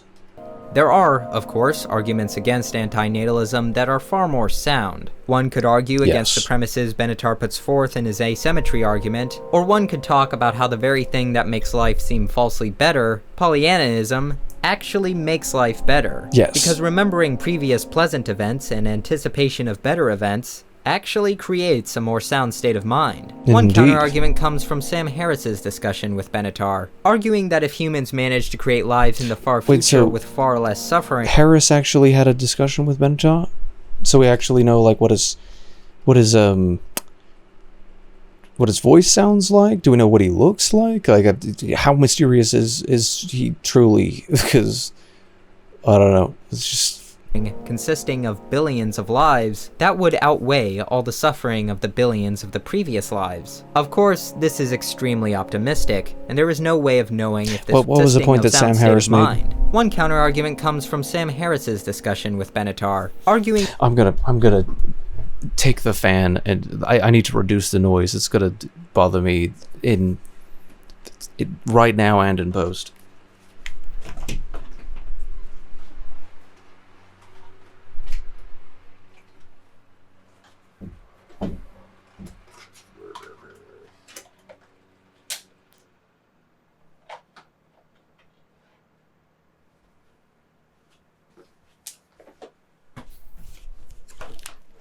And it's going to be hot temporarily because I haven't got active cooling on me myself, but it's going to get cooler in here overall because I've now opened up my equilibrium to a significantly enlarged amount of space. Anyway. That if humans manage to create lives in the far future with far less suffering, consisting of billions of lives, that would outweigh all the suffering of the billions of the previous lives.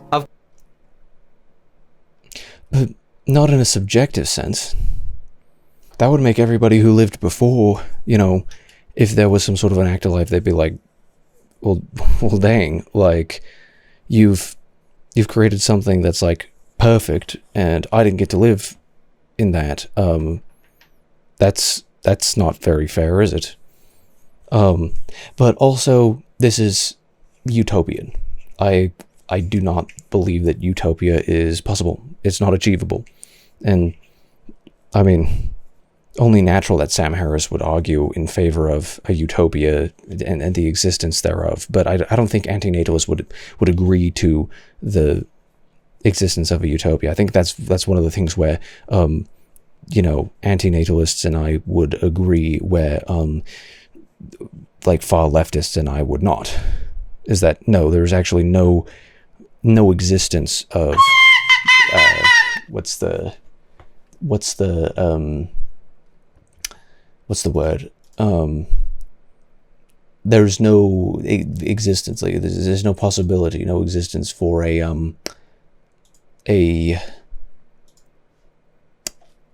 what's the word?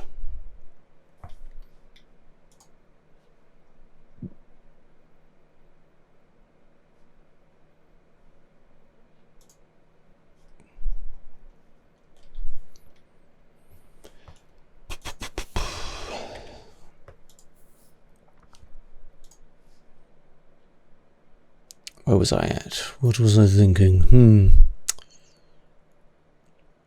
Yeah, it's like leftists believe generally in the idea of a utopia, whereas I believe that that is not possible, because I do believe that that suffering is guaranteed, and that is I think that would be the first premise of an antinatalist argument, where it's like, number one, very first, is suffering is guaranteed.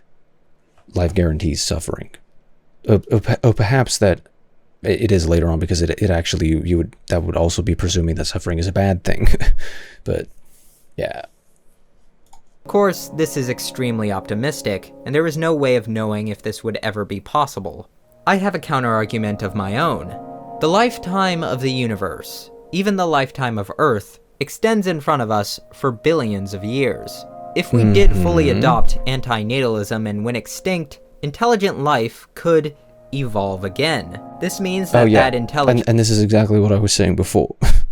Like, I mean, this is what I appreciate about this video, is that it has a lot of reason in it, and so if I'm using reason, and if he's using reason, then we're both going to come to a lot of the same true premises. Even if we come to the completely different conclusions. Life would likely go through a similar history of civilization development and conflict, creating a similar amount of suffering. In this sense, making ourselves go extinct simply delays the inevitable, and antinatalism would actually generate more suffering by essentially restarting the process from square one. No, it wouldn't be directly creating more suffering. But, you know, if it actually has to involve, you know, other people's rights, then,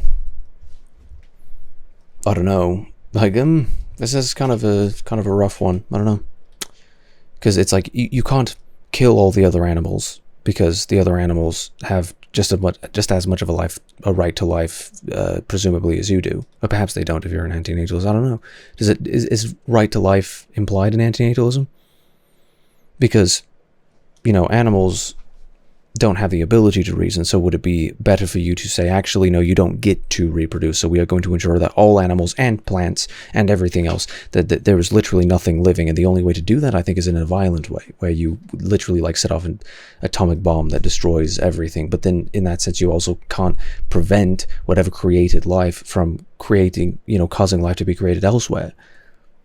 So I don't know if it's possible. but also, why is, like, Gucci and Prada...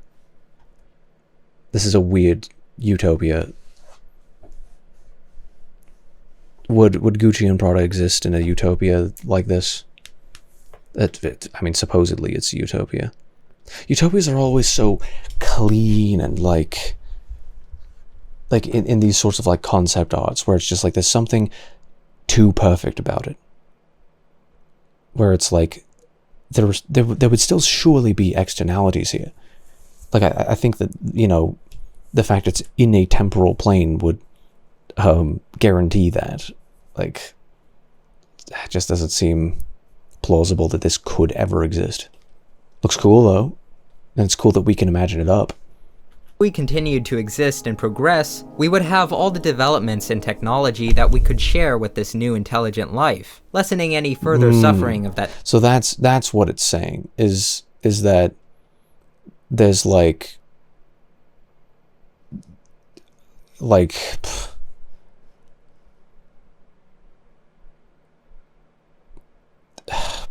don't know.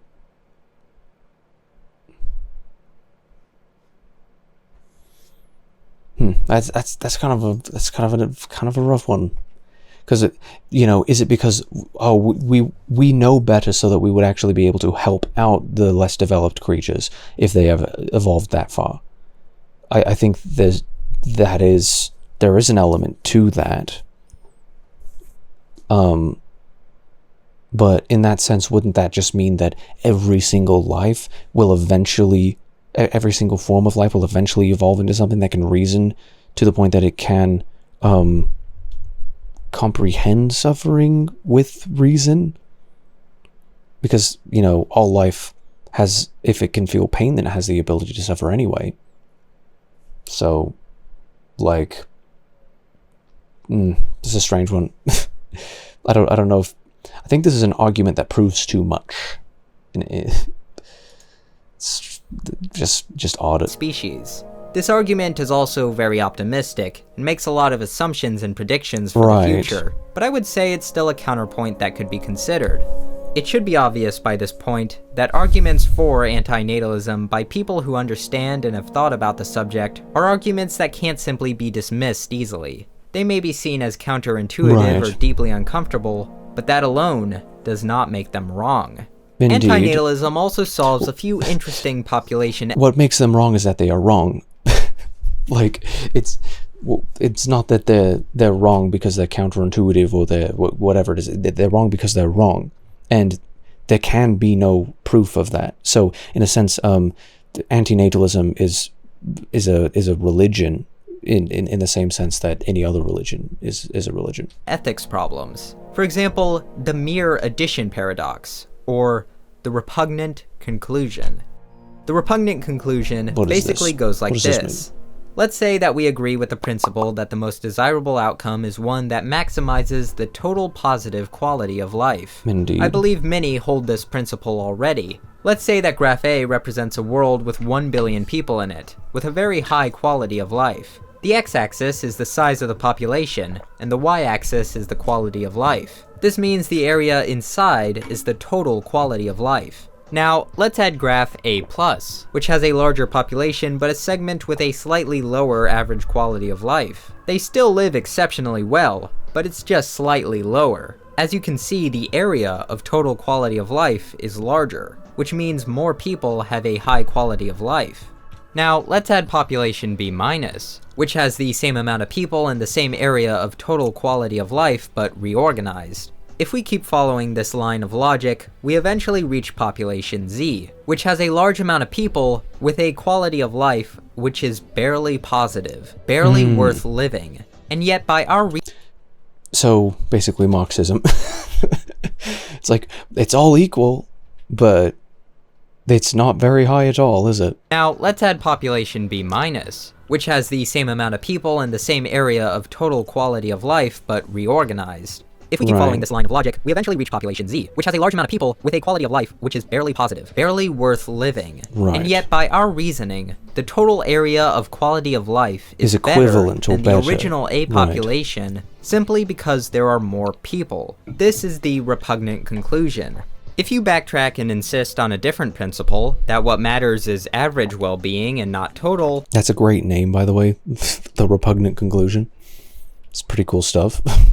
And that A+ is worse than A because of additional slightly less well-off people bringing down the average, then that also means you're saying it's bad to bring happy people into existence, even when doing so hurts no one. Antinatalism solves this problem by cheating, sort of. Because it says no lives are being and not total, and that A+ is people. This is the repugnant conclusion. If you backtrack and insist on a different principle, that what matters is average well-being and not total, and that A+ is worse than A because of additional slightly less well-off people bringing down the average, then that also means you're saying it's bad to bring happy people into existence, even when doing so hurts no one. Antinatalism solves this problem by cheating. I'm not following. Then that also means you're saying it's bad as average well-being and not total, and that A+ is worse than A because of additional slightly less well-off people bringing down the average, then that... Bringing down the average. Well, I don't think that, like, quality of life is something that can be, like, necessarily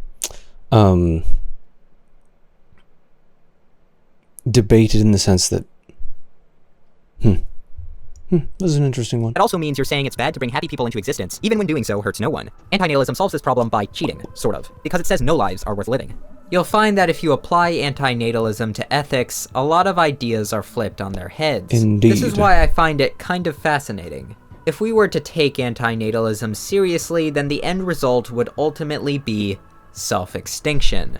This is what David Benatar argues for. Instantaneous extinction would certainly be best, but more realistically, phased extinction, where people give birth to smaller and smaller generations, would also work. But that doesn't I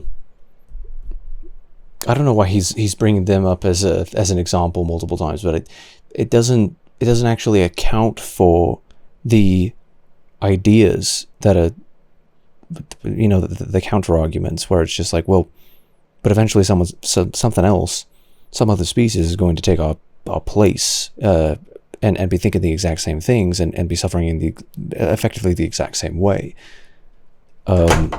Goodness sake. I dropped that. I don't think it accounts for it. That doesn't seem to make much sense. Tar acknowledges that the final people would suffer quite a lot, without any access to the hundreds of systems that rely on people operating. Is that AI? If we planned this phased extinction thoroughly, the final people's suffering could be reduced by storing food and medicine beforehand. But they will always have that lingering thought that after they die, humanity has no future. Hey, it's Chernobyl. Based. Because Chernobyl looks cool, like, for no other reason than that, because it just looks cool.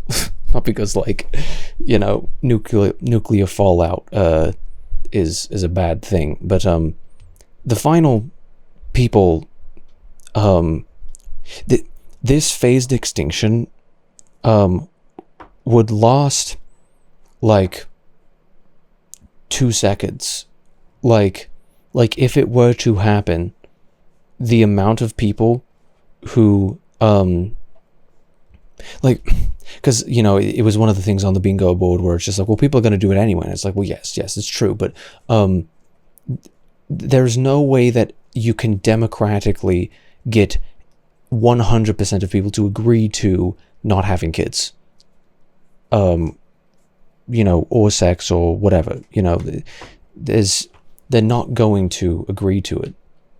Like, it's just not going to work. It's not possible. And if you were to, like, bring up this, you know, theoretical, it's just like, well, we can store away, you know, things, supplies, whatever, so that the amount of people who suffer is, like, lessened, you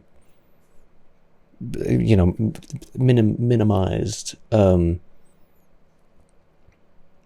But it's like, I don't know.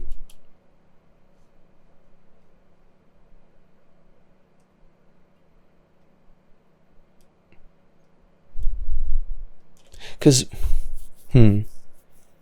if they had as much, like,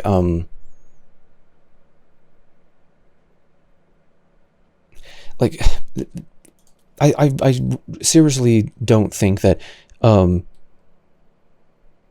if you phase it out where it's like, well, there are some people who get to have children, there's some people who don't get to have children, or everybody gets to have one, or like, what is it?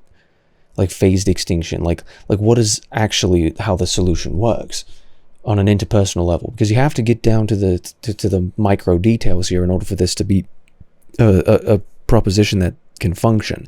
First of all, you have to assume that everybody wants to get involved with it. Second of all, you have to presume that nobody is going to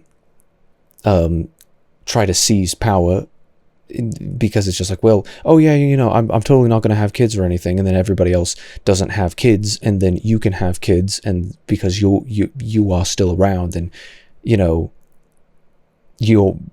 it's like your kids are the only ones who benefit from that. So I suppose you don't really necessarily benefit from it, but the moment that you fail, or you swerve in that game of chicken, the entire game ends.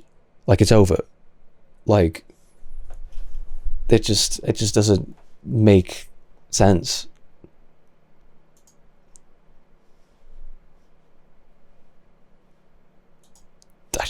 People's suffering could be reduced by storing food and medicine beforehand, but they will always have that lingering thought that after they die, humanity has no future. But if we're talking about suffering, the suffering of the last people may pale in comparison to the collected suffering of the potential thousands of generations in the future. It's even more sobering when you consider the... Does that mean it's okay and or permissible or like a good thing to take it out of the hands of other people? Or it's like, well, I'm going to prevent the suffering of theoretical people.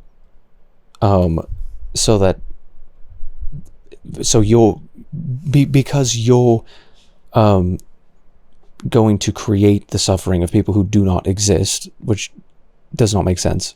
You don't get the rights to bodily autonomy to reproduce if you want to, because you are being cruel by doing so. The suffering of the last people may pale in comparison to the collected suffering of the potential thousands of generations in the future. It's even more sobering. Because, like the exact idea is that, like, even if you try to minimize their suffering, the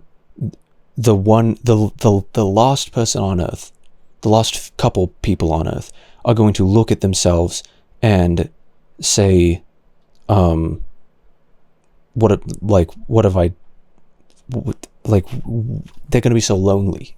And that suffering, that existential suffering, or, just the sort of starving, if everybody has kids and then, like, kills themselves or something like that, then all of those kids, all those babies are going to be, they're going to be suffering immensely. Like, that they'll just die. I don't know. Like, this doesn't seem like anything approaching a rational conclusion. Like, its argument still hasn't been made, and it's very strange. When you consider the estimated amount of people who have ever lived, 107 billion people, and all of their suffering. How many more billions of future people suffering? What is this? Tilt, sepals, Chavaria, Tenova, Venus, Mars, Capsica? I don't know what. The biosphere variations? What is this? Terra. Futures, tilt. What is this looking at? What does this indicate? I don't understand. Can one possibly imagine if we managed to colonize other planets? You may have noticed that there is a very big problem that brings this line of thinking squarely into theoretical territory. Antinatalism is logistically absurd. Yes. There is no way you are going to convince everyone on Earth not to procreate. Yes. Rational arguments won't matter. There are billions of people on this Earth, and many of them don't think in this cold, rational way. If such a social stigma was made, even in the most extreme, there would be thousands that would still procreate in secret. Extinction, or phased extinction by choice, isn't happening. And I bet that even the most die-hard anti-natalist understands that. That's why I believe antinatalism is more useful as a philosophy than as a serious ideology. I mean, isn't a philosophy a prescription for, I mean, I don't know,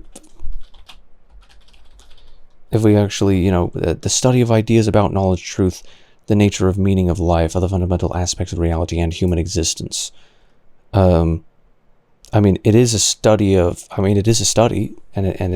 I suppose it does match into that, but what is an ideology then? It's not is it a study? It's a set of beliefs or philosophies attributed to a person of a group. So ideologies have philosophies, but philosophies aren't necessarily ideologies. So people can study it, but not necessarily use it to back up their own beliefs. Like, this isn't what we base our belief system off of, type of a deal. I don't know. It asks questions that most people wouldn't dare to seriously consider. It's one of the most devilish devil's advocates there is. Right. Why should having children always be seen as inherently good? It's very good for a Why devil's do advocate. we tend to value life and continuing life as always good for the individual? Like I said, if you look at r/anti... Yeah, because when you actually look at the way that these people behave, given that they actually believe this ideology, these people use it as not philosophy but ideology. There's no, this curse ends with me, I'm doing the most noble thing that I can do by preventing the suffering of people who are yet to exist. Anyone else being made of meat / flesh and blood? That doesn't... This is why people say that this is tangential to suicidal ideation, or at least, like, in the very least tangential to it. Because, like, what? If there was a god, I'd accuse him of being stingy while creating life. The meat body is so cheap and fragile. That's weird. It's weird. Antinatalism, you'll find a lot of rants and memes.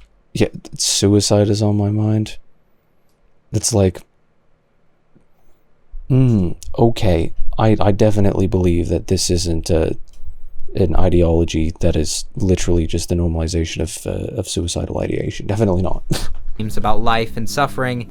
You're a big disappointment. Well, I didn't ask to be born. I mean, yeah.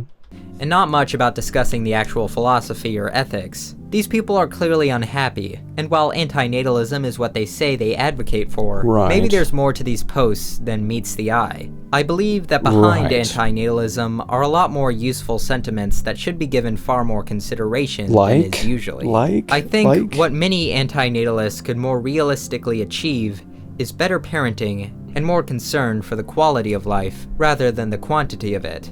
Yeah, because what I'm looking at is like my entire position this entire time has been you're so close. It's just like, yeah, the answer is not to never have children. The answer is to provide your children with as good a situation as you possibly can. It's like, oh, you're so close. So close that it's like, yes, you should not be having children when you know you can't in good confidence provide a good life for them. You can't do your best, but if you're not confident in doing it, then you generally don't do it.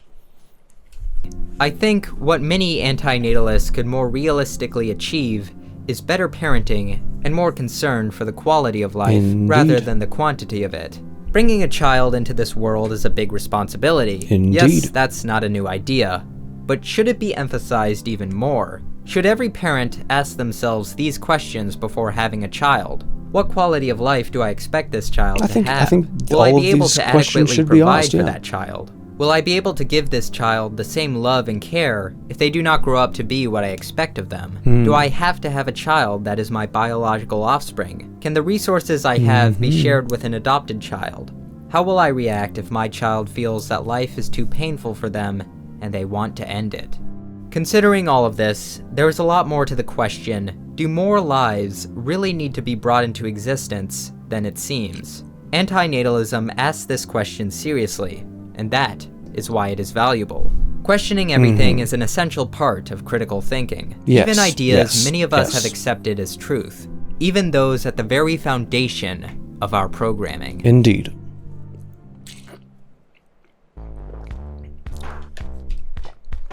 I definitely think that in that sense this is it's encouraging critical thinking. So in that sense this is definitely a good video. I think it's obviously flawed in many ways. But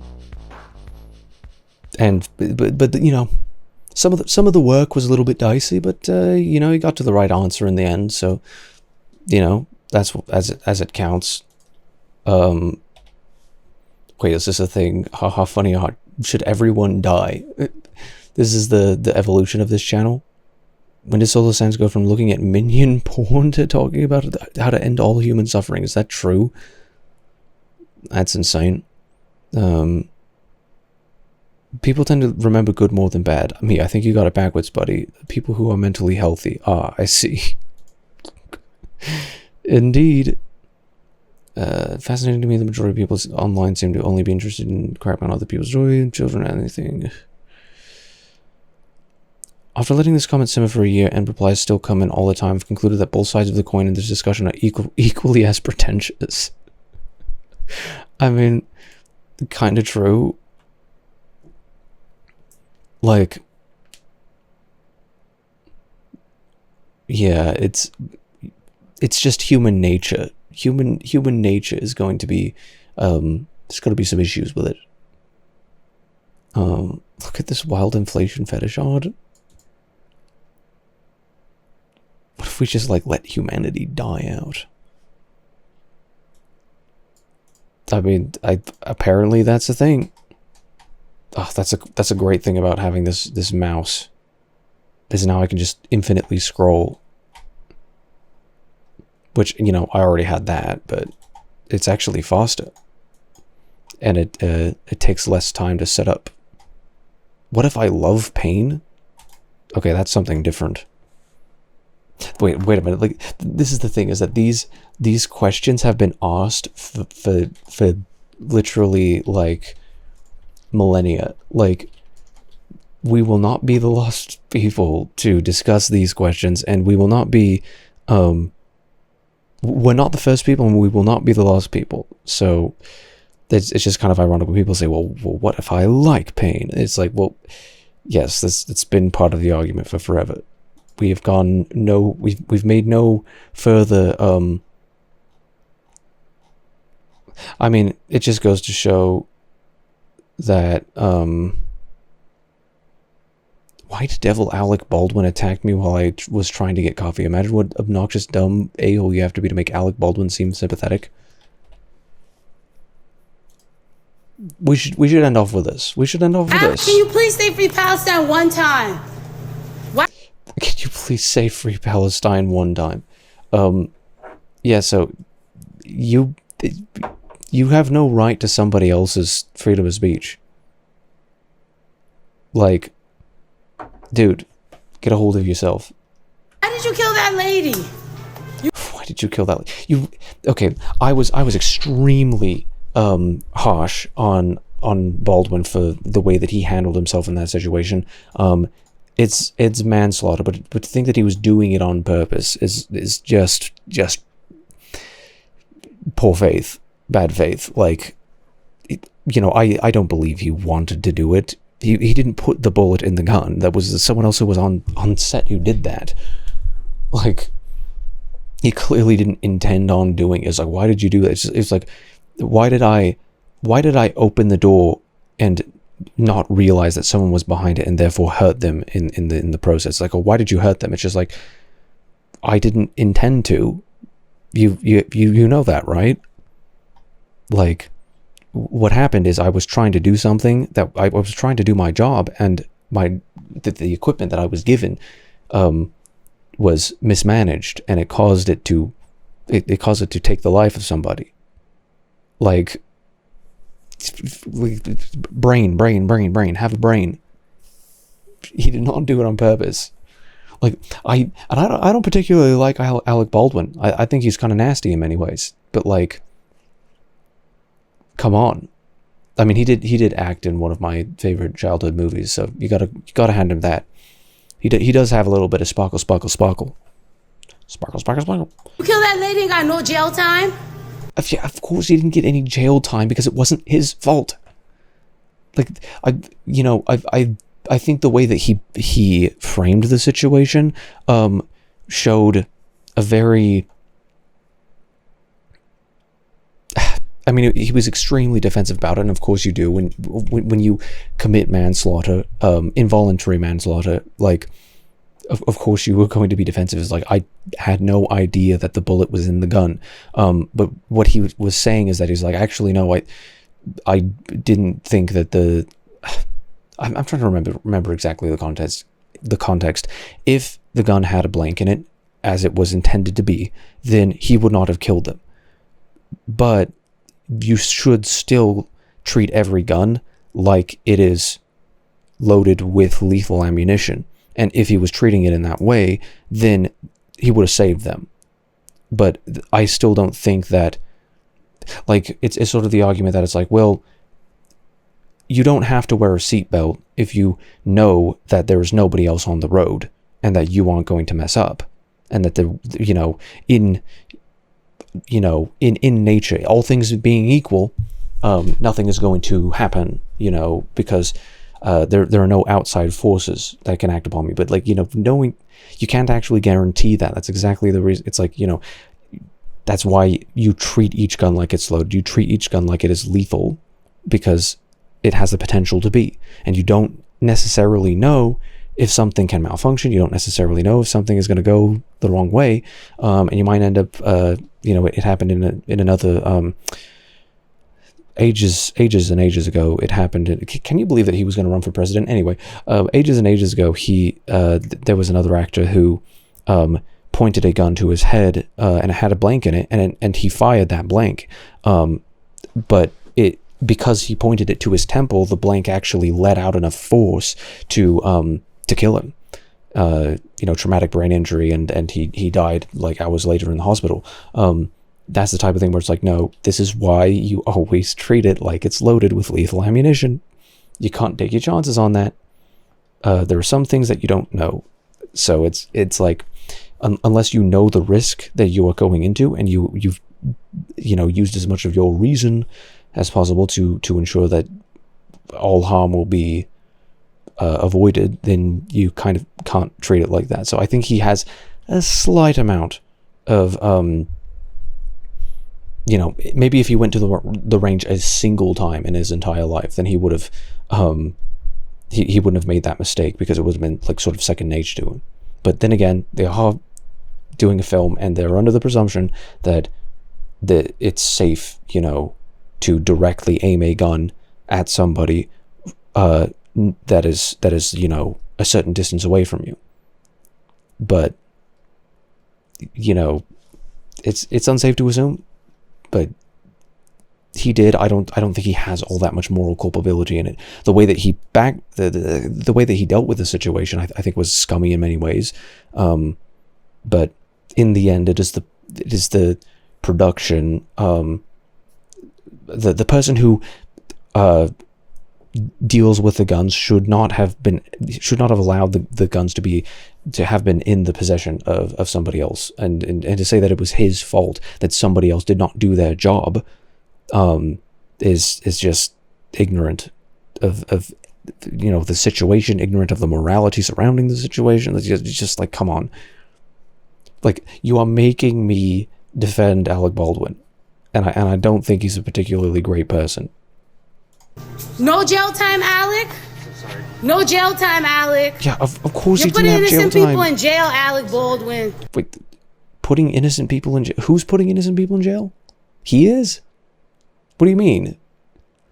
I don't think he did. I don't think he deserved any jail time.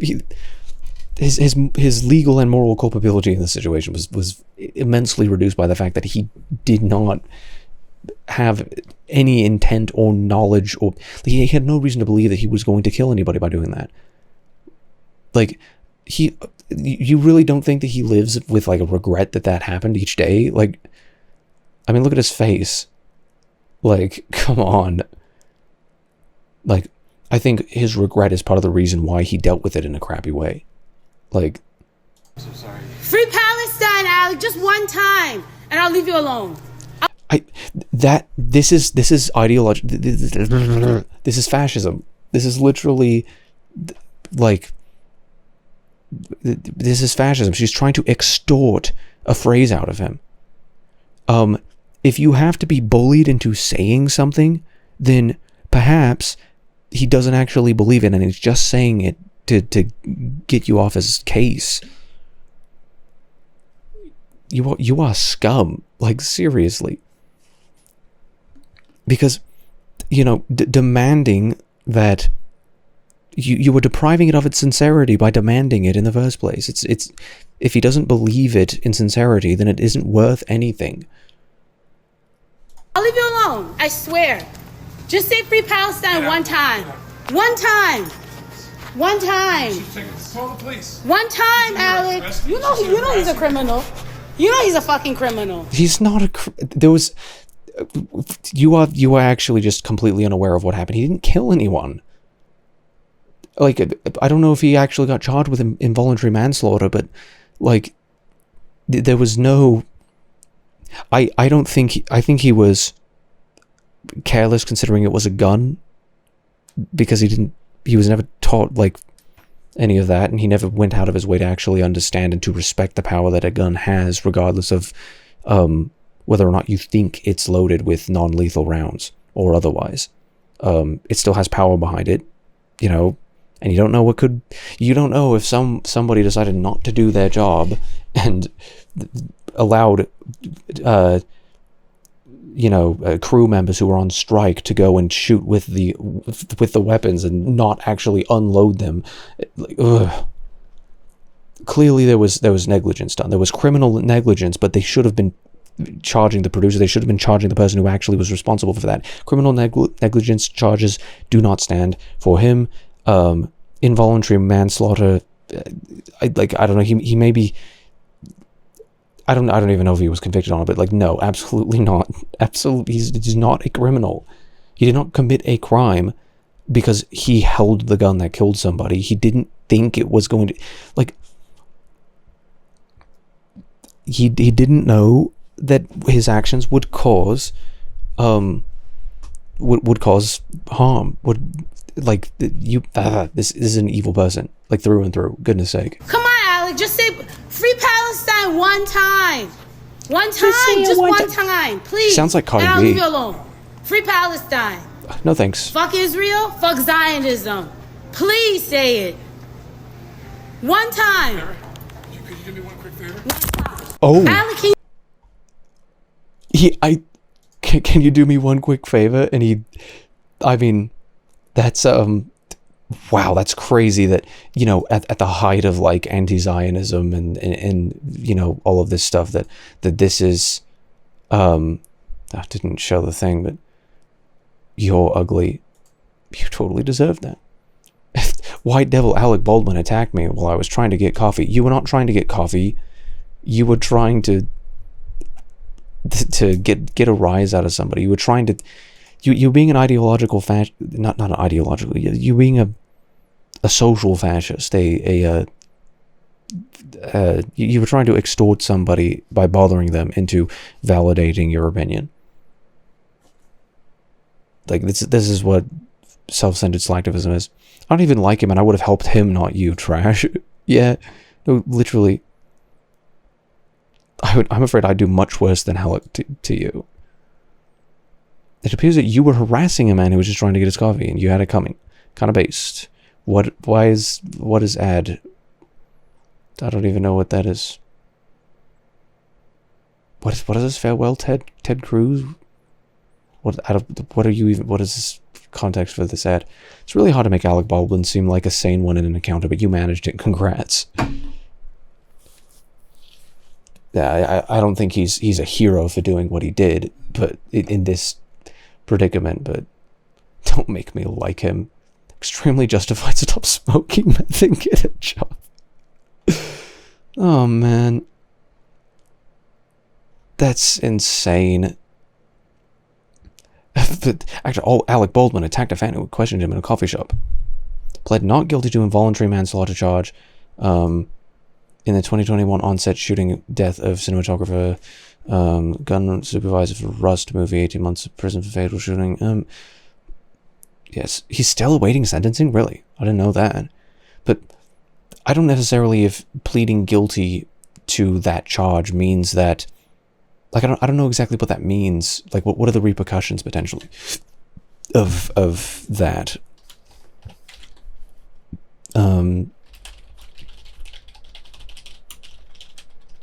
Like, what is the sentencing for that? If you are up to 8 years in federal prison. I mean, I wouldn't, if I were in his position, I don't think I'd plead guilty to that either. What is the burden for that? The burden falls on the prosecution to prove that the defendant somehow caused another person's death. I don't think he was the cause of the death. I don't think he has culpability.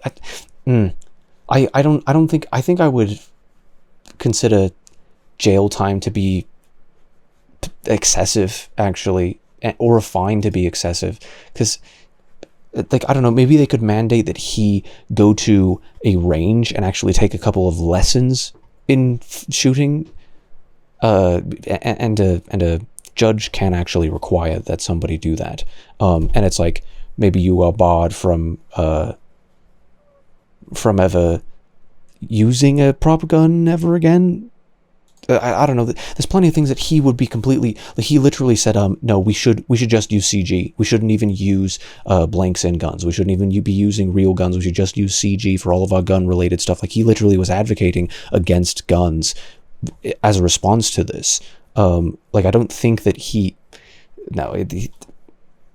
the burden is that he caused another person's death. I don't think that his action directly caused another person's death, because his action would have been benign and completely harmless if not for the actions of other people. The same people he trashed Trump for are eating him alive. I still have sympathy and believe she is annoying AF. I mean, that definitely is true. That side looked before he hit a phone. I stand behind Alec Baldwin because no way in hell I'm standing in front of him. Oh my word. That's a good one. Yeah, I definitely don't think he's guilty though. Like, no. He's in involuntary manslaughter. If the burden is that he directly caused it, I obviously he pulled the trigger, and obviously if he didn't pull the trigger, then they wouldn't have died, and obviously if he hadn't been aiming in their direction, then he wouldn't have shot him. So there were things he could have done to prevent it, but I don't think, I think maybe if the production simply had said, hey, actor, we're gonna mandatorily make you go to a training that says never point a gun at something you do not intend to destroy. That is a fundamental basic that we are going to have here, that, sometimes it may be difficult for us to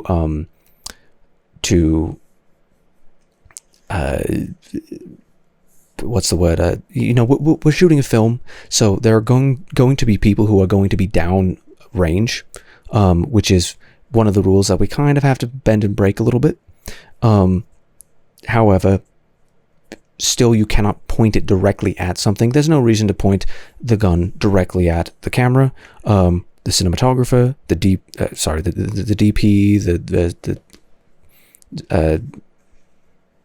like anybody. There's no reason to point it at any of our equipment, unless it is a prop that is intended to be destroyed, or any of our people that are never going to be intended to be destroyed, because that would actually be like, murder. Do not point it at anything that you do not intend to destroy. If you do, then are going to suffer consequences either from us or from our legal team, or from other people's legal team will represent other people against you because you potentially put their lives in danger, whatever it may be, you know. If they had taught him that, then this wouldn't have happened. If he had learned that himself, then this wouldn't have happened. I don't think it's necessary. I don't think it's necessarily the responsibility of an individual person to assume that the rules are like, I don't know, like I do think you are responsible for a certain amount of following of rules, but I don't know, like it's just kind of a difficult one. We'll see. We're still awaiting sentencing, obviously, on that, but like, goodness sake, like, he's not a criminal. Like, not in the sense that the people who, like, criminal negligence is worse than involuntary manslaughter. Like, and even then, I don't even think that there is a way to prove that he actually was guilty of involuntary manslaughter anyway. Goodness sake, we got a 5.5 hour stream out of all of that. Always too long-winded. That's how it always is. I was hoping that I'd maybe be able to get to some Hollow Knight at the end, but clearly didn't happen, but that's okay. I'm definitely going to go to bed, and it's going to be nice. I don't even really want to count the amount of, like, bans I've had to issue. It's like, you know, the only reason I'm doing it is to, you know, ensure that there's a message that it's like, yeah, no, if you continue to behave like this, I don't have, like, any tolerance for this. I'm not just going to allow you to scream into the void, because I don't want to see you typing anymore. And if I can make you stop typing, then I'm not going to, it's like, yeah, I'm going to ban you, because I don't want to see it. It's like nobody else can see it, because it literally, dumbass, like, it literally says right here, likely ban evader, restricted. It detects you. It knows that you are evading bans, and it doesn't show up in chat. Like, you're stupid. Like, I'm only doing it because I don't want to see it. Like, otherwise I just allow you to scream into the void evermore. But it's like, goodness sake, you really have nothing better to do with your time than to make, like, 70 accounts and then follow me with all of these accounts. Like, I mean, thanks for finally actually, like, following me. Because thanks, but, you know, at least that helps me out, but goodness sake, man. Anyhow, should be all for today. Went a little bit too long. Just wanted to briefly acknowledge that, just a little bit. Anyhow.